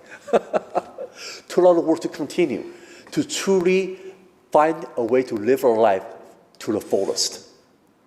Having a kid should not be a punishment in regarding for a family. Having a kid should be celebrated. Just as many of my colleagues here, including the Madam Speaker as well, we celebrated the introduction of new members to our family.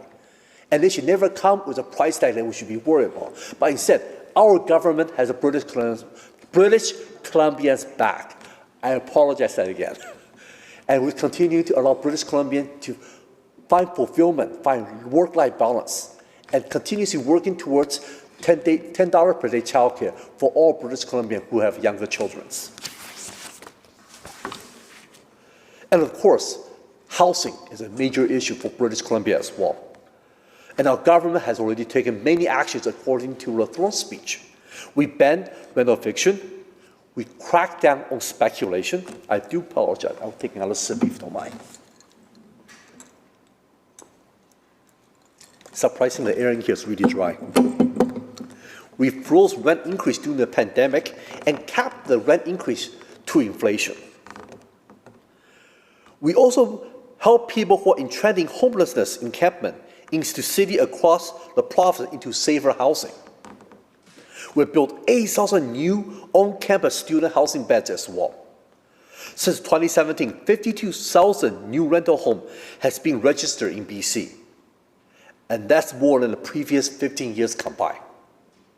Our government understood home ownership and the place to live and to have a place to affordable rental is essential to life, essential to a proper work-life balance. And British Columbians know the provincial government, we got their back. We are also making low-cost financial available to encourage building homes that middle-class families can afford.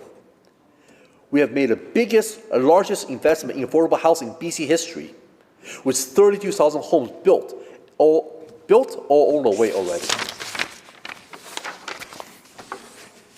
And this spring, we'll introduce a cooling-off period on home purchases to protect people when they are buying home, especially in a volatile market.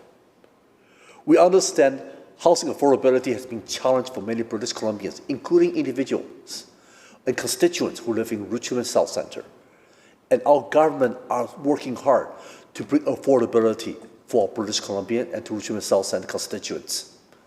It is not a problem that easily resolved, but we're working hard with the federal government, and we're working hard to introduce affordable units and building more units to allow our constituents to have a potential affordable future with housing. I also would like to talk a little bit about, I'm going to talk a little bit more. We also want to talk a little bit about forestry. I actually want to talk a bit more about forestry and reconciliation. I know for the last year, including even till now, we have many constituents approaching us talking about the importance of combating climate change and the importance of protecting our forest and the importance of reconciliation. And our government is approaching this challenge in a collaborative and cooperative approach, and by working with Indigenous community and Indigenous government to ensure that we find a way to allowing them to be equal partners in deciding how we can defer 2.6 million hectares of our most at-risk old-growth forest. BC is also leading the country in reforestation, planting more than 1 billion trees since 2018, including more than 300 million last year. Forestry is and will remain a foundation to BC economy, and forestry will again be a key factor for BC as we move forward. But we can never deny the importance of climate change as well, as we continue to find different ways to support British Columbians in a challenging time ahead.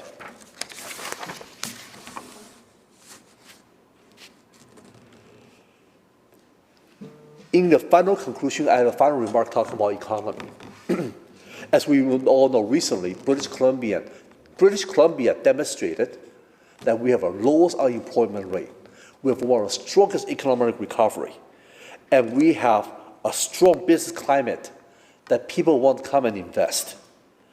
Despite the disruption of unprecedented pandemic, unprecedented climate emergencies, and unprecedented opiate toxic drug crisis, BC continues to find a way to work together to have a strong resilience and thrive through challenges. And we're glad to be part of the British Columbian government, and we're glad to be working with British Columbians, continuously finding a way to build a fair, safer, and stronger BC for all. Thank you, Madam Speaker. Thank you, member. Recognizing the representative for Langley East.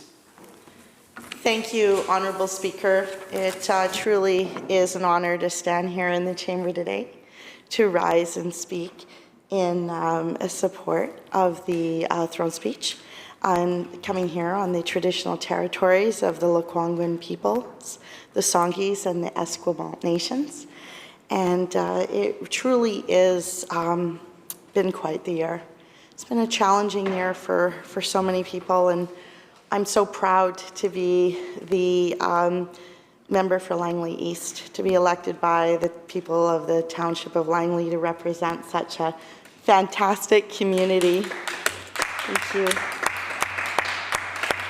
Thank you. Which resides on the traditional territories of the Kwantlen, Katzie, and Semiahmoo nations. And I would be remiss if I didn't start off by acknowledging how I can only do this work because of some incredible people that work with me each day. My fantastic CAs, Carly Hagen, Madison Portner, Aidan Hooper, and as well as my amazing LA here, Trudy Maygard. I also wanted to just take a second, because last time I stood in the House, I also had another CA named Candy Ashdown, who truly is one of my very best friends. And she was actually my campaign manager and came to work with me and set me up for success along with all the other hardworking people that work with me. But Candy took this time to do so away from her real estate business, and she's returned now to go back to that after making sure that we were good in that year. And we all terribly miss her and thank her for all the time she spent. She's always there, but you know, she really did go above and beyond, walking a journey that I certainly had never planned. And I'm so proud, like I said, I'm so proud to be in this role, but it certainly wasn't something that we had been sitting looking at years and years ahead. So Candy and I had served together as trustee, and we've campaigned together several times, and she's just an all-around wonderful person, and miss her terribly, but thank her for the year she gave to make sure that we were okay in a really strange time. I think all of us sitting in this chamber will attest that being a first-term MLA in this period of time is a little bit different. And, you know, we've had a pandemic, we've had wildfires, we've had flooding, we've had, and I mean, just heard most moving a speech from one of my colleagues talking about the challenges within Lytton. And we've all had very challenging years. As a farmer myself, seeing the challenges that have taken place within my community and others, out with my other colleagues in Chilliwack, Abbotsford, Mission, and throughout the province, really has been a difficult time. So recently, I had lunch with someone, and they looked at me and they said, "Why on earth would you ever want to run to be an MLA? What possibly would possess you to do so?" And they said, "And you know, tell us what made you run for the party you've run for, and why are you so proud to be an MLA?" And it was really simple. It was a really simple answer, and I actually surprised myself at how quickly I could answer it. Well, the truth is that we cannot be an economically strong province and country. We cannot be a prosperous community when 10% of the country lives in poverty, when over 3.7 million people are poor. And that's just the standard, like the number we've picked. That doesn't recognize all of the other people that struggle. We live in this very wonderful province, which is so attractive to so many people. But with that comes a higher price tag, as we've seen. When when 1 in 8 homes are food insecure, over 4.4 million people in our country are food insecure. Once again, by the definition of food insecure, this is based on the prior census data, and we'll start to get a better picture of what that looks like. But when I was school board chair, and everything was going on with the pandemic, and then we walked into a shutdown of the schools, our school district alone was feeding 650 families during the pandemic. And that's terrifying. So that's why I ran, because I don't believe that economic growth should be fueled by societal decline. I don't believe there's a binary choice. I don't believe that we can accept the rhetoric, that there's this false dichotomy, that the narrative that goes around that says, don't invest in these social programs because of a looming economic disaster. I actually believe that the narrative is reversed. I believe that the narrative is that we can't be an economically strong province or nation unless we invest in these social programs, unless we invest in our future, unless we invest in making sure that we don't have large amounts of people who are left behind. And I'm proud that our government recognizes that. And we've demonstrated that. We've demonstrated that this divisive thinking is a fallacy. We have, Honourable Speaker, taken the time to invest and work to raise people up. We've reinvested in starved areas, which has resulted in British Columbia being the strongest economy in Canada. And I would argue, not despite these investments, but because we have invested in these areas. That's something that we should be proud of and we should celebrate. But there's a lot more work to do. Yes, it's been a terribly challenging year, as I opened with. People are still struggling, and the road out there is going to be tough. And it's going to require us to come together. It's going to require us to support those who need the support and invest in the economy to ensure that we remain on a positive trajectory. Honourable Speaker, I want to illustrate this in 5 stories from my community. So education is something that was my beginning in politics. I was proud to serve as a trustee for 10 years, as many of my colleagues sitting even in here right now have. And it's an interesting place to get your feet wet, because the challenging part about being a trustee is sort of oftentimes really you're kind of looking at how to move things along, and you're working in a co-governance model with the province. And we used to joke, and it very much is a joke, that it was just nobody was happy at the end of the day. That's what your role in trustee is. Honestly, though, all joking aside, the things that I got to see happen as we evolved and we moved through things like the new curriculum and investing in childcare spaces and neighborhood places of learning, and all the different things that have evolved over our time in education have been things that really gave me a foundation and allowed me to have a reinforcement of how important these societal investments are. The wisest investment we can make in the world is in our future. Our children, our schools, our education. The greatest indicator of a democracy is an educated population. So it's something that is very, very important to me. So we saw the opening of Donna Gabriel Elementary, a school named after a member of the Kwantlen First Nation, very influential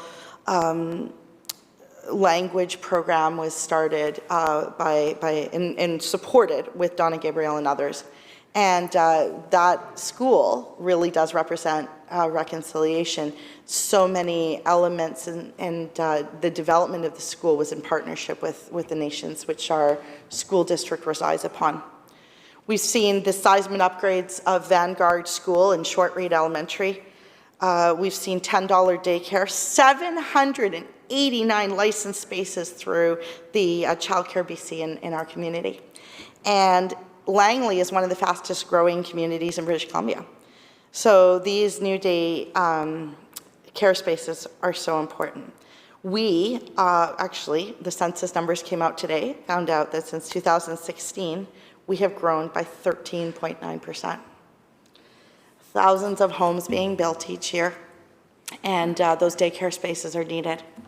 And so those investments in our community make a difference in everyday people's lives. People who are going to work, people who want to raise their family in our great community. And Langley is such a special community. We have a rapidly growing urban area, but we also have a strong and proud agricultural community. And so these investments are sure making a difference in the lives of the 20,000 students that are in the Langley School District and those that are coming behind. And I'm super excited about them. But with that rapidly growing community comes other challenges. It means pressures on things like healthcare.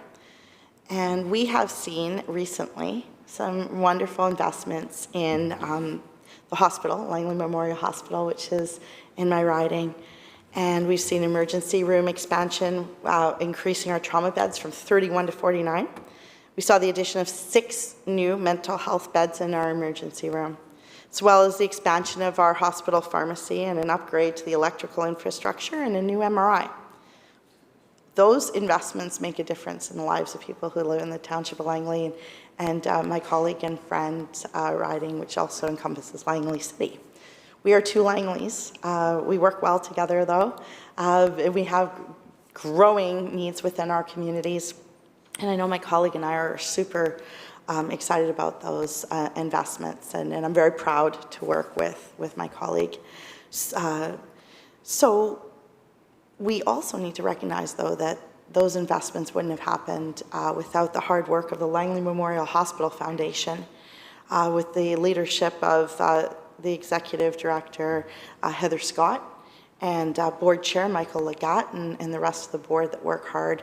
They raise millions of dollars to support healthcare in our community. And as our government is reinvesting in this important area and in ensuring that we are keeping up with the rapid growth of our province, and specifically where I represent the Township of Langley, that the Hospital Foundation is there. We also saw the new Langley Memorial Hospital Palliative Care Hospice, which is going to be opening very shortly.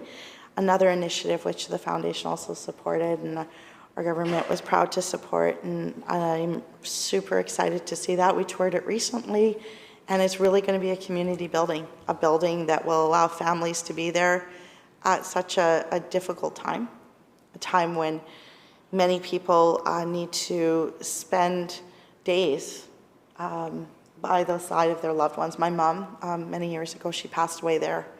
Without the hospice, I don't think our family would have been able to deal with the stress, and it would have been a matter of kind of, one person coming in and one person going out, and what do you do? The hospice allowed my mom to go through her end of life with dignity, while allowing my father, they were married for nearly 50 years, to be there without all of the stress and receive the care and support he needed, while giving the support my mom needed. So I'm really excited to see our community have a new, larger hospice with new shared spaces like larger rooms and indoor-outdoor spaces in a youth-dedicated area, and what they call a hospice spa, which will allow additional comfort measures. And I want to thank everybody who worked so hard on that initiative. So, Honourable Speaker, once again, the other pressures that come with it are social services. And our community received $2.5 million in the Strengthening Communities grant for homeless strategies, as well as $25,000 for poverty reduction. As our community grows, so do the complex social needs which you can't look at in a vacuum. They're complex, from mental health to addiction to economic disadvantage, education needs, but these complex needs come together and they often manifest in people experiencing homelessness. So one of the things that we did after receiving this grant is we actually put together a table, and I was very proud to be able to help organize that. And many people came together and sat at the table. My counterpart, the MLA for Langley, sits at the table along with 2 mayors of both municipalities. And often the MPs join us at this table to discuss the challenges and how we can work together, because we can't work apart. We have two municipalities. We have multiple levels of government. And often we all want to work independently, but really that often just creates more work. So this table, which is supported by Stepping Stone Community Services, Township of Langley, the City of Langley, Langley Community Services Society, Lower Fraser Valley Aboriginal Society, Gateway Hope, Lookout Housing, BC Housing, Encompass Support Services, the RCMP, Ishtar Women's Resources, Fraser Health, and others who come from time to time when needed, tackle issues like emergency weather shelters, and tackle long-term vision and identify gaps of things that we need, like maybe mental health support with policing. And that is something that money that came to our community allow us to work together with operators and people at decision-making levels to come together and solve these complex challenges. So that's something that I know our community is super excited about and super proud of the work that we're doing together. And one thing about Langley, having lived there and farmed there and raised my children there, is when there's a challenge, we come together as a community. Like many communities that have agricultural roots, we sort of look at a problem and figure, how can we tackle it? And this is another example of that, and I'm really proud of all of the operators. I mean, I'm the least informed person in the room as a politician, so to be able to sit around all these people that know so much to come together has really been a learning experience, and something that I can't say enough about how fortunate I feel to be able to sit at that table. So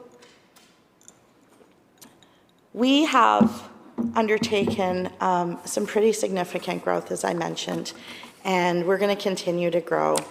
And as we heard in the throne speech, our needs are changing for skills, and there's a gap, and there's an expectation that we could be looking at 1 million jobs that need to be filled. Another initiative through my office that we set up is the Economic Advisory Table. People who often you would probably characterize as critics were invited to the table to sit down and talk about what will it look like. What would success look like in Langley if we had a strong economic recovery? This is a very broad question. And boy, my Economic Advisory Committee, which consists of Gemma Martini, Joel Schachter, John Tomlinson, Rod Ross, the chair of the Langley Board of Education, Scott Waddell, Stefan Gregrig, Dave Melanchuk, Frank Buchholz, Rhonda Driedegger, and Ron Toigo, they sure bring some great ideas together.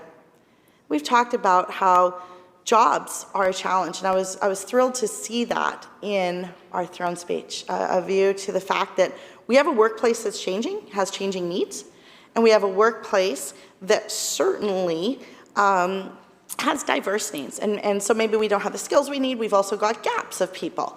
So I was thrilled the other day because in addition to the 64 new healthcare assistant seats that Kwantlen Polytechnic University is offering to help address some of our healthcare gaps, we also have some really exciting things going on with universities that have spots in my riding and also in other campuses. So Kwantlen Polytechnic University wrote to myself and my colleague and let us know that they have new opportunities to learn the skills needed to enter the video game development, which is something which really is growing in this area. So they're looking at expanding skills training for video game development, visual effects, animation industry, working in a collaboration with KPU, Kwantlen Polytechnic University, and the Center for Entertainment and Arts, which is really exciting. And this will offer 4 diploma programs. And it was really neat to see how excited the university was to talk about this, because it's meeting our growing needs. Also, Martini Studios, which resides in my riding, is part of an initiative for motion picture skills. And our film industry is so important to our economy.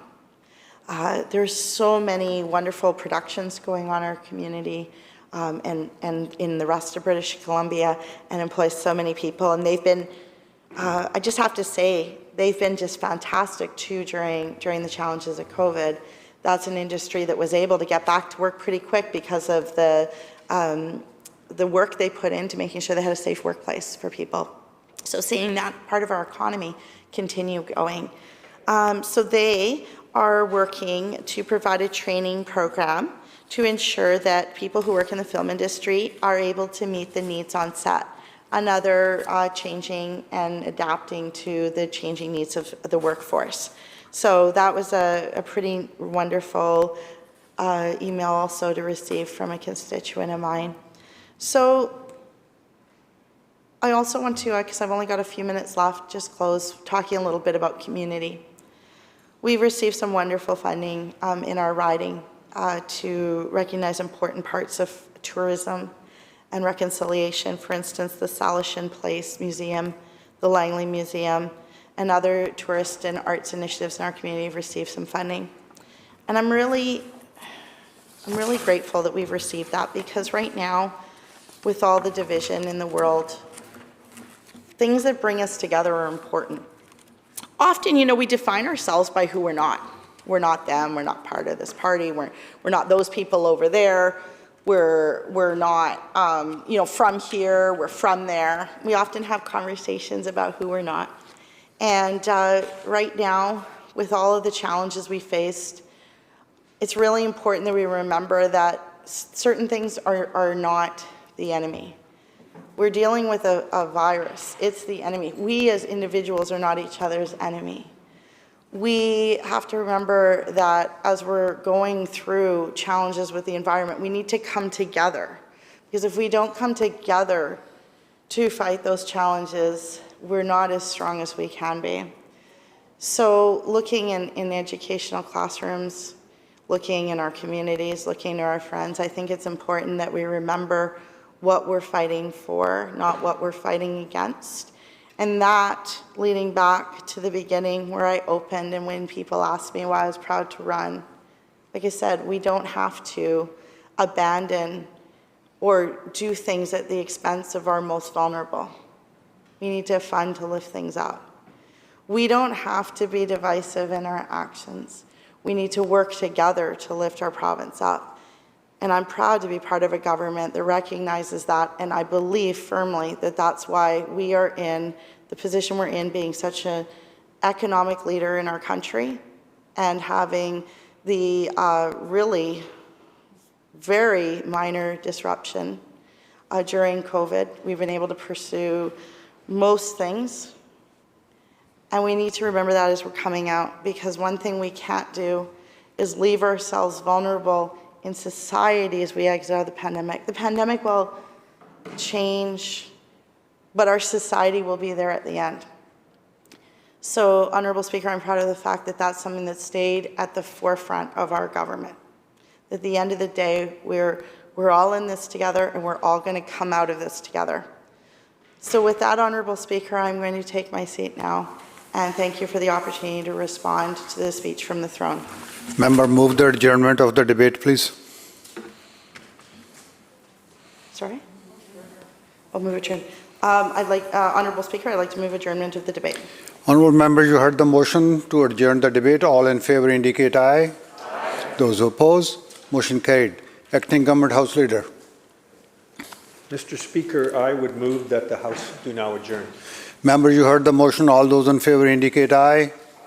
Oppose, motion carried. This House stands adjourned until 10 a.m. tomorrow.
you.